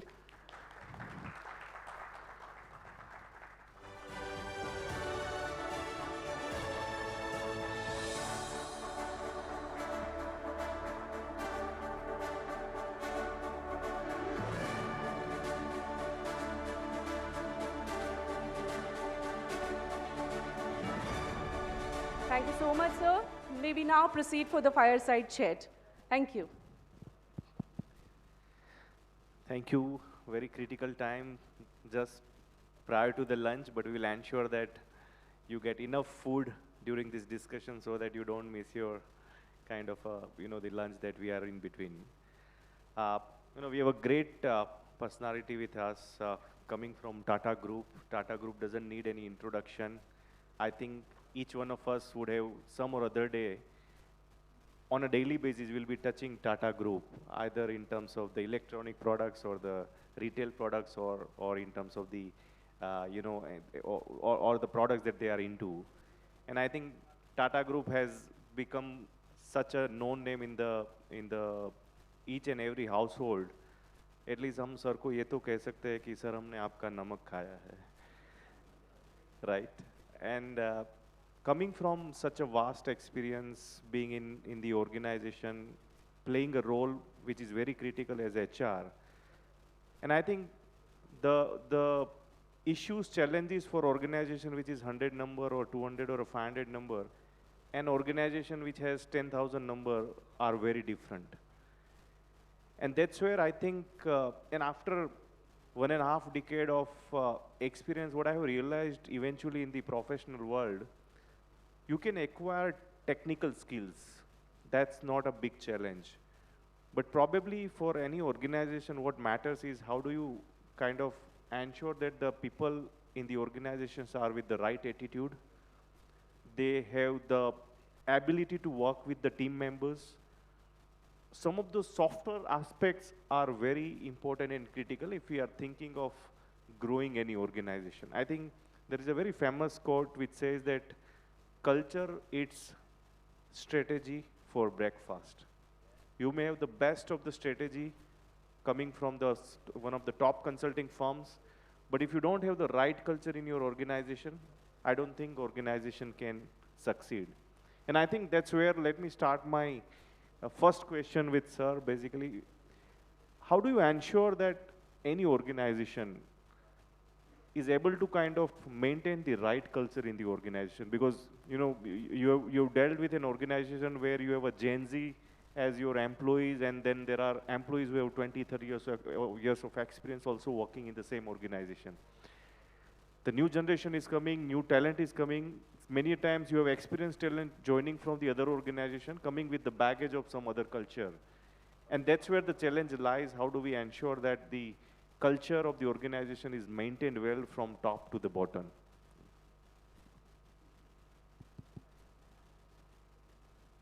I'm audible. Good afternoon. Anyway, it's not my idea of fun to, talk about food for thought and a fireside talk when the fire in the stomach is not doused and it is due. Anyway, I'll just take 3 minutes, 5 minutes to present my thoughts, and I'll permit him to ask me one more question so that in 10, 15 minutes we conclude this. See, it's all building an organization by defining relationship with all the stakeholders. An organization is a microcosm of a larger macrocosm. We relate to customers, we relate to shareholders, we relate to employees, we relate to suppliers, we relate to government agencies and a regulatory framework. So what kind of relationships you seriously build with each one of these stakeholders defines the sustainability and maturity of an organization in terms of delivering results. Results can be delivered only in an organization with mature systems and processes. How do you build an organization with matured system and processes? You need to consciously and seriously build relationship with everybody because it's a collective human endeavor. Customer is customer constituency, human beings, employees, human beings, and shareholders. See, it's all people interactions and people relationship and people related execution and delivery.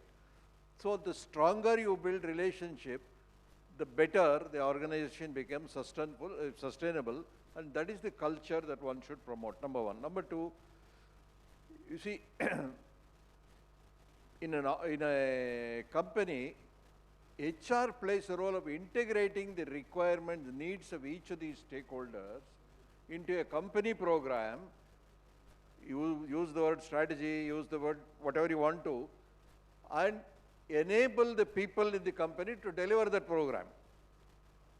Integrate the needs and aspirations of each of the stakeholders. Many of them have their own expectations and their own needs, sometimes contradicting with each other. understand them, listen to them, integrate all that into a company program, and deliver that program effectively, enabling people, empowering people. Empowering means skills and training. Empowering means education. Empowering means enablement. Empowering means also tolerating some minor mistakes. That is empowering. If you have an empowered, charged up, educated, skilled team of people who feel excited about delivering results, you have built the right performance-driven culture. No, I think very rightly mentioned, because in some of the organization, and I think most of the organization, they generally have a vision statement and the mission statement, right? And probably what I have generally seen in the organization, that while the top management is well aware about what they are trying to achieve, but sometimes it doesn't kind of, comes to the bottom of the pyramid.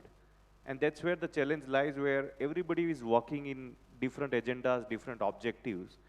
And sometimes the management gets frustrated that why, the results are not coming as per the expectation. And that's where you rightly mentioned, I think, the culture that you built in the organization, that also translate that the vision that has been well identified by the board or by the management is translated to the bottom of the pyramid in such a way where everybody is working with the same agenda. So a person may be in the back-end operations, but his mind is very clear that my objective is to serve to the customer. If that customer-centric approach is adopted, which means he or she is aligned to the vision of the organization. And I think, as Sir rightly mentioned, we have limited time, so I'll take one or two more points basically. I'll just answer this. Yeah, please add to it. Yeah. So he was talking about the bottom of the pyramid. See, I remember J.J. Irani's statement. Whenever I interacted with him, whenever he addressed us, he used to always say, one most important effective thing you need to do in organization, apart from empowerment, learning, communication, learning and training, is communication, internal communication. He had established in Tata Steel a department called internal communication. There are 20 people working on that. Multiple channels of internal communication. So, I'll just quote an anecdote. I'll not take more than 1 minute, one and a half minutes, to illustrate this point. I had been there as an assessor along with Prasad Menon to evaluate Tata Steel for a Malcolm Baldrige JRDQE award. I mean, it's an international award. And I was one of the assessors, lead assessors. I went there, and we had one guy by Baldrige Foundation called Steve Hoisington. Steve was his name. So when he landed in Jamshedpur, Steve was making a joke at me saying that, where have you brought me, Srinivas? It's a village, small town, because he is coming from United States directly. Who will have a world-class company here? What are you talking? I said, wait, Steve, don't jump into conclusion. Let us see what is going on. So we went to J.J. Irani. He said, we communicate to all employees, bottommost of the pyramid. What is the strategy of the company? He made an excellent statement. A strategy not understood cannot be delivered. Everybody in the company understands my strategy. Those days they had a vision of making Tata Steel the lowest cost producer of quality steel in the world. That was their vision. I'm talking about 2001. Then we kept asking employees, what is the strategy of the company? What is the vision? Everybody would say, we want to become the lowest cost producer of quality steel in the world.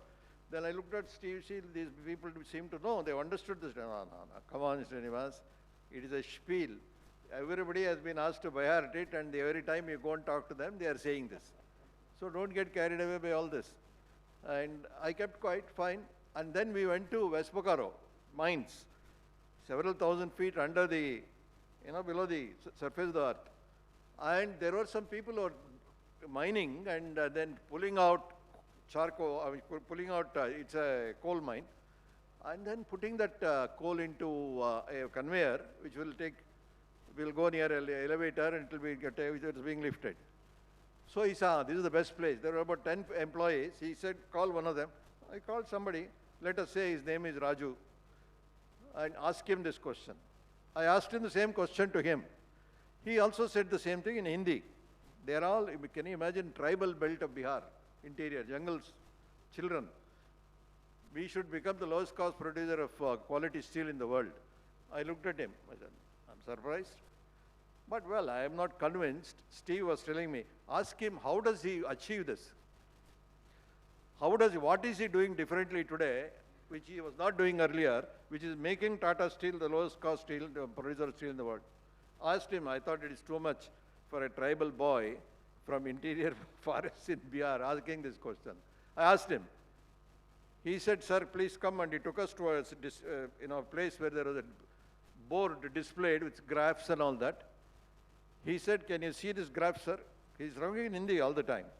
So we have been taught how to dig the ore and put it in the conveyor and how we can improve productivity of this mine day after day, and we are tracking it. See, we have taken a target of so much. We already improved productivity so much. We have taken this new target. In 15 days, we'll achieve that target. So by improving productivity and efficiency in the mine, we are making Tata Steel the lowest cost producer of steel in the world. Then I translated this to him. I translated and told him this. He opened his mouth and did not even close it with eyes like this. Did he say this? Sir, yes, he said that. Are you sure? I'm sure. I am only translating what he said. I have no more questions. I have no more questions. This is a world-class company. He just made a statement like that, and he said, let us go. So the lesson from this is, bottom of the pyramid or top of the pyramid, if you effectively communicate what you are supposed to do and take suitable steps and action in a manner that employees understand what is expected of them as different from what they were doing earlier to achieve a new goal, I think organizations become high-performing, effective organizations. A culture of performance gets built. Thank you. Amazing. Great example. I think that's why the Tata Group where they are today. And there are also examples of a failure of the organization. We have heard the names of Kodak and Nokia in our a decade back, but we don't hear them now. I think one of the reason of some of this failure is also the lack of internal communication mechanism. Because there was no culture of internal communication where if there is a fault identified by the bottom of the employee, where he can communicate to the management saying that we are actually lacking in this and we should solve it. Because of that culture where there was no mechanism where a bottom guy can reach to the top in terms of that communication, the company could not identify where they are failing. And that's where I think we have seen the failures also because of these issues. And I think, that's how I think sometimes we feel proud of our technical expertise or the patent or the product that may have. But if we don't focus on some of the software aspect that we are discussing today, I think there are high possibilities where organization will fail.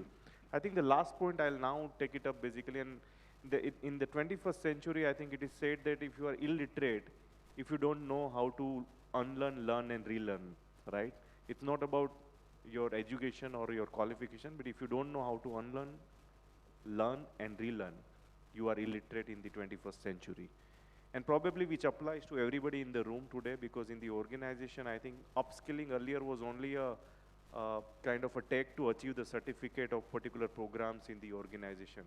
But in today's world, I think upskilling is something that, and we have seen that these technologies are changing every 3 to 5 years. And somebody had said very categorically that eventually all the companies will become a technology company. I don't know whether it's right or wrong, but that was the statement by one of the famous industrialists. He said that every company some or other way will become a technology company. Now in this process, how do we ensure that the 100 or 500 or 10,000 people that are working in particular process or style or mechanism, they are trained effectively so that we don't end up kind of complaining after 5 years saying that I don't have a right talent in the organization. So sir, your views on how organizations are copying up basically in terms of the upskilling side of the, the recent trends? Yeah, organization, I'll briefly, 2 minutes, I'll respond to this. See, organization, if it has to be a learning organization, everybody in most Tata companies, we have a rule that they have to do a certain number of days of training every year. And that is tracked as a part of our quality program. And what kind of programs they are attending? Is he learning something new? That is very important. And also this fear about AI and all that. See, AI and when computerization was introduced, similar fears were there. Now AI commoditizes lower-end manual jobs. See, coding and decoding has become some kind of, in software industry, it's a manual, it's equivalent to what we considered as a manual job earlier, it is equivalent to that. Many of these tasks are getting automated, but the intelligence has to prevail. See, if a new future for the world can be created by using analysis, a brilliant analysis of the past data, it will be the greatest miracle and a breakthrough in science. That doesn't happen. It's like a diagnostic study. If a diagnosis of 20 different types, an analysis, clever way of putting it, all that, okay, fine, with AI help. But there has to be a doctor who will prescribe medicine. This is a good example for AI. See, the human mind which has to decide what is the direction, what is the goal, what is the solution, and how do we resolve this conflict, that mind is always required. So there is no fear. AI will define new type of jobs in the future, you see, and those jobs will become, job roles will become more popular. These mundane jobs will gradually and slowly, it will give way to AI and, software operated systems. No, perfect. I think, we have seen, and sir, in his generation, I think he has seen those transformation through a computerization and now technology and AI. There is always a disruption, but we have never seen that jobs have gone away. I think jobs have always increased, productivity has improved, and efficiency has improved. Probably the only critical kind of an institution or the stakeholder in the entire game is the university or the academic institute. I think while the government's education policy or the regulations may take time to adopt to the right industry changes, but I think what Ganpat University is doing in terms of ensuring that, bringing all the stakeholders together. I think I was looking at the previous session. You had everybody from pharma, medical to logistic to, some of the best sector that we can think of. They are all part of the engagement and the ecosystem that we are trying to understand. And this session also helps universities to understand what is the current trend happening in the market, and probably that's where you can help students to kind of adopt to the changes. While they will learn the theory and the basics that is part of the curriculum. But this engagement actually helps more in terms of understanding what is expected basically when they go to the corporate world. And I feel these academic institutes should continue to play that role, because ultimately when we hire candidates, right, probably in a month or 2 months' time, we are expecting them to start delivering. Time has gone where companies used to spend 6 months' time to provide training or now they are actually expected to deliver the result at least on the next second or third month of their joining. And that's where if they've already undergone some sort of a basic fundamentals or foundation during their academic time, which will actually improve and the adaptability in the corporate world. Now with this, will not, do you have any last word before we conclude? Yeah. Maybe I would have shared a lot more of Tata group episodes, experiences, my interactions, which whatever little I had with Mr. Ratan Tata, some of those things, some other occasion, maybe I'll... I think we'll plan one hour. Today, I think we should conclude this session. We should plan a 1 hour podcast with sir so that it is recorded well and circulated well amongst the students.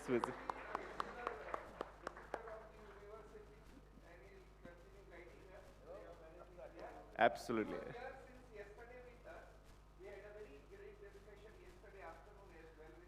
No, at least for in 10-15 minutes, I could actually learn a lot of things based on the thoughts that he has shared, and I'm sure that I'll implement in my career path as well. So thank you very much, and look forward to the engaged sessions going forward. Thank you. Thank you so much, sir. Srinivas sir and Shah sir for sharing your valuable insights. Thank you so much once again. Now, we are truly honored to have Mr. Rajesh Ohol, Vice President Bosch Home Comfort Ahmedabad with us today. May we request you, sir, to please join us on the stage. Along with that, I would also like to invite Dr. P.R. Patel, Head Skill Development, to kindly come forward for the felicitation.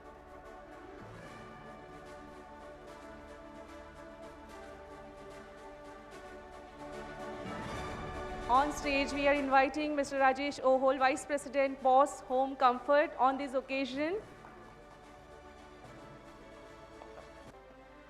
Next, we would like to acknowledge our knowledge partners. We thank our knowledge partners for today's event. May I request Team NHRD, Ms. Deepa Srivastav, Mr. Prakash Bajaji, and Mr. Vishal Bhatt. We request you to please come on stage. May I invite Team NHRD to please come on stage. I request Dr. Rakesh Patel, Officiating Director General, Senior Pro Vice Chancellor Dr. Saurabh Dave, and Dr. Girish Patel, Pro Vice Chancellor, Executive Registrar, to felicitate Team HRD, NHRD. We have on stage Ms. Deepa Srivastav, Prakash Bajaji, and Mr. Vishal Bhatt. We are inviting Ms. Deepa Srivastav, ma'am, if you could, yeah. Let us give them a huge, huge round of applause.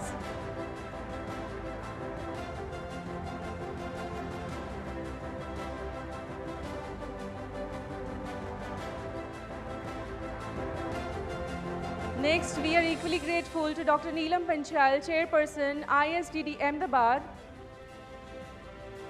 We request Dr. Rakesh Patel, Dr. Saurabh Dave sir, and Dr. Girish Patel to please felicitate Dr. Neelam Panchal. And I also request Dr. Remy ma'am to please come on stage to felicitate Dr. Neelam Panchal ma'am.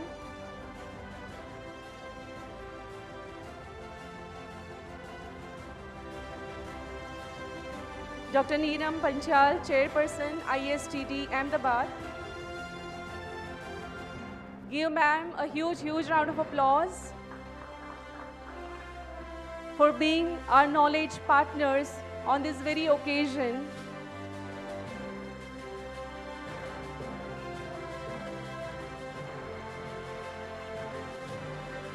Thank you so much.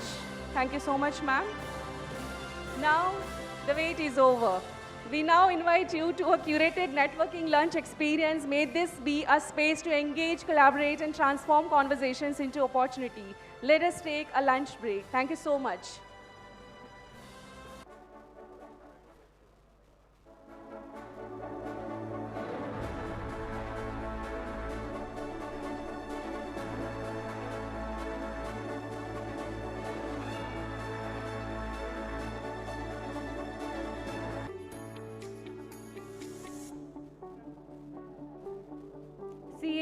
Swami, who is going to address us on skill, speed, and scale, preparing the workforce for the next decade of innovation. Over to you, sir.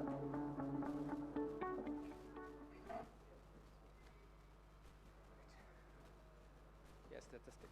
Okay, let's see. Is it up?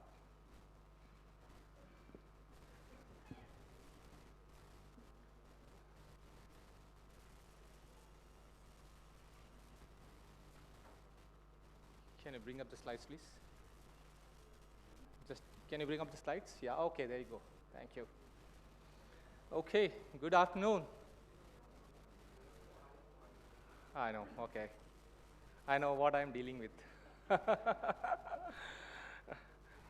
Sure, okay. Firstly, good afternoon, and a big thank you to Ganpat University, the organizers, to Professor Kishore, all of you, for having me here. It's a great honor to be speaking and addressing this gathering.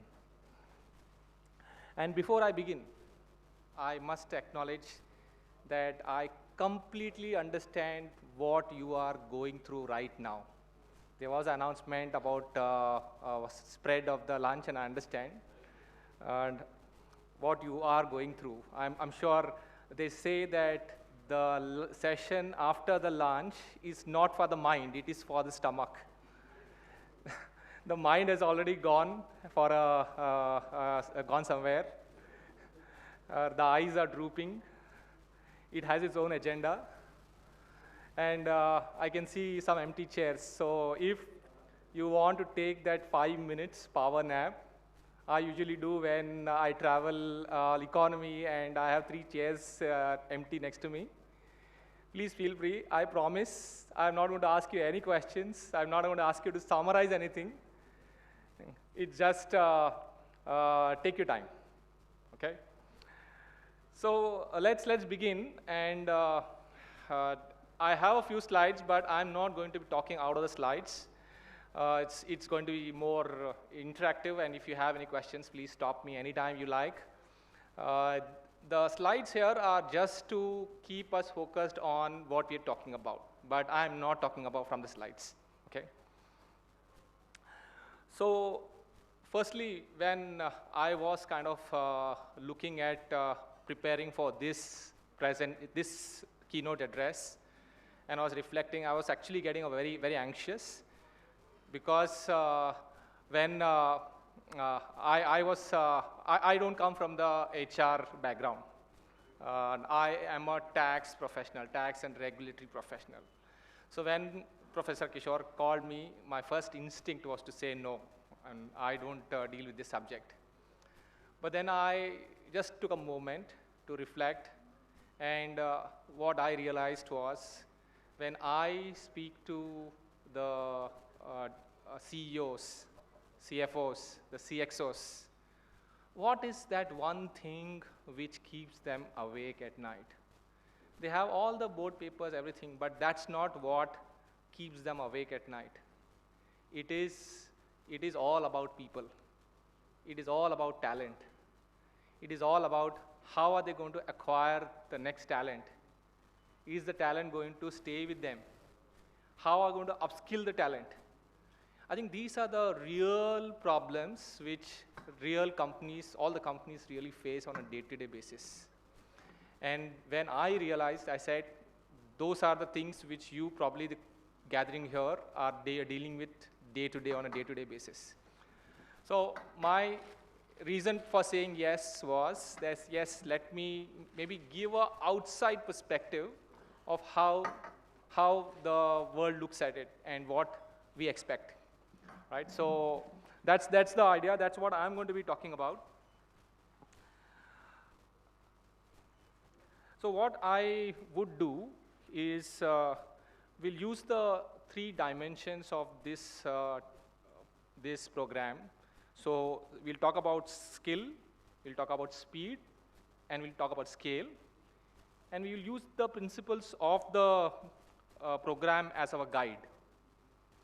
We will talk about anticipate, we'll talk about how to augment, we'll talk about how to adapt, and then we'll also talk about anchor.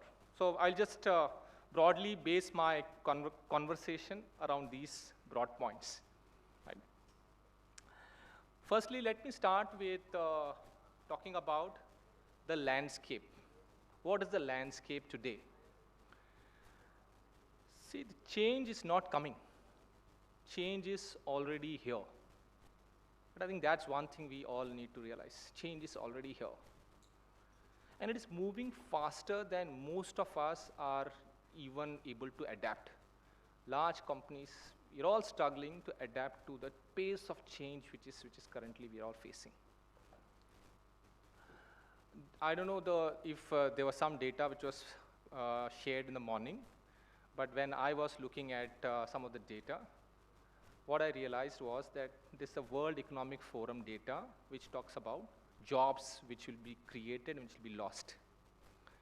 As per that World Economic Forum estimates, there are, over the next few years, there are about 85 million jobs which is going to get lost. But at the same time, there are 97 million jobs which are going to be created. Right? So now, net positive.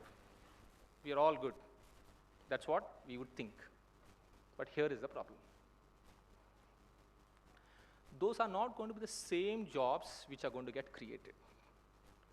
The skills which will be required will be completely different from what it is currently available. Right?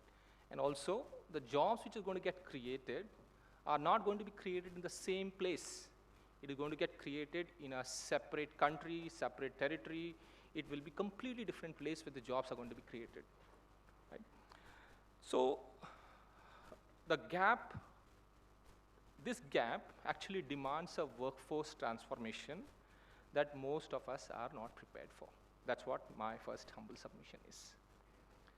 That gap, the gap between the workforce which we have today and the workforce which we need in the future, that again is not a technology problem. That is a people problem. And that is what we all need to solve for.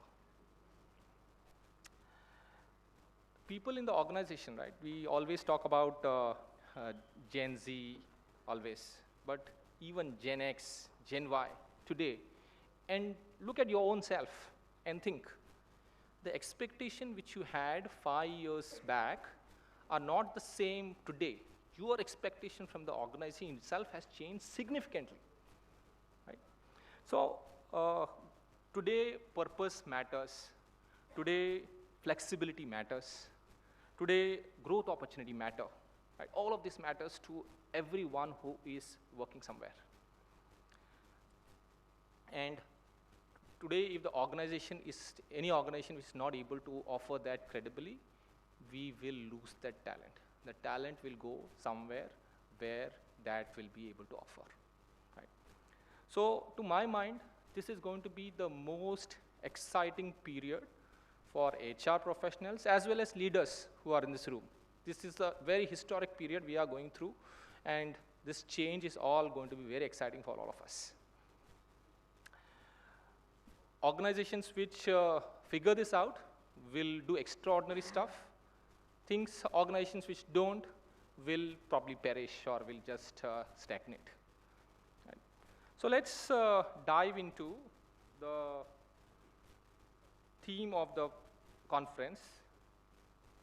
Yeah, so I already spoke about this. I said that there are 3 core lenses. The core lens which we are going to be speaking about is going to be skills, speed, and scale. And we'll be talking about anticipate, augment, adapt, and anchor. Let's dive into the first principle, anticipate. And again, I'm not talking from the slides. This is only for a guide. Just generally at the end of it, you should know this is what we covered. Right? But don't worry about the slides. Firstly, what is anticipation? Anticipation is not prediction. Today, if you ask me what is going to happen in 2035, I would not know. And if somebody else is telling you that they know, they are probably selling you something. Right? But anticipation, genuinely paying attention to the signals that are already present and making deliberate choices out of it. That is what we need today. So I'll talk about an interesting example. We all know Walmart.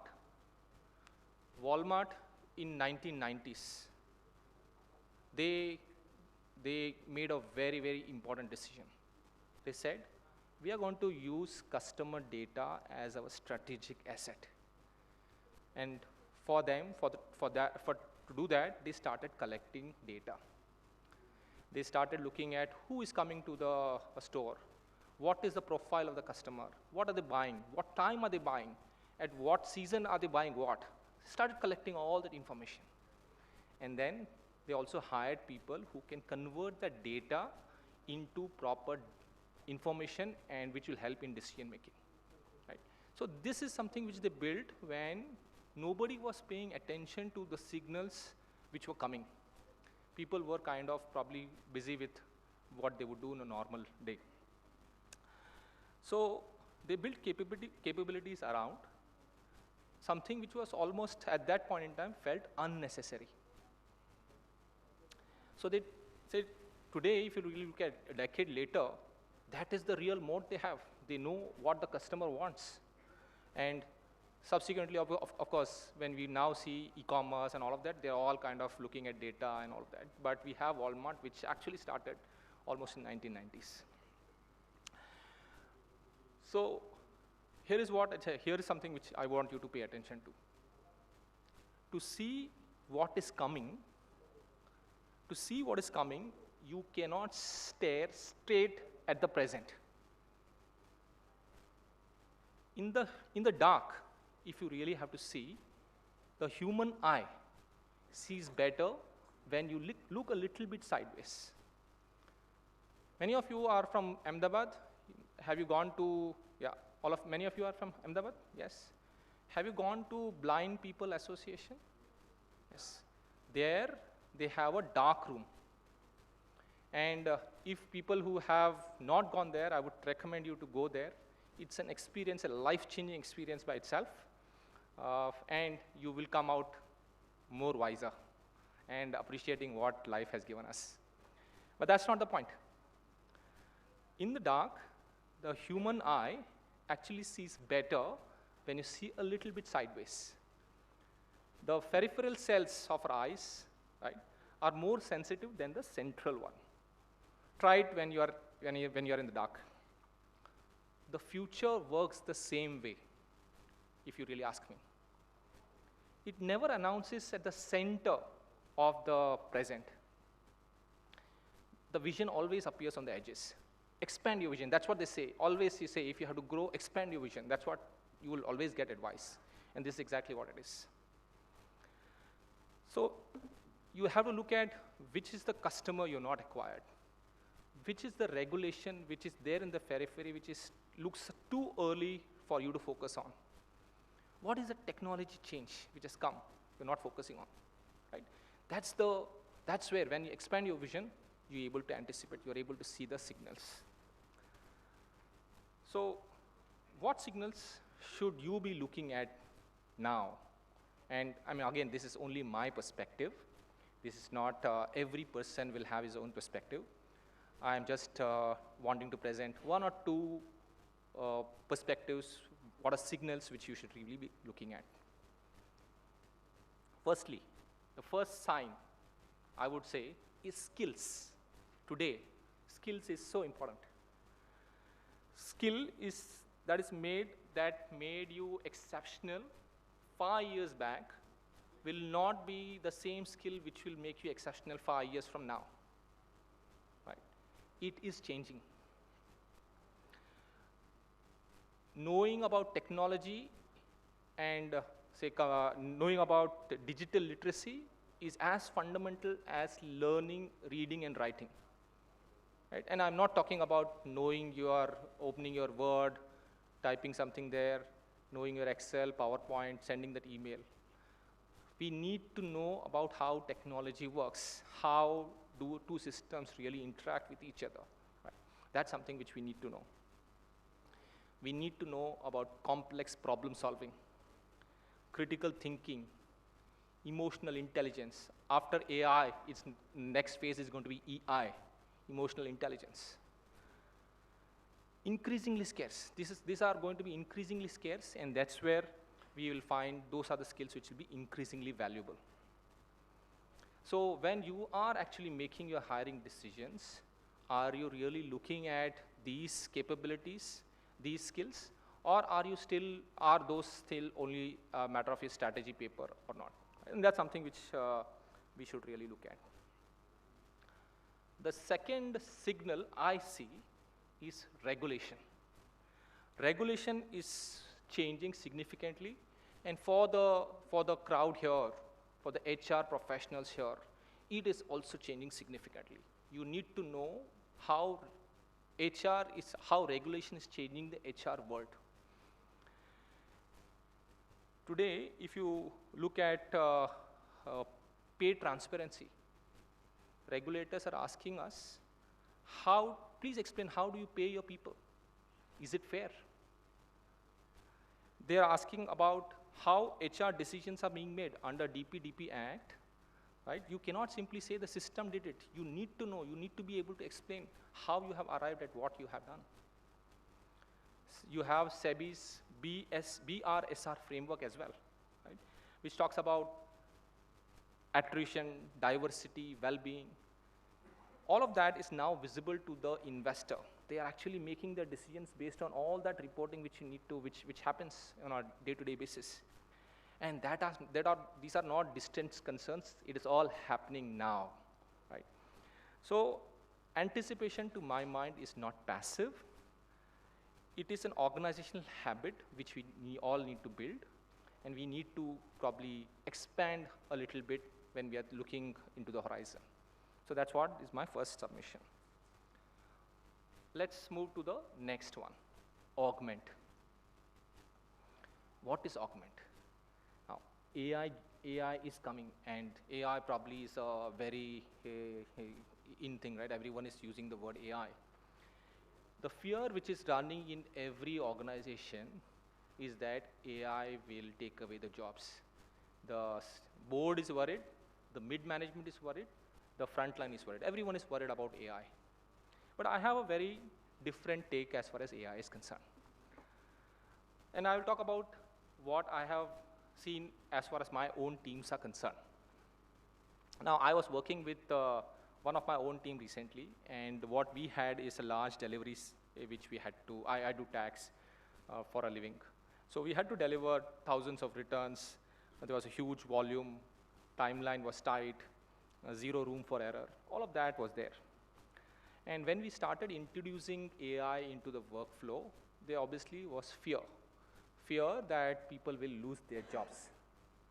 But what did it actually happen? What turned out to be true was completely different. The people who learned to work with AI, they became measurably better. They were more accurate as far as their work is concerned. They were faster. And more importantly, they stopped spending time on repetitive things. Right? And where did they start spending time then?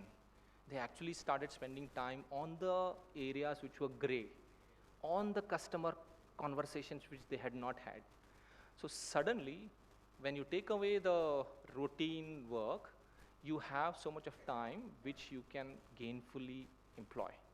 And that's what augmentation to me looks like. The technology did not replace the professional. It actually elevated the professional, right? So the professionals who are almost afraid of AI, they became the one who were most valuable. So again, if you really ask me, the fear was the signal. The fear that they will lose the job was the signal. But if you deal with your fears, then you are able to work through that. So that pattern, that technology doing the routine things so that human can do extraordinary, that's what augmentation looks like to me. And for the HR professionals here, that is our job. For the leaders here, that's our job. It is to make sure that we are able to create that capacity so that people can focus on what they need to. So on a practical level, what does this mean? What do we need to do? First of all, let's be deliberate about what task we need to automate. Right? That's something which we need to really focus on. And after we do that, what do we do with the time that frees up? Most of the organizations automate, but they don't focus on what the people who got freed up need to do. And usually they gravitate towards the other low-level skill jobs. I think that's where we need to really focus on, and we need to use that freed up time for them to be able to doing something better. Second, I think we also need to start building a genuine learning culture. Now, learning culture, everyone talks about learning, but it's an overused phrase. But we definitely need to build a learning culture where admitting that there is a skill gap is not a performance appraisal, but a development conversation. If we do that, we will be able to kind of navigate this. So they say you can buy technology, but you cannot buy culture. Right? That's so true. Which means culture is the only sustainable thing in the long term. You cannot just throw money and buy culture. That you need to build from the ground level. Now let's move to the next one, adapt. Now, I believe genuinely that the organizations which are going to move fast, adapt fast in the next decade will be the ones which take governance and say compliance seriously.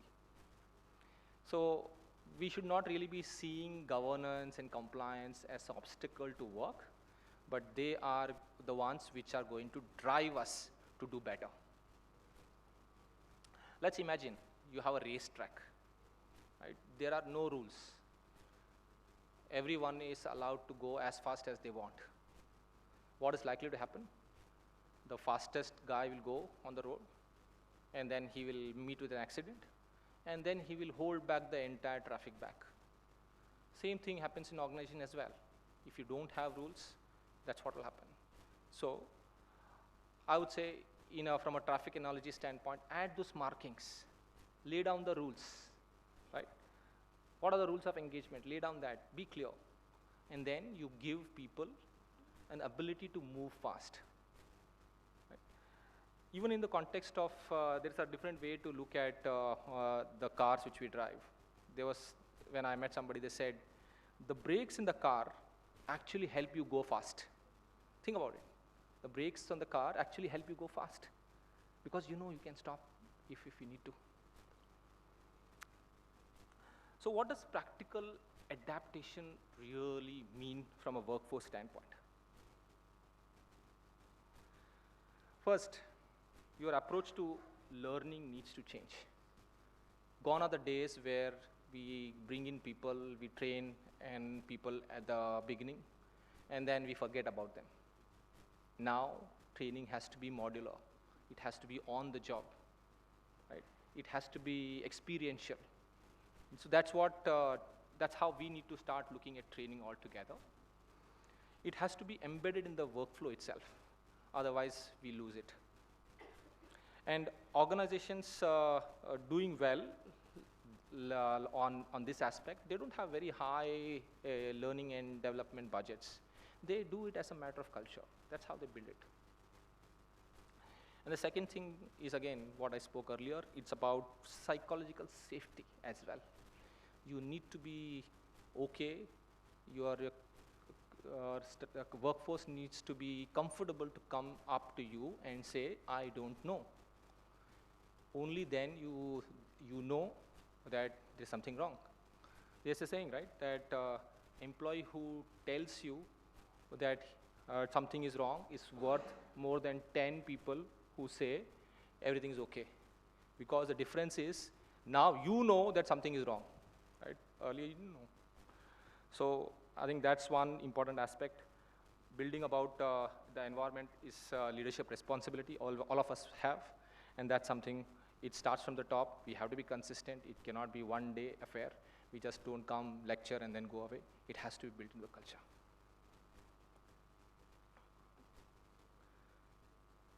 Let's talk about scale.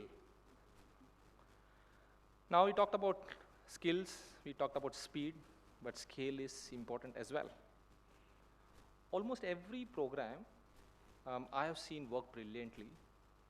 Every, say, leadership development initiative which we have seen, every, say, technology development program which we have seen, and every culture design program which we have seen, all of that works beautifully for the same group. For the top 100, it will work beautifully, because they are the ones who are fully engaged. What we need to really look at is somewhere else. Which is the crowd which needs all of that? Because the top 100 will anyway, whether you teach them or not, they will definitely learn and they will do it. But the scale will come when we look a little bit differently. Every program, right? I would say,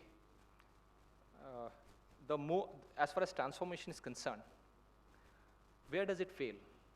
The transformation fails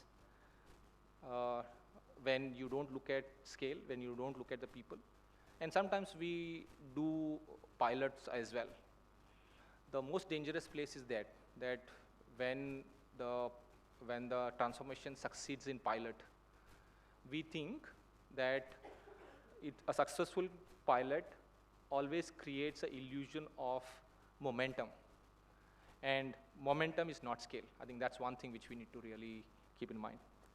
So I'll give you an another example of what we observe in on a day-to-day basis. So again, not an example from the HR world, but let's look at the aircraft industry, right?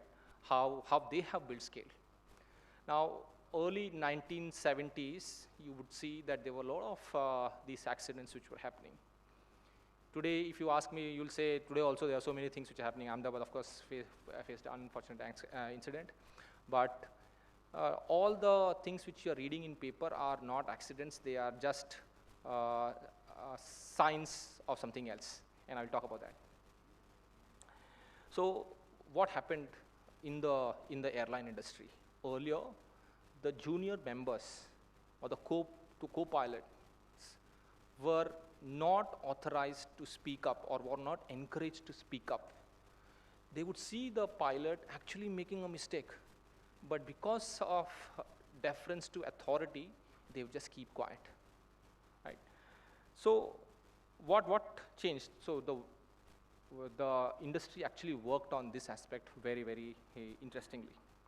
What they did was they brought in a program called Crew Resource Management, where every crew member, regardless of their rank, regardless of their authority, they had not just a right, but an obligation to speak up if they saw something wrong.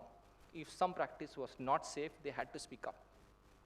And you see the result today, the result of all those years of hard work. Today, the airline industry is probably one of the safest industry, right? So we fly, and the number of accidents which happen are probably far less than what we see on the roads. So to my mind, scale did not come from a big program. It came with small, non-negotiable behavioral changes, which is practiced consistently, right, over the years. That's how we actually are able to build that scale. So from a organization standpoint, what is that we should really look at? We should design our programs not for the stars, but for the median people. Right? We know, and many of you know bell curve, right? Bell curve. We always say bell curve is bloated. Get the bell curve right. Bell curve. And where is the number of people higher on the bell curve? I mean, it's always on the middle, right? So these are the people who are too busy doing execution. These are the people who are actually taking up all your workload. So they don't, you will not find them volunteering for many things, yeah, because your stars are doing all of that. So I think our programs have to be designed to take care of the median employee. Also, we should identify one repeatable behavior which can get imbibed in our day-to-day working. So they say if you cannot describe your goal as a behavior, a person either does or does not do, right? You only have an aspiration. You don't have a scaling strategy. So that's something which we need to really look at. Finally, I would come to anchor. Anchor, again, I don't need to spend too much of time. If you get the first three things right, which is anticipate well, augment effectively, you adapt with agility. But if you lose your ethical, say, footing, then all that hard work which you have done obviously is nowhere. And we have seen this over and over again, where organizations have gone at a very high pace, they have grown at a very high speed, and then they have faltered on the ethical front. So ethical front is something which we need to really worry about. Otherwise, we will have a huge amount of talent exodus, which will necessarily follow. So let me just bring this to a close. I hope I'm doing well on time. Yes. Yeah. Okay. So let's start. First of all, I think all of you, after you step out of this room, you will have a lot of other competing priorities before you. Life will take over, obviously. So what is that you need to do after? I mean, these are my 3 suggestions, but of course, you can add to it. I would say, first, start one conversation which you have been putting off. Just one conversation which you have been putting, and do it now. Do it today. Don't think it's a weekend, and I will do it on Monday. Monday, it's gone. bring your compliance or legal into your, say, HR conversations. Ask the CTO the tough question about AI, which you really wanted to ask him. Right? Do that. Pick anyone. Right? Second, I would say treat your employee data as strategic asset, like what Walmart did. Look at all the dashboards are already there. You have all the necessary information. The key question is, are you really acting on them? If not, it just remains data. So try and look at your employee data and treat that as strategic assets. And last, anchor everything in this question. Will we be proud of this in the next 10 years? How is the community going to look at it? How are the regulators going to look at it? How are we ourselves and our families going to look at it? Are they going to be feeling proud? Or are we going to be just talking about numbers, about sales targets and all that? So that's something which I would really recommend you to do. So the influence in this room clearly is extraordinary. I would not doubt that. There is a huge opportunity in front of you. Anticipate the future clearly. Augment your people boldly. Adapt with speed and wisdom. And anchor everything in values. And the governance will take care of it. The workforce of the next decade is waiting for you to lead them forward. Thank you.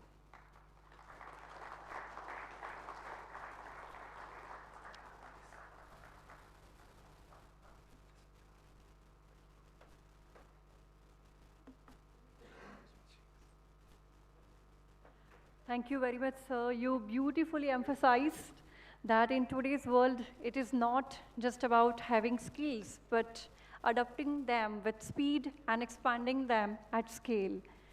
We would like to invite Dr. Sanjeev Acharya, Principal, Institute of Pharmacy, to represent the keynote address summary. Please, sir.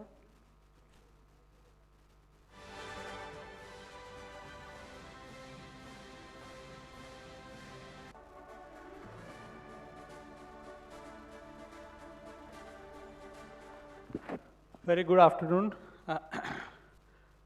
So very thankful to Suresh Swami sir, being a professional CA, talking about a very important we can say area where skill, speed and scale, preparing the workforce for the next decade, which is a very big challenge. And today when we are looking at your talk, we understood that the jobs are not going to, like the data says, jobs are going to transform, not to be reduced. So we have to align according to that skill set, which can be possible with your very important 5 points of concern, like anticipate, augment, adapt, scale, and anchor. I think these all 5 concepts have very, we can say meticulously, if we brainstorm in it, I think we can look into that how AI will be useful for the coming human resource as a tool of success and performance rather than as a threat.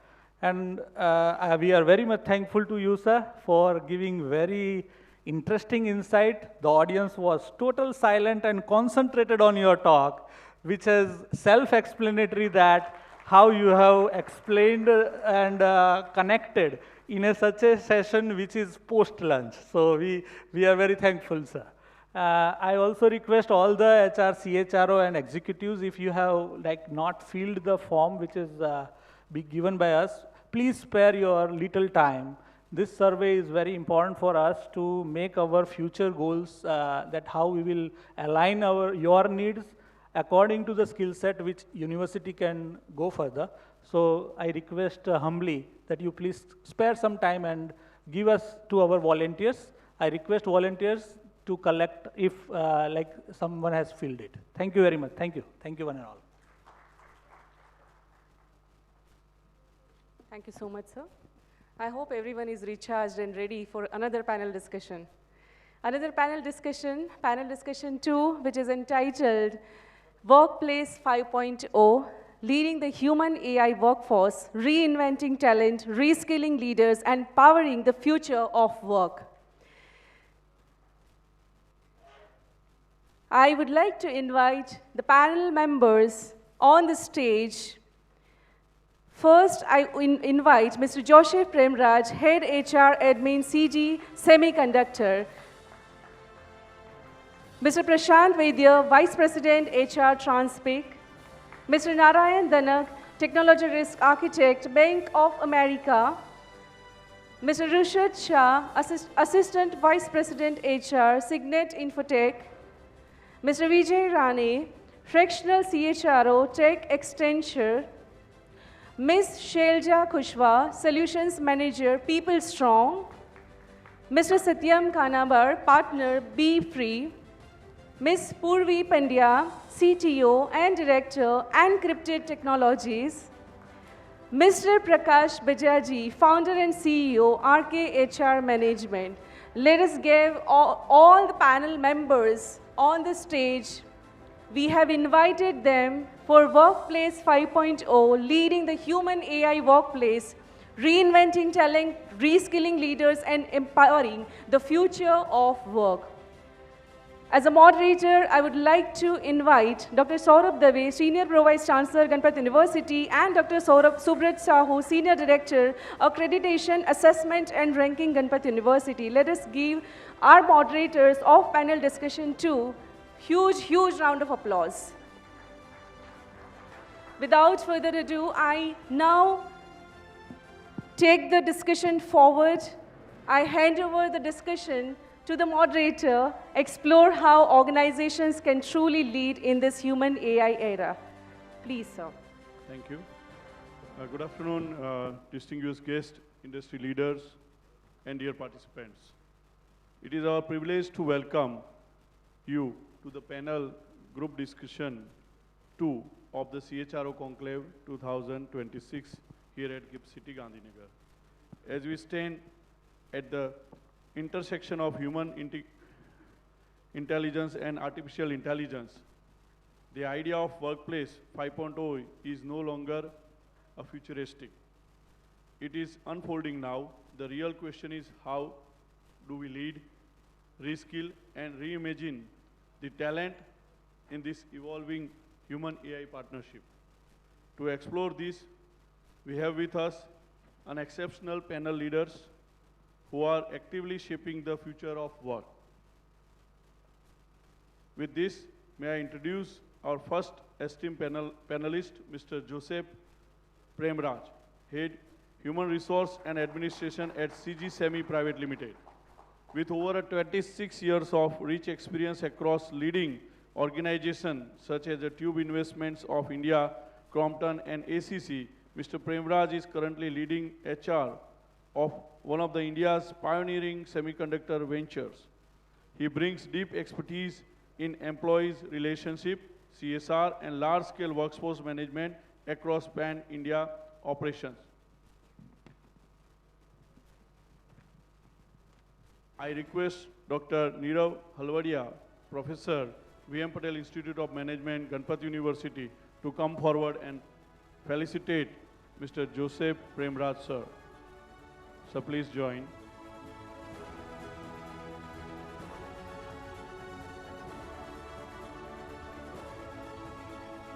Let's have a huge round of applause.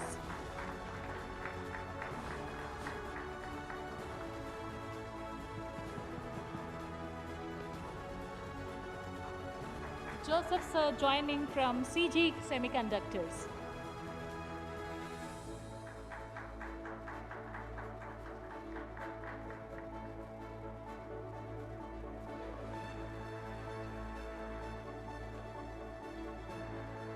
It's my pleasure to introduce Mr. Prashant Vaidya, Vice President Human Resource at Transpet Industry Limited.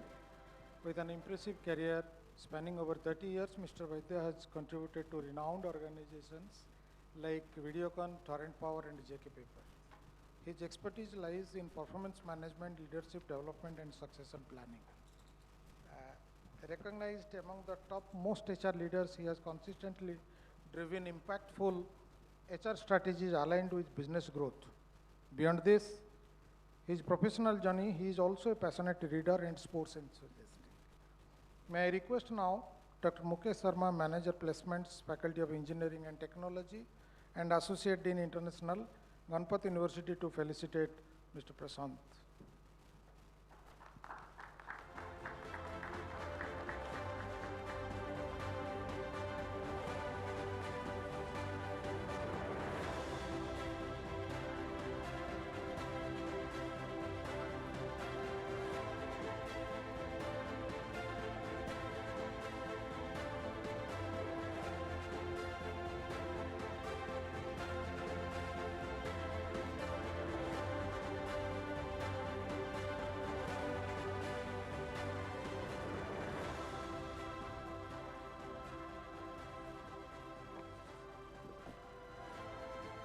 We have with us Mr. Narayan Dhanak Saab, a seasoned technology professional currently working at Bank of America with over 18 years of experience across global banking and healthcare domains.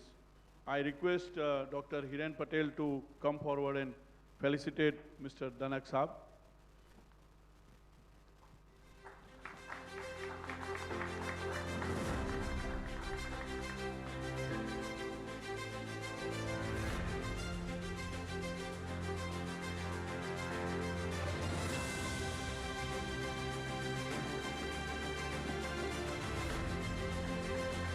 Now we are honored to have Mr. Vijay Rani, a global HR and people transformation leader and fractional CHRO, with over 2 decades of experience across global organizations like InfoChips, Simpress, Sophos, and Gensar. He has led large-scale transformations across continents. May I invite Dr. Sridharan Rajgopal, Executive Dean, Faculty of Computer Application, Ganpat University, to felicitate Mr. Vijay. We have with us Mr. Rushad Shah, AVP HR at Signet Infotech Private Limited, with over 17 years of experience. Sir is a strategic HR leader specializing in organizational development, culture building, and change management. I request Mr. Ravindra Prajapati, Director, Students Recruitment and Marketing, Ganpat University, to come forward and felicitate Shri Rushad Shah Saab.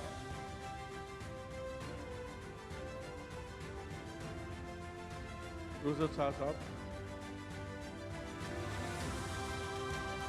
Sir is currently pursuing a doctorate in HR technology. His work deeply explores the impact of AI on HR practices and future works model. His blends of academic insights and industry experience makes his perspective particularly valuable. Our pleasure to introduce Mr. Satyam Kanaber, partner at Wayfree Global. Representing the new generation of business leadership, he plays a key role in driving growth, innovation, and global expansion for a 1,500 plus professional organization. May I request Dr. Umesh Pithadia, Additional Joint Registrar, Ganpat University, to felicitate Mr. Satyam.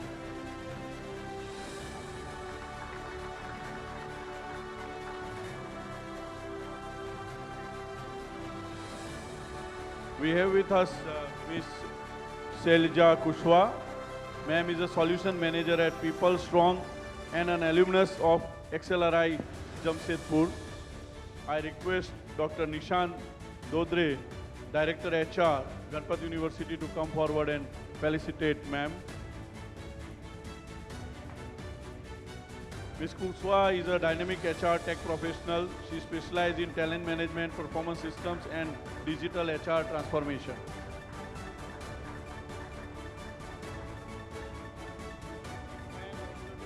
May I now introduce Mr. Prakash Bajaji, Director at RKHR Management.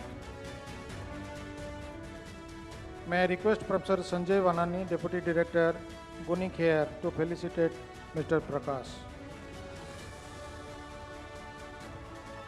With over 16 years of experience, Mr. Prakash specializes in executive search and leadership hiring, working closely with CXOs and founders across industries. He is known for building leadership pipelines that shape organizational futures. We have with us Ms. Purvi Pandya. Ma'am is a Director and Chief Technology Officer at Encrypted Technologies Private Limited. With over 18 years of experience in technology domain, she has been in the forefront of the building scalable digital products for startups and growing businesses. I request Mr. Ketan Gupte to come forward and felicitate ma'am. She has a strong focus on artificial intelligence and actively driving AI-led innovations that enhance decision-making, efficiency, and user experience.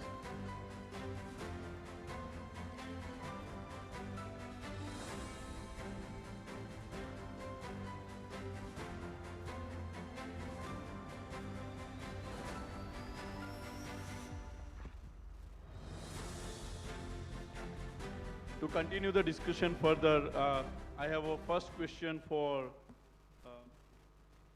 Joseph sir. Sir, how you see the human AI integration in industrial ecosystem?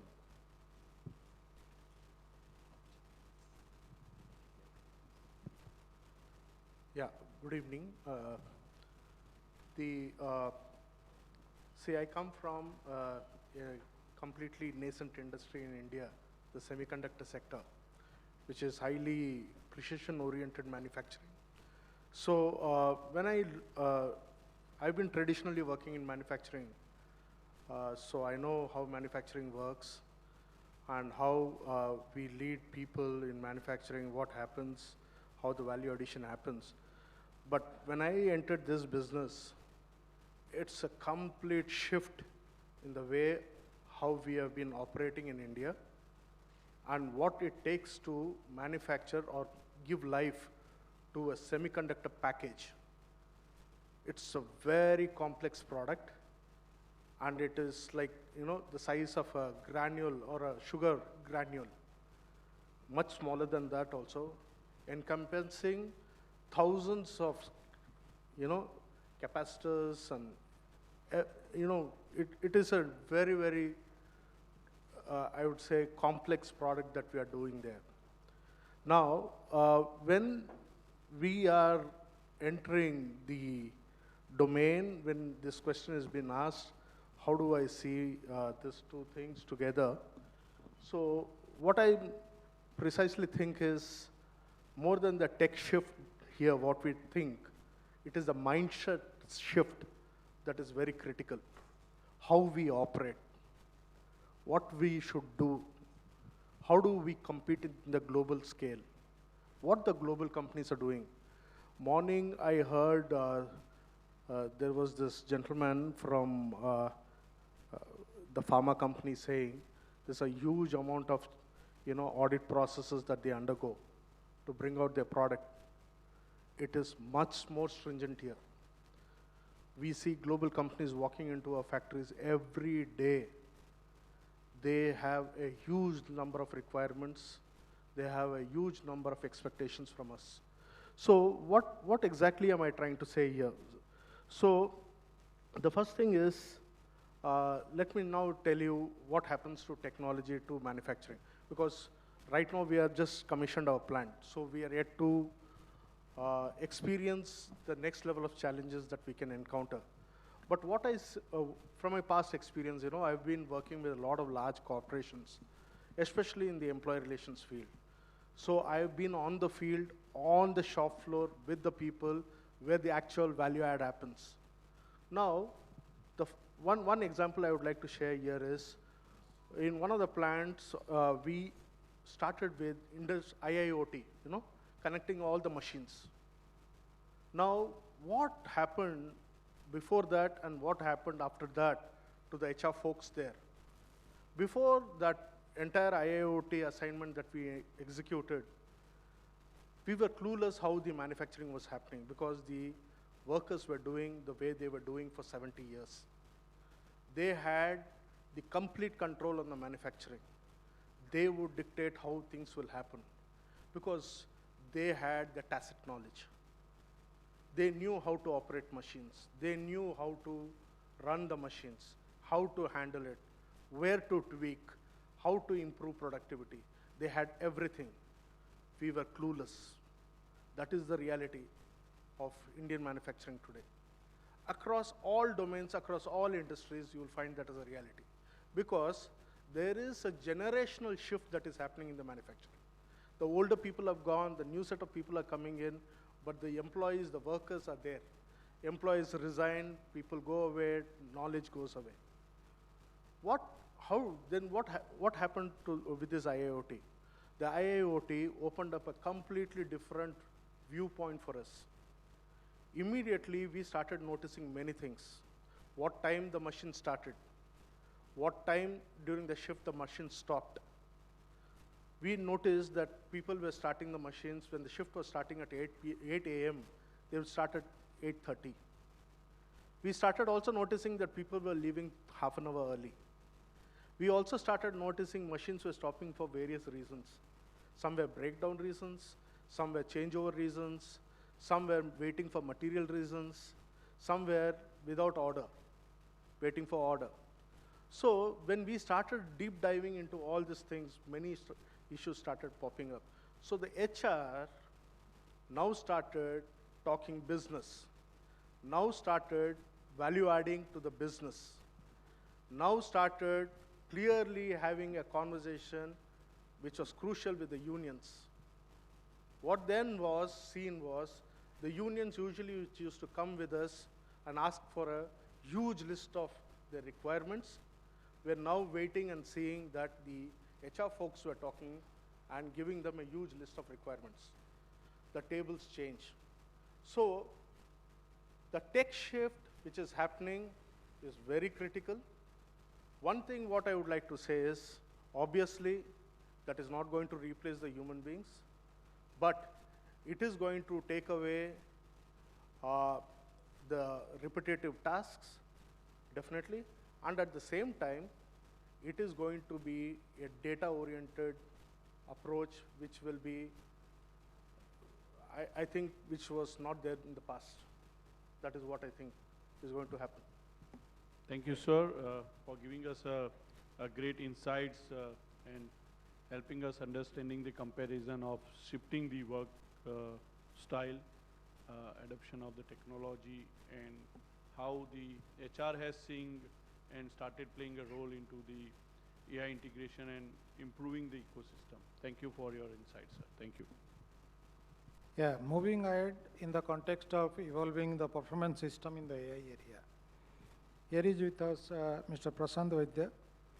To you, sir, the question is, with your deep expertise in performance management system, how do we see traditional performance framework evolving in a workplace 5.0 environment where AI and data-driven insights are increasingly influencing decision making? Hello. Am I audible? Yeah. So thank you. First of all, I would like to thank Ganpat University for inviting me for this panel discussion. The AI, which is already there, and in previous talk also somebody said it is already there at the door. And we are here to welcome AI. We don't have any option but to adopt AI. And over a period of years, like I've been to manufacturing for more than 30 years. And in 30 years, we have seen from where performance management has started and where it has reached, from very informal performance review to it became a formal and then digitized and then the KRA based, and then it has evolved over a period of time. But overall purpose of performance management was always to review performance of an individual, develop them for the future performance and their growth. So on this thing, how AI is going to impact or facilitate performance management system or make it more beneficial for the organization to use. It's like currently, current performance management system is more of output driven. It was what he has delivered and then again he was evaluated. So it is more of a lag indicator. But now what I see, it will become more of a predictive performance driven performance management will be there. So we'll have, while course of action only or throughout the year, based on the data and analytics, we'll come to know where the person is delivering, at what efficiency is delivering, whether he is going in a right direction or not. So evaluating performance or what he has done wrong at the end of the year. It will give us a chance to correct it midway by looking at the data and correcting itself. I'll take a leaf from what Mr. Joseph said. Now with IoT, we get all the data available, how employees is doing, behaving, or what kind of skill that he is using to deliver his final product. So that will be seen through AI, which skill he is utilizing. It's only certificate that he's holding, or actually he is implementing skill that he has gained. So that can also be reviewed, and performance can be monitored through AI data, and the decision can be taken based on that. Even the role of a leader is going to be a very important in PMS, which will be driven through AI. Because ultimately, AI will give data, but it's a leader who is going to engage employees at the shop floor. It is leader who is going to ensure safety culture at the shop floor.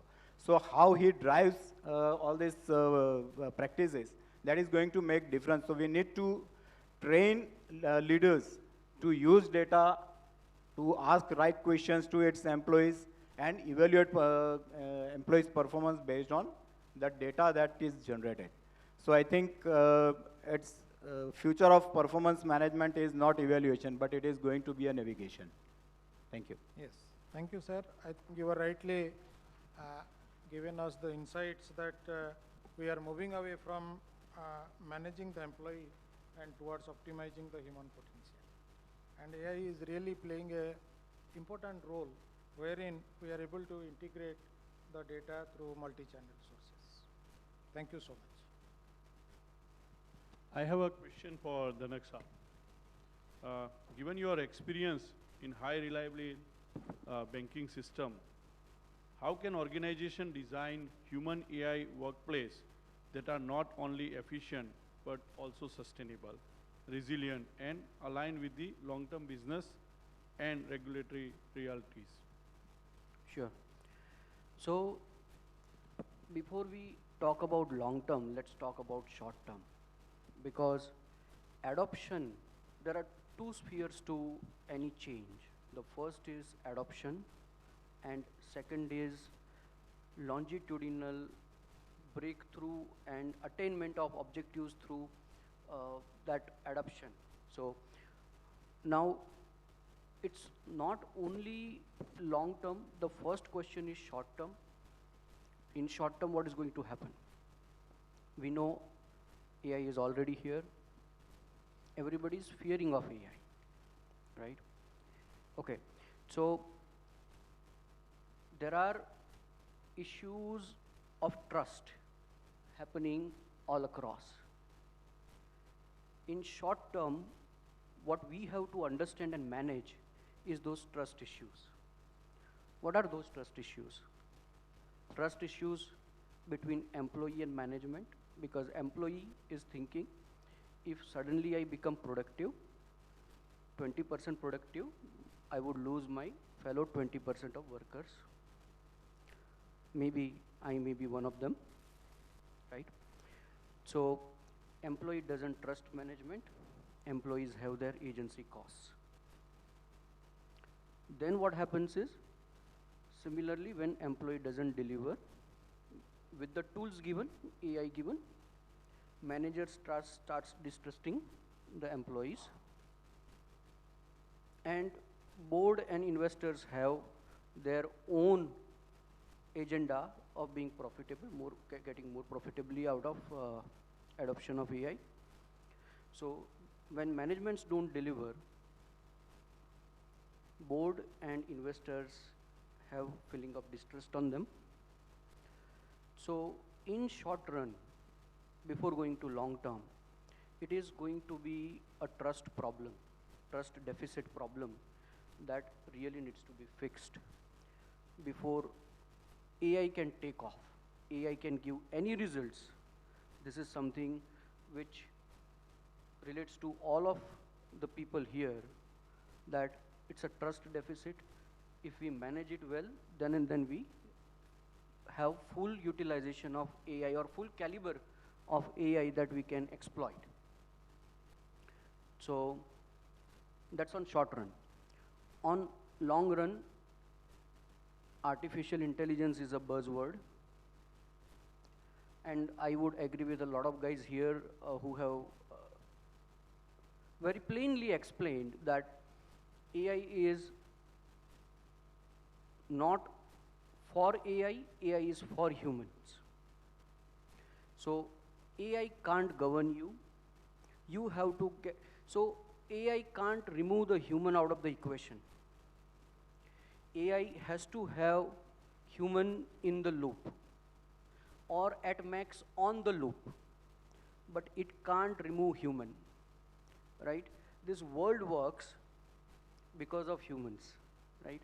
Economies work because of humans. Somebody consumes, that's why somebody produces. We need semiconductors because we need phones, because humans need phones. So from that point of view, it is very clear that AI should assist humans. Your systems, payroll systems or your performance systems are not going to change. What is going to change is the icing on the cake. Your cake is solid, that generates data. Your performance systems generates data. That's not going to change. What is going to change is icing on the cake, which is AI. And with that, the decisions would be faster, easier to be made, but decisions are going to be those decisions only. We used to make decisions. Take an example of a ledger clerk. In 1980s, we had fascinating movies from Bollywood, and we used to say Babus, right? Babu word was very popular. And who was that Babu? Think of it. That Babu was a ledger clerk, right? And he was given so much respect because he decided that where to post this invoice ledger entry, right? And that was an intellectual, honestly an intellectual work at that point in time. And that's why Babu, right? Now, that work shifted, that decision making shifted a little bit higher, and now we have decision support systems, we have dashboards, and we make decisions with that. That is going to change. AI is going to suggest you a lot of things, would give you narratives which would be correct and might not be correct, right? So now decisions are going to be a lot different, and a more learned human is required who would have varied set of experiences. I repeatedly heard within the conference that make your workforce learn on the job. Put an accounting guy on the shop floor, right? Put a shop floor guy in accounting. That's where you get the synergies of the world. You get the thought process of the people on a broader scale, developed on a broader scale. At that point in time, the real potential of AI can be achieved, because AI in accounting is going to tell you, for accounting question, it is going to tell you that make this difference on shop floor, such that you would save so and so dollars. But that person who is an accountant, if doesn't have an experience on shop floor, won't ever know that whether this decision is right or not. So AI is going to give you a lot of narratives, right? But you know, what to choose out of that is always going to be human and human potential. Thank you. Thank you, Dhanak Saab, for giving us a great insights. We agree that adoption is very important, and it should link with the objective of the adoption. For short term, of course, there is a need of transparency between the stakeholders, and at the stage wherein the technology should come in, also to be decided. Thank you, sir. Yeah.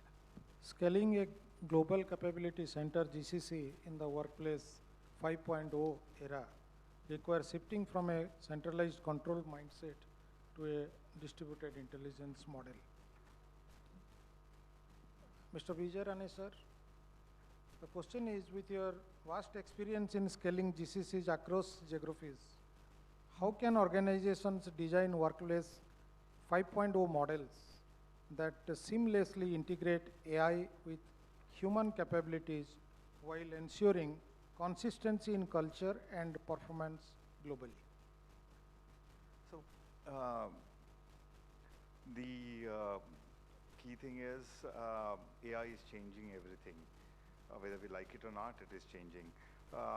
The key change, what I see from the 4.0 to 5.0 is the roles, the traditional roles what we had org structures defined, that is going to go away. The roles will be more going towards capabilities rather than remaining roles. Let's take a simple example. All of us have recruiters, right? We do recruiting. One of the key pain points of recruiting is sourcing, right? Getting the right candidate. We have tons of portals. Getting the right candidate from the portal and then making sure that we connect and then put through the interview process, that is a painful thing. So what AI is going to do now is make the recruiter a person who can do the right set of sourcing through AI. The decision which needs to be pushed, whether the candidate goes to the next stage or not, will be augmented by the data generated by AI. However, the judgment will still remain with the individuals. So what is going to happen over a period of time is a three-layered model where there is a human, there is AI, and there is a gig talent. So these three will really form the talent over a period of time. Humans, the judgment, the empathy, the innovation will be used by the humans. AI will speeden up things, it will give the data, and the gig talent will be the talent which will be available when you need. A lot of times we want certain set of people, so it's not possible every time to keep on hiring them. So these three layers will be the future of the work. Now, a lot of organizations have centers globally. They have various centers even within the country.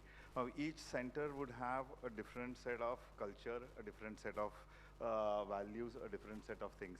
A lot of times we as HR try and control those. So the new age organizations will have certain values set, saying these are my values, I will not compromise on those values. This is what we will stand for. There will be certain decision-making models saying this is the way we will make decisions, and that will remain cyclosand across cities, across the organizations across the world. However, what needs to be done at the local level will be given freedom to those people to operate in the way. So those organizations will have local blend to them, but a standard global process for certain non-negotiable things. The fourth and one of the key points is going to be how do we make sure that the employees understand what is AI, how it is getting implemented, and how it is going to impact them. And the important thing is going to be the blend of AI and humans. So how do they use AI to easen up their work is going to be the key thing. And a lot of times we try and tell people saying, oh, AI is going to take away jobs. Is it going to take away jobs really? Sometimes the answer is yes. So in one of my organizations I was working, and there was a team which was a content team. So we all know content, right? They write content. So suddenly AI came in, and then it was like, now AI is able to write all those content, so what are we going to do with these people? One of the things we did was we converted them from content writers to prompt engineers. So they started giving prompts to AI to generate their content. Their productivity went up by 50%, and they were able to generate more revenue for the organization. So I think that's where the whole industry is going to move, increasing the productivity of the individuals to make sure that we're getting the results for the organization. At the same time, people not really losing their jobs.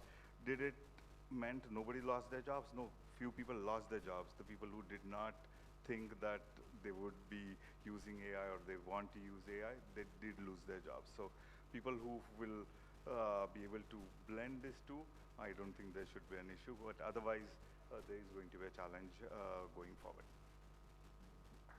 Thank you. Thank you, sir. I think the insights that Vijay sir was talking about scaling the workplace 5.0 is not about making GCC or rather every GCC identical. It's about making them equally intelligent. When we are moving our agenda from global standardization to local adaptation, which is agility. Thank you, sir. I have a question for Russell Saji. Sir, given your experience in large scale and rapid talent acquisition, how can organization design talent systems that anticipate workforce demand while maintaining agility? Okay, so when we are trying to, design a workforce or rather managing a workforce, predicting a workforce for future, the first ground rule that we at Signet follow is adding 10% freshers each year. So that's a ground rule. Why this is helpful? It controls your cost. Secondly, it is going to give you a near pipeline of people who are going to perform, because those days are gone, when any fresher would take a year to get settled in the system. Within 2 months or 3 months, they are capable of producing results. So we have a very near future pipeline ready. And third, government has some employment rules in terms of adding certain number of freshers in your organization each year on stipend or whichever way you said. So you are even adding to, complying to those laws. That is first. Secondly, now what we do in Signet is probably being a services organization more and also into product. So as an organization, if we have a target set, okay, say for example, you want to grow by 20 or 25% in the next year. So obviously, the target would be driven by something called as hunting or farming. Hunting is something where I'm going and trying to get new clients from the industry. Farming is something where I already have a client and I'm trying to get more business from them. So let's talk about farming first. So when we talk about farming, I think whatever clients that we have, usually we bifurcate them into 3 categories. One which is called as a strategic clients. These may be adding a small value of business in the organization, but the potential that they carry is very, very high. So these are the clients who can give us tremendous business during the course of the year. So I can predict that, okay, this is a client potential, okay. So I can predict that they are going to give me at least a 20% rise in the current business that they are giving. So I need to add X number of people. So that becomes my first input in terms of the kind of people that I need. Second we talk about is a growth or a stable account typically. So these are clients who are giving me maximum business this time. I won't say that they have reached to their potential, but more or less they are close to the potential and they may not grow too much now. So we know that, okay, they are going to add certain number of people each year. I'm talking about people because in IT industry, the business is driven by each individual. So more people you add into it, in services side of business, the more number of the more revenue you are going to generate out of it. So we know that, okay, from growth accounts, this is the kind of revenue we can anticipate. So that becomes another input in terms of how much people to add. And third is typically tail accounts, accounts who have already reached their maturity. Jahan isse zyada business grow nahi hone wala hai, so we just have to see, okay, whatever is there, continue with them, that's it, we have to stay there. So that becomes my input. So these are my 3 typical inputs from the farming side, where from existing business accounts, how much new business I'm going to get, and accordingly I'll design number of people that are required for that. Next comes hunting in terms of the new business that we are going to acquire from the industry. Now, every organization have their certain focus areas. Say, for example, for Signet, if I talk about working too much on AWS, AI, let me tell you, AI is a focus for all of us, but AI is not a stand-alone business model. Within your own business, how you can make it more efficient, how can remove redundancies from that, that's basically AI. So, आपको ऐसा नहीं होने वाला है कि हमको stand-alone AI business that we need. That's not going to happen. Next is AWS, SAP. Okay, so we know that these are the 2 areas where a lot of marketing efforts are going, lot of events that we are participating, lot of sponsorships we are doing. So we are definitely going to get business out of these areas also. So that's going to add as another input for me in terms of how I'm going to decide my manpower. So farming, hunting, inputs from there, that decides almost 70 to 80% of how my manpower planning for the next coming year is going to be like. Then we are talking about more from, certain kind of business which is beyond our focus areas. So have a strong vendor pipeline ready. These are vendors, typically recruitment agencies or organizations. At any given point of time, you ask them to provide you resources. At a single call, they will able to generate pipelines and give it to you. So have a strong vendor pipeline, have a good negotiating cost ready with them, and they will provide you as many people as you need. So these are certain areas within Signet, how we decide that, how we are basically going to work in terms of how we are going to plan our manpower for the years, or rather the next year that is coming across. Thank you, Rushad sir. You have beautifully crafted the different approaches. One I could summarize is a sustainable approach, where you have nicely you have charted out the implementation plan, then the growth plan, and then also try to match with ROI. The immediate approach could be the growth approach, wherein you bring in the technology, advanced tech adoptions comes to be into the forefront of the growth plan.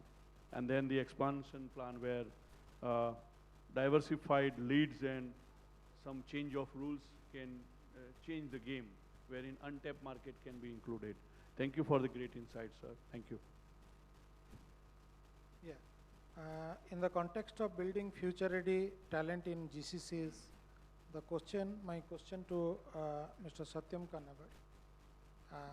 As a young leader actively shaping growth in a global outsourcing ecosystem, how can GCCs design talent and training system that anticipate evolving global skill demands while remaining agile in VUCA environments?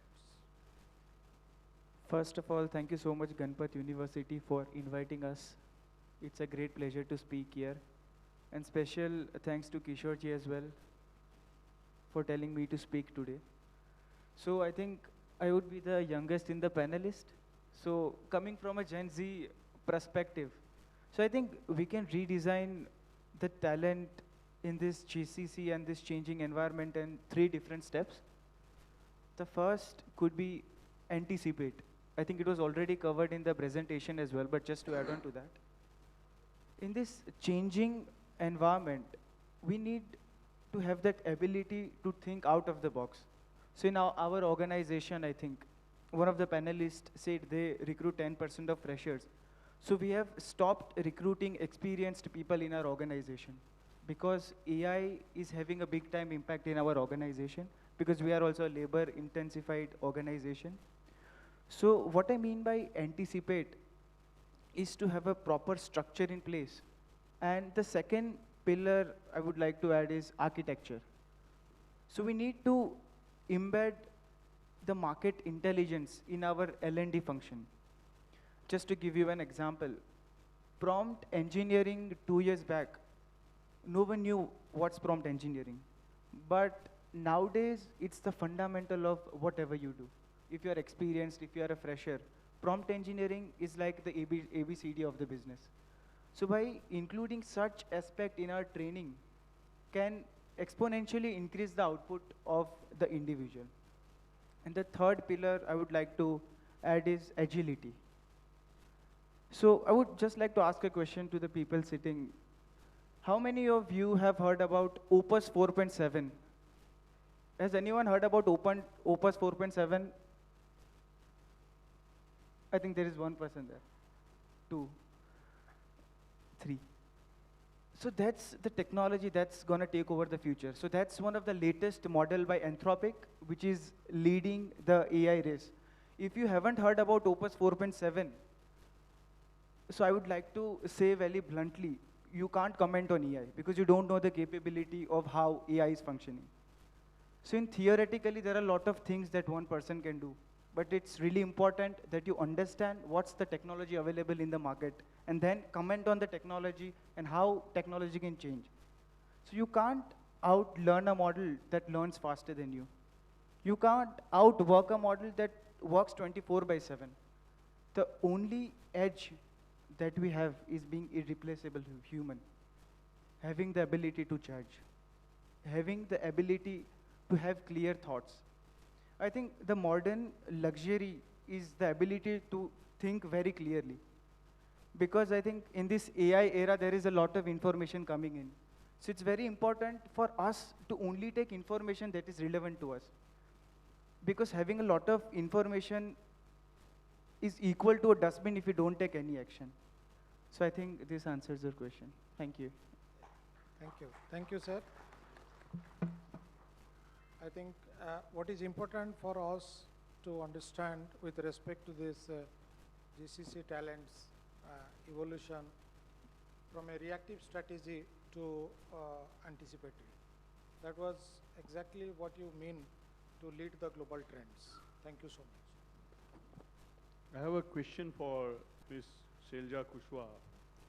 Ma'am, with your experience in HR tech implementation across platforms like People Strong and Draw Inbox, how can organization design workplace 5.0 systems where technology enhanced, not get replaced? First of all, again, thank you so much for inviting me. It's great to be here. So about the question that you have asked, a lot of people, all of us, somewhere are mentioning about how AI is going to create a fear and all in a lot of employees. We need to upskill and all of that. See, that is very true. It is actually, there is a fear. We should actually have that fear also. But not to an extent where it overpowers this feeling. We need to also see that AI is also made by a human only. So it is not going to take over the jobs if you have the faith on your own human judgment. The most sophisticated neural system is our brain, which is going to, if it functions well, nobody is going to replace us. We will upskill ourselves, we will learn new things. We are the generation, we have seen a lot of things. I think from Yahoo to now we are at AI. And we are very capable of dealing with all of these, new things coming up. We will deal with this also. So the systems which are coming, like Darwinbox, People Strong, the only thing we need to learn here is that how the change management will happen. Now, change management, when we say, it is not just to train that, this is the change that has happened and we need to learn that only. It is a very psychological thing that we need to learn, where you introduce the human that, listen, your employee, basically, that it is not that this technology is going to replace you in future. What we need to also acknowledge is that where are they placed after this will come in picture. So when an employee is doing a transformation, like for example, I have an experience where there was a recruiter, the HRBP, they used to make a lot of attrition reports and all. Now when the transformation happened, they were like, now I don't need to make it, all of that is getting automated by a system.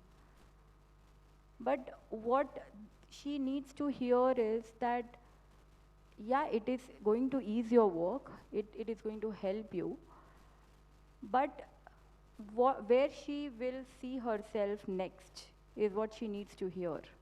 So that whatever so far she has learned to be where she is, that doesn't get jeopardized. The feeling of, that fear which is coming with the technology, so that will, that's where you will find that, it's not going to get jeopardized, and for sure we will deal with it nicely. So it is a job of our leader only. So that's how we are going to deal with it. Thank you, Ms. Kushwaha, for clarifying the perception of AI versus the human decision power. Thank you. Thank you. With respect to the future talent signals across industries, here is with us Mr. Prakash Bajaji. Sir, I think the advice since morning is to start anticipating the structural shifts in how talent is defined, sourced and sustained. In that respect, the question is, having worked across multiple industries and geographies, what early talent trends are you observing that organization must anticipate today to build a workforce ready for AI-driven workplace 5.0?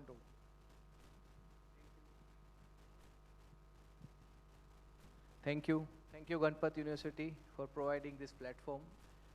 So, being in this industry of recruitment from last 16 years, I have seen paradigm shift. I mean, where we were managing the paper resumes and representing the same to the company HR. Now, AI is there. So, I personally believe, as a team also, we believe that AI is a tool. It's a tool which we need to use. I mean, it cannot replace the human. It can make the task easier of the recruitment, but it is not going to replace the recruiter's job. Human talent, people's decision, HR's judgment, HR's conversations with the candidates, HR's coordination with the candidates, or you can say the intuition, that definitely going to make change. So AI tool, let's say in RKHR management, we use ATAs. We are working for the different companies. Specifically, if I'm talking about live example, I want to give you. We are working with one opening for Associate Director Data Architect. Now the irony is there. We are working for this 4 position. Let's say we have worked for almost, let's say 2 months. The person has to undergo through the SQL test. Now the condition is that candidate should not use the SQL test by AI. So the moment candidate complete that test, that they have, company has a, GCC company has an AI tool which can detect that test has been completed through the help of the AI or manually. Now, lot of good candidates, very senior level candidates, they just get failed just because of they were using the AI. So you can understand, even any big companies, they are also anticipating changes, they are also accepting new talent, that someone should come with the how to use the AI as a tool, not completely dependent on it. So you can say that it's an associate director level post. It's a strategic role. So point is that we need to consider AI as a tool only, nothing to worry. I believe it's all about people. So signals, if I'm talking about, obviously learning mindset, openness is required. I mean, adaptability, the fast adaptability, skills, definitely that matters the most. How you are culturally fit, that is also, because so many candidates just get rejected, they are not fit into culture. It's not about the skill. They might have some skills also, but the most important part is culture. I mean, from morning we are listening that culture, it's the strategy. I heard the sentence. So that is definitely true. So most point is, let's say if person has a capacity, but he or she is not able to perform very well in cultural fit, he or she get rejected. So I believe it's all about people. We should consider, we are using AI tools to get the assessment done, but end of the day, when we have to take a call, or we have to, as a recruiter, we have to take a call and decision, and even many of the HR managers of our clients where we are dealing, they are also take a call on their their intuitions, their judgment, and their, the conversation with the candidates, because they can see beyond portals. Now, ATS is there. Every candidate is preparing CV based on ATS. They just give a proper prompt into AI, and they ask AI to prepare the CV which can pass my CV into ATS. Now again, that ATS reject or pass the CV. Again, that CV goes to the HR manager, and then again they are using the AI. So end of the day, what is happening? It's just cycling. So, I believe that people is the main decision maker. We should respect the people, and AI should be considered as a tool only. And there are a lot of things is going to happen no doubt, complete shift is going to happen, but we need to learn the new skills and adaptability with the changing market. Thanks. Thank you. Thank you, sir. I think what you mean is exactly the redefining the hiring in the age of AI. Thank you so much. I have a question for Ms. Purvi Pandya-ji. Ma'am, your experience in building AI-enabled digital platforms, how can you how can an organization design Workplace 5.0 models where AI enhance human productivity without diluting creativity, ownership, and decision making? Good afternoon, everyone. First of all, thank you, Ganpat University, for having me as part of this panel. And this event was really a very thoughtful event, well organized. So congratulations for this. For someone like me who belong to business and technology, I mean, I'm not from the HR background, so I feel that my job is slightly different here. I focus on building systems which are AI enabled. It is not the only thing that we focus on. The focus is more on taking people and technology together. So if you think about it, this would be the first time in the history that people are not only working with tools, people are going to collaborate with intelligence, or rather they are collaborating with intelligence. And when we say AI, the word itself says it's artificial intelligence. So obviously the complete reliance on AI is not what we are looking for. People are going to use their own intelligence, but they are going to use AI to enhance their productivity. I'll give a very quick example what we have recently faced in our company. 3 years back, I would call it a pre-AI era. There were around 25 to 28 people in our marketing team alone. And out of those, there were around 13 to 14 content writers. So rightly said by Mr. Vijay Rane, we also had a similar thing that once AI was brought into picture, was brought into implementation, the content writer's job in our company, it was kind of automated by AI. So what we had to do is, we had to ask our team members to upgrade themselves, upgrade their skills, and turn into prompt engineers. Now, if we don't do that, I would say as a business owner, my resources are very limited. Resources would be in terms of time, efforts, and money, all three. So if we keep on, if we just continue the profiles the way it is without implementing AI, we are going to be left behind. So the ultimate option was for the team members to either upgrade their skills, or I would be blunt saying this, that then they had to leave the job, because if they're not capable of adapting to the change which we are planning, they won't be able to survive in this era. So there is one thing. Talking about Workplace 5.0, I really feel that this is not something just driven by technology. The same thing I would say, it is driven by people and technology together.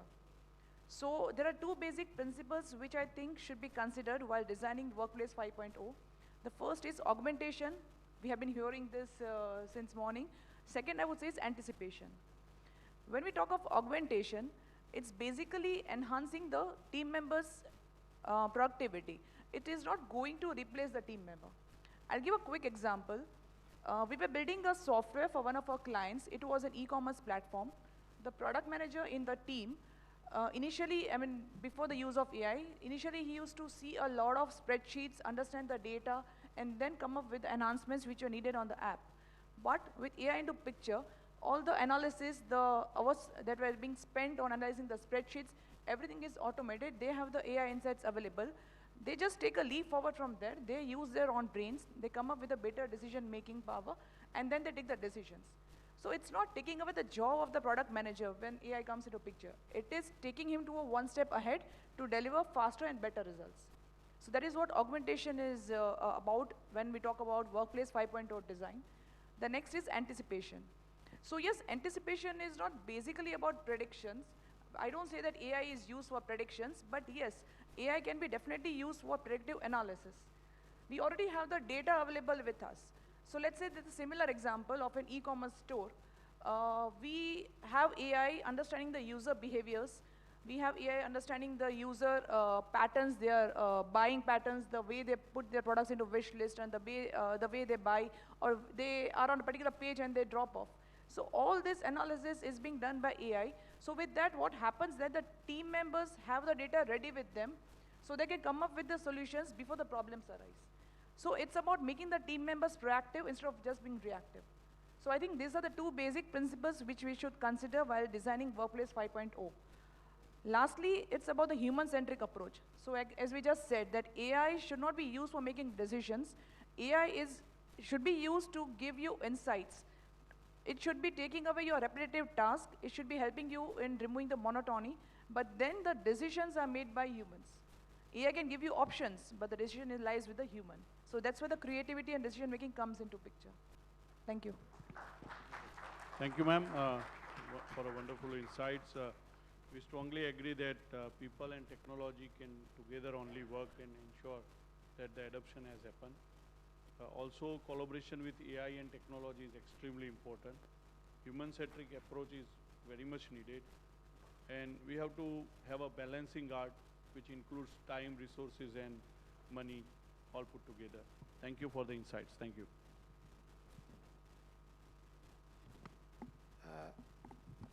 Going for the next part of our discussion, probably I would like to have a question with Mr. Prashant Vaidya with respect to adapt plus anchor, because what was missing probably is the anchor part. Sausab, I think we need to check with the time as well. So just as part of that, probably my request to each panel expert to keep a concluding remark, connecting the final dot, which is the anchor. So we can start from Mr. Joseph. Thank you. So certain basic, I would say premises that we need to keep in mind. One, just because there's a technology, we need not adapt it unless it is imperative to the business. It is the need and the necessity of the business, we adopt a technology. Secondly, we always have to keep the people at the center of any change. Any change that takes place in an organization without keeping the people at the center will always result in a huge failure. Thirdly, whatever we say and do, no technology can replace human beings.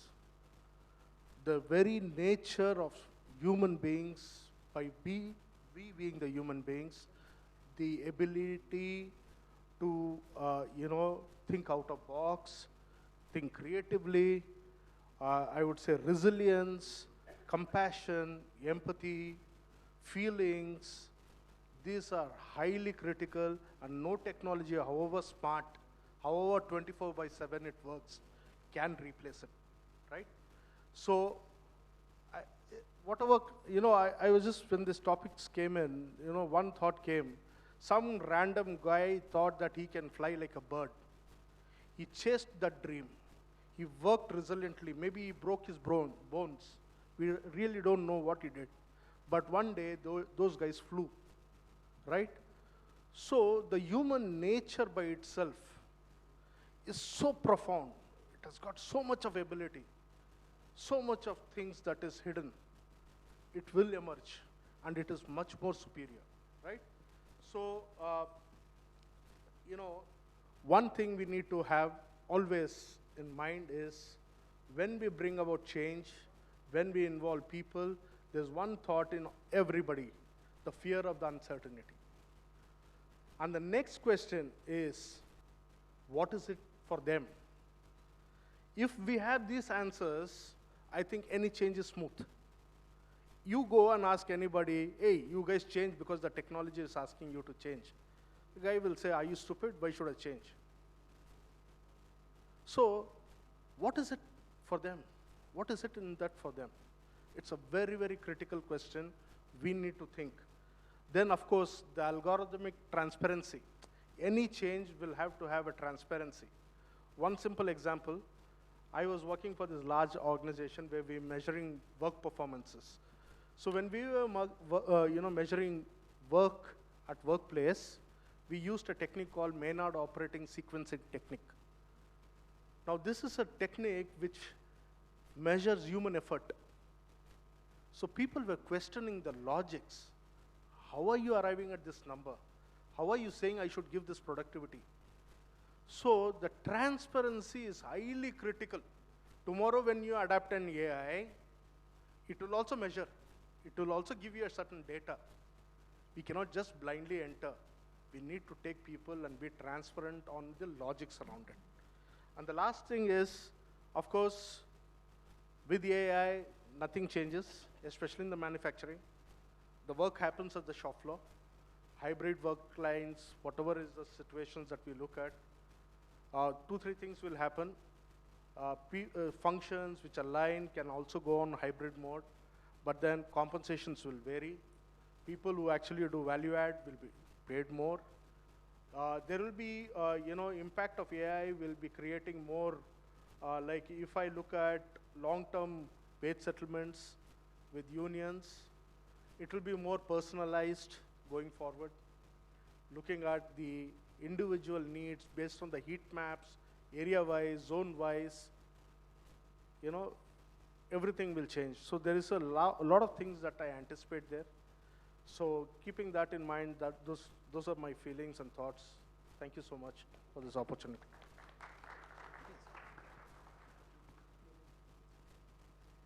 I'll try to keep it short. My closing statement on this would be based on 2 A's, which I just missed in the first one, would be adapt and anchor. What really is important is having all these technologies available to us, the adoption becomes important. And the challenge is not only adapting the AI, it is integrating AI in the right way. And how you can integrate and scale it up in your organization. Because when we just start it as a test experiment, it works well. But when you talk about scaling up with hundreds of team members, the real challenge comes up there. So that's where the technology leaders and the HR can come together and work. The mindset is something to be addressed first. The team members have the fear that AI will take up their jobs, which I would say that AI is not here to take up their jobs. AI is rather to help them perform better in their jobs. So the point is, when HR and the technology leaders, they come together, they conduct certain trainings for the team members. The trainings have to be specific to the people. So a marketing manager should not be given training for hiring insights, because the recruiter is going to do the hiring, marketing manager is going to run the campaigns. So the training has to be specific. The AI tools should be designed in a way that they become the part of their system. Because if you give someone as a task, if you give a team member as a task, they would be very passive in adapting to it. But if we create that as a habit in them, then it would become a part of their life, and that's how it goes on. So adaptation is what both the parties like HR and the technology leaders should focus on. Anchoring is what is really important, that AI should not be too much dependent. That is, a team member should be using AI to generate opinions, not to take decisions. Because when AI starts taking decisions, it's not going to be of any help to that particular team member. So a barrier, like a balance is to be kept when the team member is using AI for what kind of work. It should be taken for insights and not for the decision. So that's where the anchor comes into picture. So I think that's it. Thank you. Yeah. As a human, I think we changed or evolved more than any technology. From the inceptions, we have reached to this level. Through this, a lot of changes came, a lot of technology came, a lot of innovation came, but as a human, we kept on evolving because we believed in ourselves. And not to fear with any technology, not even with the AI. It is better we create that trust in our employees that AI is not going to take up their jobs. Rather, build that confidence that it is there to support them, help them, and they are not there, not to replace them, but they are there as their co-worker. They are going to support them in their making their job easy. So I think we must welcome AI for the better future. Thank you. Yeah, and on the same lines, what everybody just talked about, I will tell you one thing which will give all of us a hope, right? We are all in a jittery times. That hope is machines can drill down, AI can drill down very well in a topic, but it can't look at breadth of the knowledges. Because current set of AI models are basically working on a model called transformers, which was invented around 12 years back, and since then there has not been any technological breakthrough which invalidates what transformers has given to the world. And all our models, Claude Opus or anything, is based on that particular way of building intelligence through tokens, which is very good at going deep into a particular subject. That's why you have to give a prompt, right? Now, what happens is, that's machine strength. What is human strength? Let's talk about that. Human strength is memory over decades, right? No machine can remember for decades unless it is kept switched on and has the context. And there would not be any luxury to have such a memory ever for machines.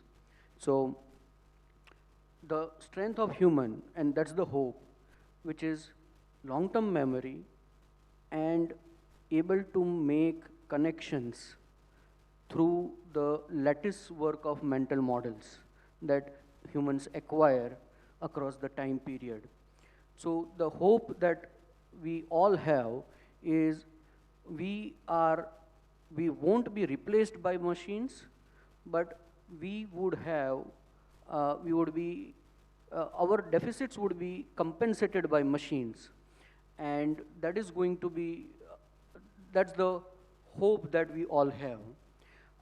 Going to how organizations adapt this particular change, and don't give this credit, what I'm going to speak now, to me. It was said by Ajay Banga, the president of World Bank, a few days back on a podcast. What he said is organizations must have decency quotient. We always talk about IQ, EQ. Nobody talks about decency quotients, and that's what he supports very much. What he says is the organizations must come up with equal playing field for every employee, give every employee a proper setup to grow himself for this AI journey. And he then translates it to economies and everything in that podcast. But what essentially is, what he was saying is, we should think about decency quotient more than any day in past now within organizations. The organizations which would be able to acquire this decency quotient would fare well than everybody else. Thank you. Okay, so when we are talking about Industry 5.0 right now, so what was 1.0? It was nothing but towards the end of 18th century, from man to machine, we moved, which reduced human efforts by 50%. 100 years after that, almost, it went into Industry 2.0, which was nothing but mass production. Further, it reduced the human efforts. Then the next happened in little shorter time, around 60 years from then, when computers came into picture. So partial automation of systems started happening. Then another half the period from them, 40 years from then, the hyper automation came into picture. That was Industry 4.0. And if we are talking right now 5.0, let's understand we are currently into 4.0, but we have already started 5.0, which is nothing but AI. And it's said that by 2028 or 29, we'll be fully 5.0. One thing we really need to understand here is that with every change in this industry, the human efforts have reduced. So AI is not going to do any different. It's going to reduce the human efforts. But yes, the time of adaptation, 100 years, 60 years, 30 years, and now 15 years. The adaptation period is very, very fast. So the more quickly we are able to adapt to this technology, to AI, and let it work in our favor, I think there is nothing that we have to fear about. We are talking too much about, AI, agentic AI, but nowadays the amount of talks we are doing about AI, it believes as if we are agents of AI. It has to be different, that AI has to be our agent. So let it be our agent and work for us. I think that's what I would say. So I'm not going to talk about how AI and why AI and how it is useful and all. What I'm going to say is, how do we make sure that we make the organizations ready for it? and it starts at the leadership. Does our leadership understand what AI is, or they just understand the tools? So I think the adoption has to start at the top. We need to make sure that the leaders are adopting, and then it flows down to the entire organization. A lot of organizations fail in implementing change, and that is because we do not understand what is happening to the employees. Do we have enough psychological safety? And psychological safety is not that I am not able to do it. Psychological safety is, can somebody come and tell me that, Vijay, you suck at doing this job, can you do this better? That is psychological safety. Can we build that so people can come and tell us what is happening to them so that we are able to solve that? Most of the times the anxiety is because we're not transparent. The anxiety is because they think their job is going to go. So going back and comforting them, saying this is not happening, this is how we're going to use AI, this is what is going to happen, will comfort them. Another important thing which I think we did not discuss is, somebody talked about the performance management. I had an experience 6 months back in one of the organizations. One of the heads came back to me and said, Vijay, everybody is saying they are excellent. Everybody's appraisals are amazing. We went through it and they are perfect. You can't find any flaw in that because everybody used AI to write their appraisals. So the ethical use of AI, I think that's going to be extremely important. Same happens in recruitment. Everybody's CVs is perfect because everybody customizes CV to the job requirement. So you can't really find out what is happening. So I think that is going to be what we should focus on. How do we make sure that we use AI for our advantage and not to just falter or take the system for a ride. And then I think the leaders have to move from being decision makers to more of people who set context for the others to take decisions. So I think that's the journey we'll have to do to make sure that we are better in this new era. So that's my views for now. Thank you. I think most of the points are covered, but just to add one point here. So as you mentioned, being leaders, traditionally, they used to guide people and tell them what to do. But in this era where things are changing very rapidly, if we go 5 years back, things were changing after 1 year or maybe 6 months. Now things are changing every hour. Every day things are changing. So it's really important leaders also spend time with the junior folks who are joining the organization, because they are far ahead of the people who are sitting at the top in terms of AI adoption. So we can spend some time with the junior folks, get some new ideas, which can completely change the terrain of how organization function. Thank you. Yeah, so again, the same thing. Yeah, a lot of people have covered already how to conclude, but I would just like to say that let's complement AI with the employees, like how the employees should actually take the technology. Let's change our perspective towards it, and everything will fall in place for sure. We'll just give that power of understanding, contextualizing the AI, and letting the AI help us. And that's it, everything will work out for us. It will do wonders to us. We will also grow faster. We will also learn a lot of things. So yeah, so let's do that together. Very short, I mean everyone has covered. Embrace the change, accept and use the technologies, but give the power of decision to the humans. This is very short. I believe there are 5 most important areas someone has to take care to grow their business, grow their organizations. It's number 1, people. Number 2, people. Number 3, people. Number 4, people. Number 5, people. Thanks. Really, thank you everyone for being a fantastic panel member. What do you, ma'am? Thank you so much. Thank you so much. Can we have a huge, huge round of applause for this insightful discussion? We thank all the moderators, both the moderators, to making this conversation streamlined. Thank you so much, all the panelists, for joining us. And we request each one of you to please share your valuable feedback. If you could share, that would be, we would be obliged. We are sharing, we are displaying the QR code on the screen. Can we have the QR code, feedback QR code on the screen? Thank you so much, all the panel members, for joining, discussing, having an insightful discussion.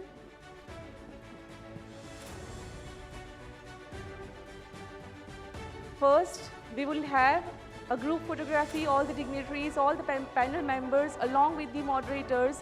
And I request all the dignitaries of Ganpat University to please join on the stage for a group photography.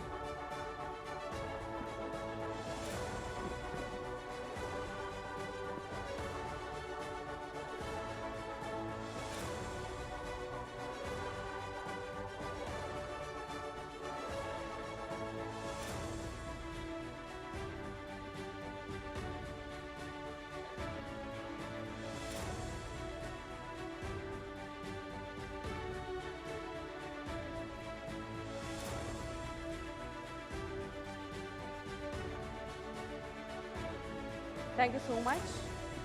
Thank you. Please share your valuable feedback. It will really help us to make the future events even more insightful and streamlined. Thank you all.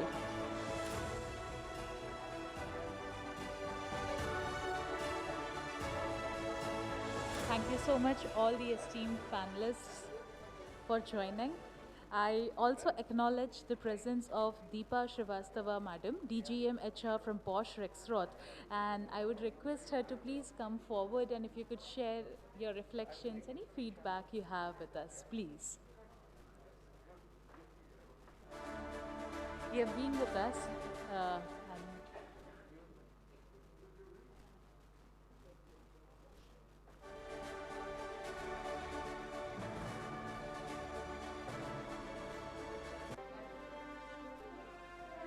Please.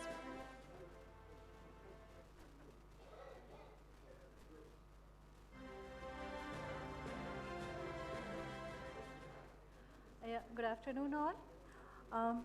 Being a part of this conclave is a wonderful opportunity for me to learn, to start myself with organization along with an HRDN member. Anticipate, augment, then adapt and anchor. It is something which we have been doing as an HR professional. Lot of learning which I understood, lot of things which we have been doing, but it has given me an aspect to do things differently. And somewhere in some part of my life, I was a big fan of pilot projects. Now today I come to know how pilot projects and how organizations are not scaling up due to working on a small sector. This conclave has given me to work ahead and to make myself and my organization to be ready for 5.0 working. So we are adaptive AI. AI is not a challenge.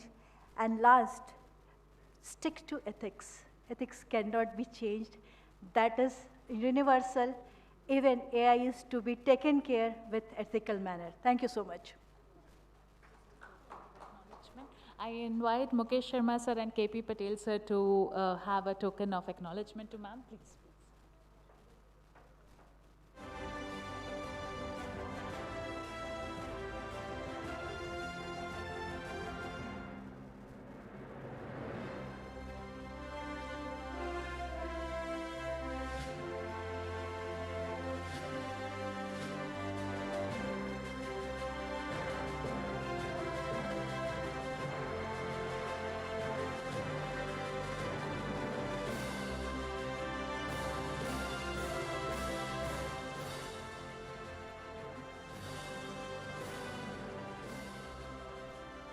I also invite, we have a kind acknowledgement of Shri Kalpesh Bhatt Sahib, GM Gujarat Livelihood Promotion Company Limited, Government of Gujarat. Sahib, if you could just come and share your feedback with us.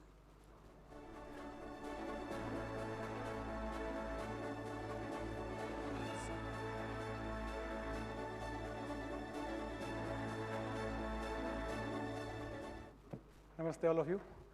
It's a good opportunity for us to being here in CHRO.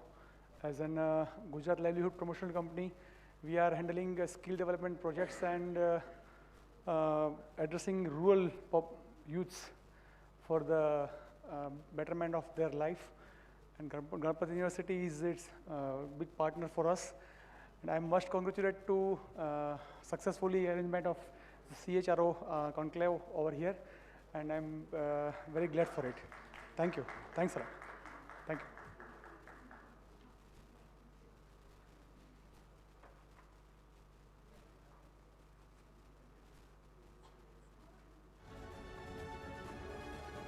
I request PR sir to please come forward for felicitating.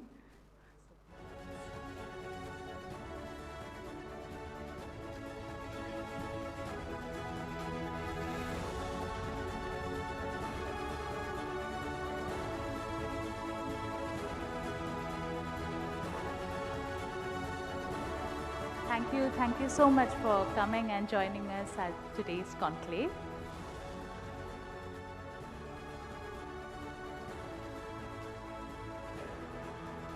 We acknowledge the presence of Afzal Giraj, Director HR, Madam, from Injala. Ma'am, if you are here on the audience, it would be great if you could share any feedback. Yes, yes.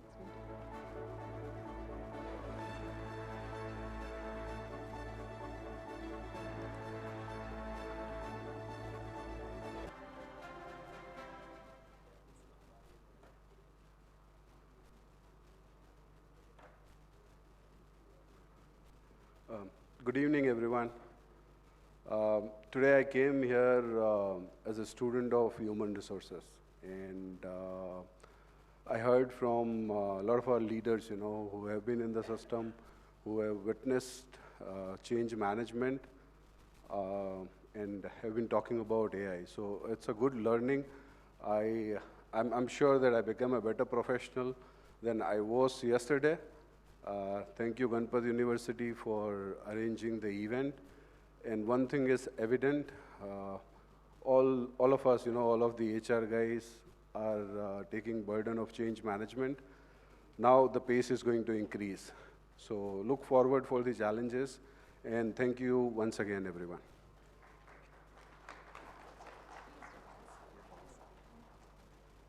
I request Mukesh Sharma ji to please come forward. If you are available, KP Patel sir to please come forward in felicitating Team Injala, please.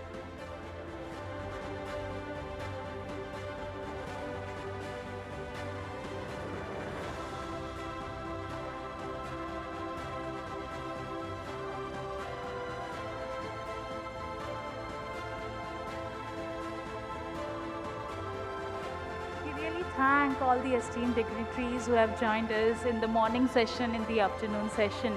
Thank you so much for joining Ganpat University CHRO Conclave 2026.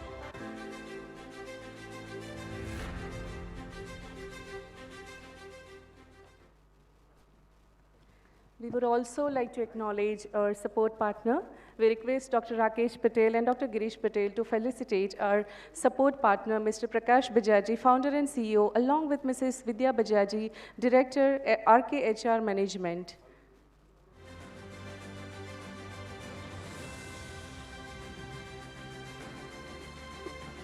Let us welcome our support partner, Mr. Prakash Bajaji, founder and CEO. We also have Mrs. Vidya Bajaji, Director, RKHR Management, on the stage. We would like to welcome on the very prestigious stage with the SOG Statement of Gratitude and a GUNI stole. If Morvi ma'am is there on stage, we request her to please come join us in felicitating RKHR Management as support partners. Mr. Prakash Bajaji sir and Mrs. Vidya Bajaji madam. Come. We'll have a group photo together. Morvi ma'am is also joining. I request all the dignitaries to please remain on the stage.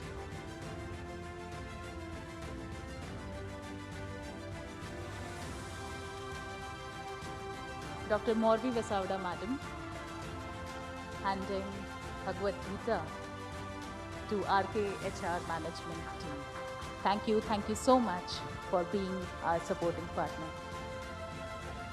If any words you would like to share, sir, the mic is all yours.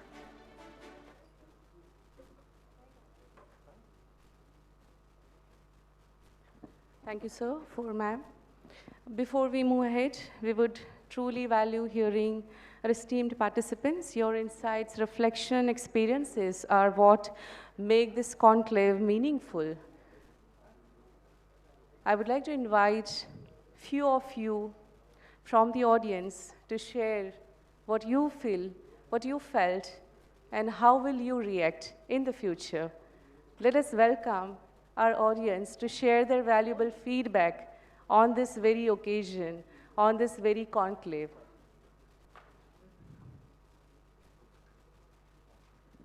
We are taking few minutes. We will be signing MOU with Aspire Sports. He's there, he has come already. Rohan Bhakta Sahib from Aspire Sports Orthopedic Hospital has come already. We will be soon signing MOU with them.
Hearty welcome, Dr. Rohan Vatka. Moving ahead to witness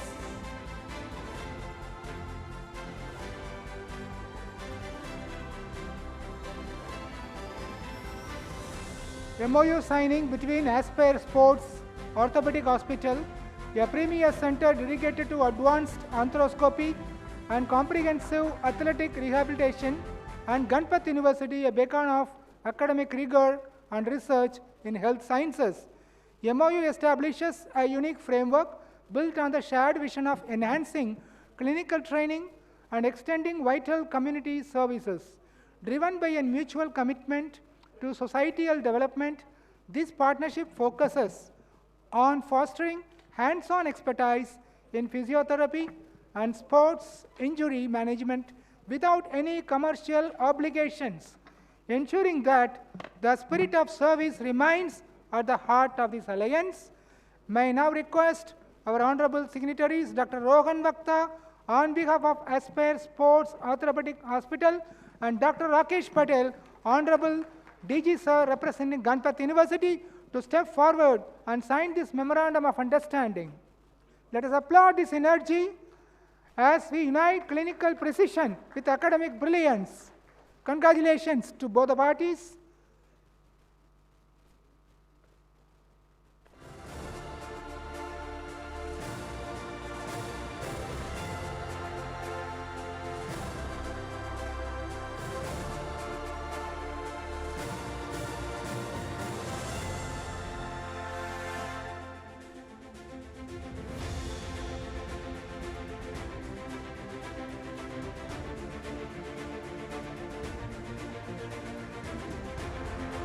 Hearty congratulations once again. Let a new journey begin.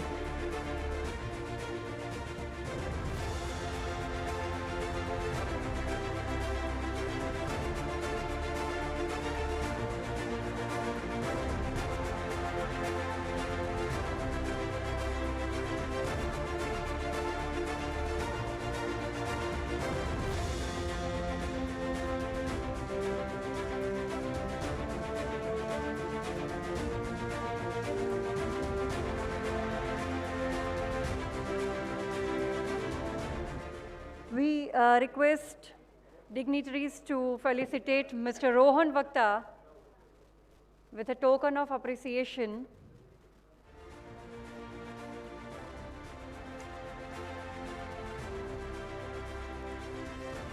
Dr. Mahendra Sharma felicitating Mr. Rohan Vakta.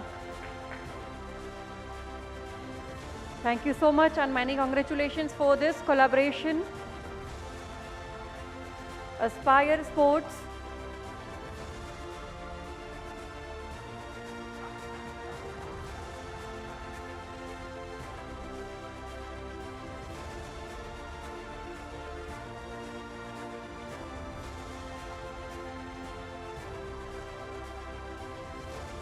Thank you.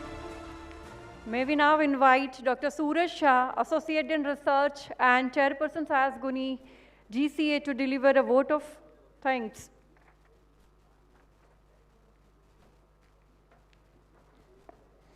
Thank you, ma'am. Respected dignitaries, esteemed speakers, distinguished CHROs, industry leaders, academicians, partners, and dear participants. A very good evening to all. As we arrive at the close of this remarkable and intellectually enriching day, it is my proud privilege to propose the vote of thanks for the Ganpat University CHRO Conclave 2026. Today has not merely been an event, it has been powerful convergence of ideas, a celebration of collaboration, and a defining step towards shaping the future of work. At the outset, I extend my sincere gratitude to our visionary leadership, Honorable Patron-in-Chief and President Padma Shri Ganpat Patel, our beloved Dada. And with deep regard, I acknowledge Honorable Group Pro Chancellor Sir and Joint President Dr. Mahendra Sharma Sir, a leader whose vision goes beyond the institutions and into nation building. Sir, your foresight in seamlessly integrating academia with industry and your relentless commitment to creating future-ready ecosystems have made platforms like this not just possible but impactful, relevant, and transformative. We truly recall that today's theme and direction are a reflection of your vision and thought leadership. Thank you so much, sir. We extend our sincere thanks to all our distinguished speakers, keynote presenters, panelists.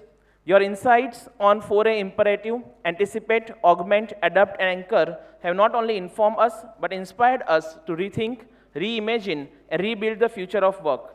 We are proud to share that 35 plus speakers have shared their thoughts. We are proud to have witnessed the presence of 200 plus participants representing a rich blend of sectors, including BFSI, technology, consulting, manufacturing, skill development, oil and energy, agriculture, and many more. I extend my regards to our esteemed guests and dignitaries whose presence elevated this conclave into a truly meaningful and prestigious gathering. Special thanks to GUNI leadership team, Dr. R.K. Patel Sir, Acting Director General, Dr. Satyen Parikh Sir, Senior Pro Vice Chancellor, Executive Dean FCA, Dr. Saurabh Dave Sir, Senior Pro Vice Chancellor, and Dr. Girish Patel Sir, Pro Vice Chancellor, Executive Registrar GUNI, for continuous guidance and support. We remain grateful to our partners, our silver partner Uru, our supporting partner RKHR Management, our knowledge partners NHRD Ahmedabad, Academy of HRD, ISTD, and our industry partners including ASSOCHAM, SIA, FFAI for their continued association and belief in this shared vision. I would also like to place on record our sincere thanks to the conveners of this conclave, Dr. Remy Mitra, Dr. Priyanka Pathak, and Dr. Kishore Bharat sir, whose leadership, meticulous planning, and unwavering commitment have been instrumental in bringing the vision to life. Your dedication behind the scenes has ensured that every element of this conclave was not just organized, but executed with excellence and purpose. My sincere thanks to all the event coordinators, organizing team, faculty members, student volunteers, and every individual behind the scenes. Your dedication transformed planning into perfection and effort into excellence.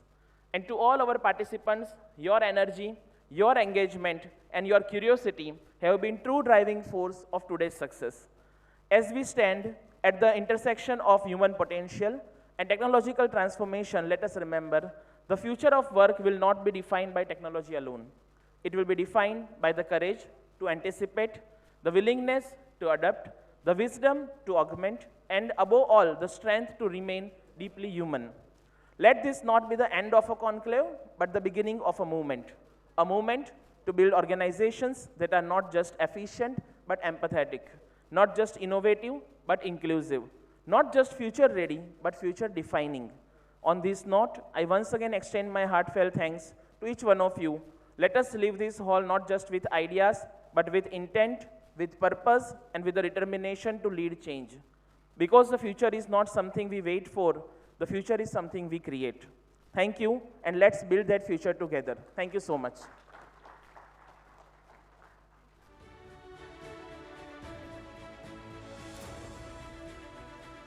Thank you so much, all the participants and dignitaries. Please join us for the networking coffee and tea. We request dignitaries to come forward on a stage for a group photograph.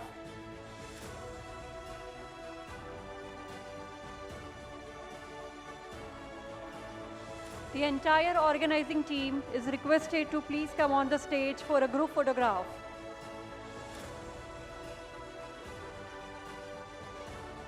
The entire organizing team is requested to come on stage for a group photograph.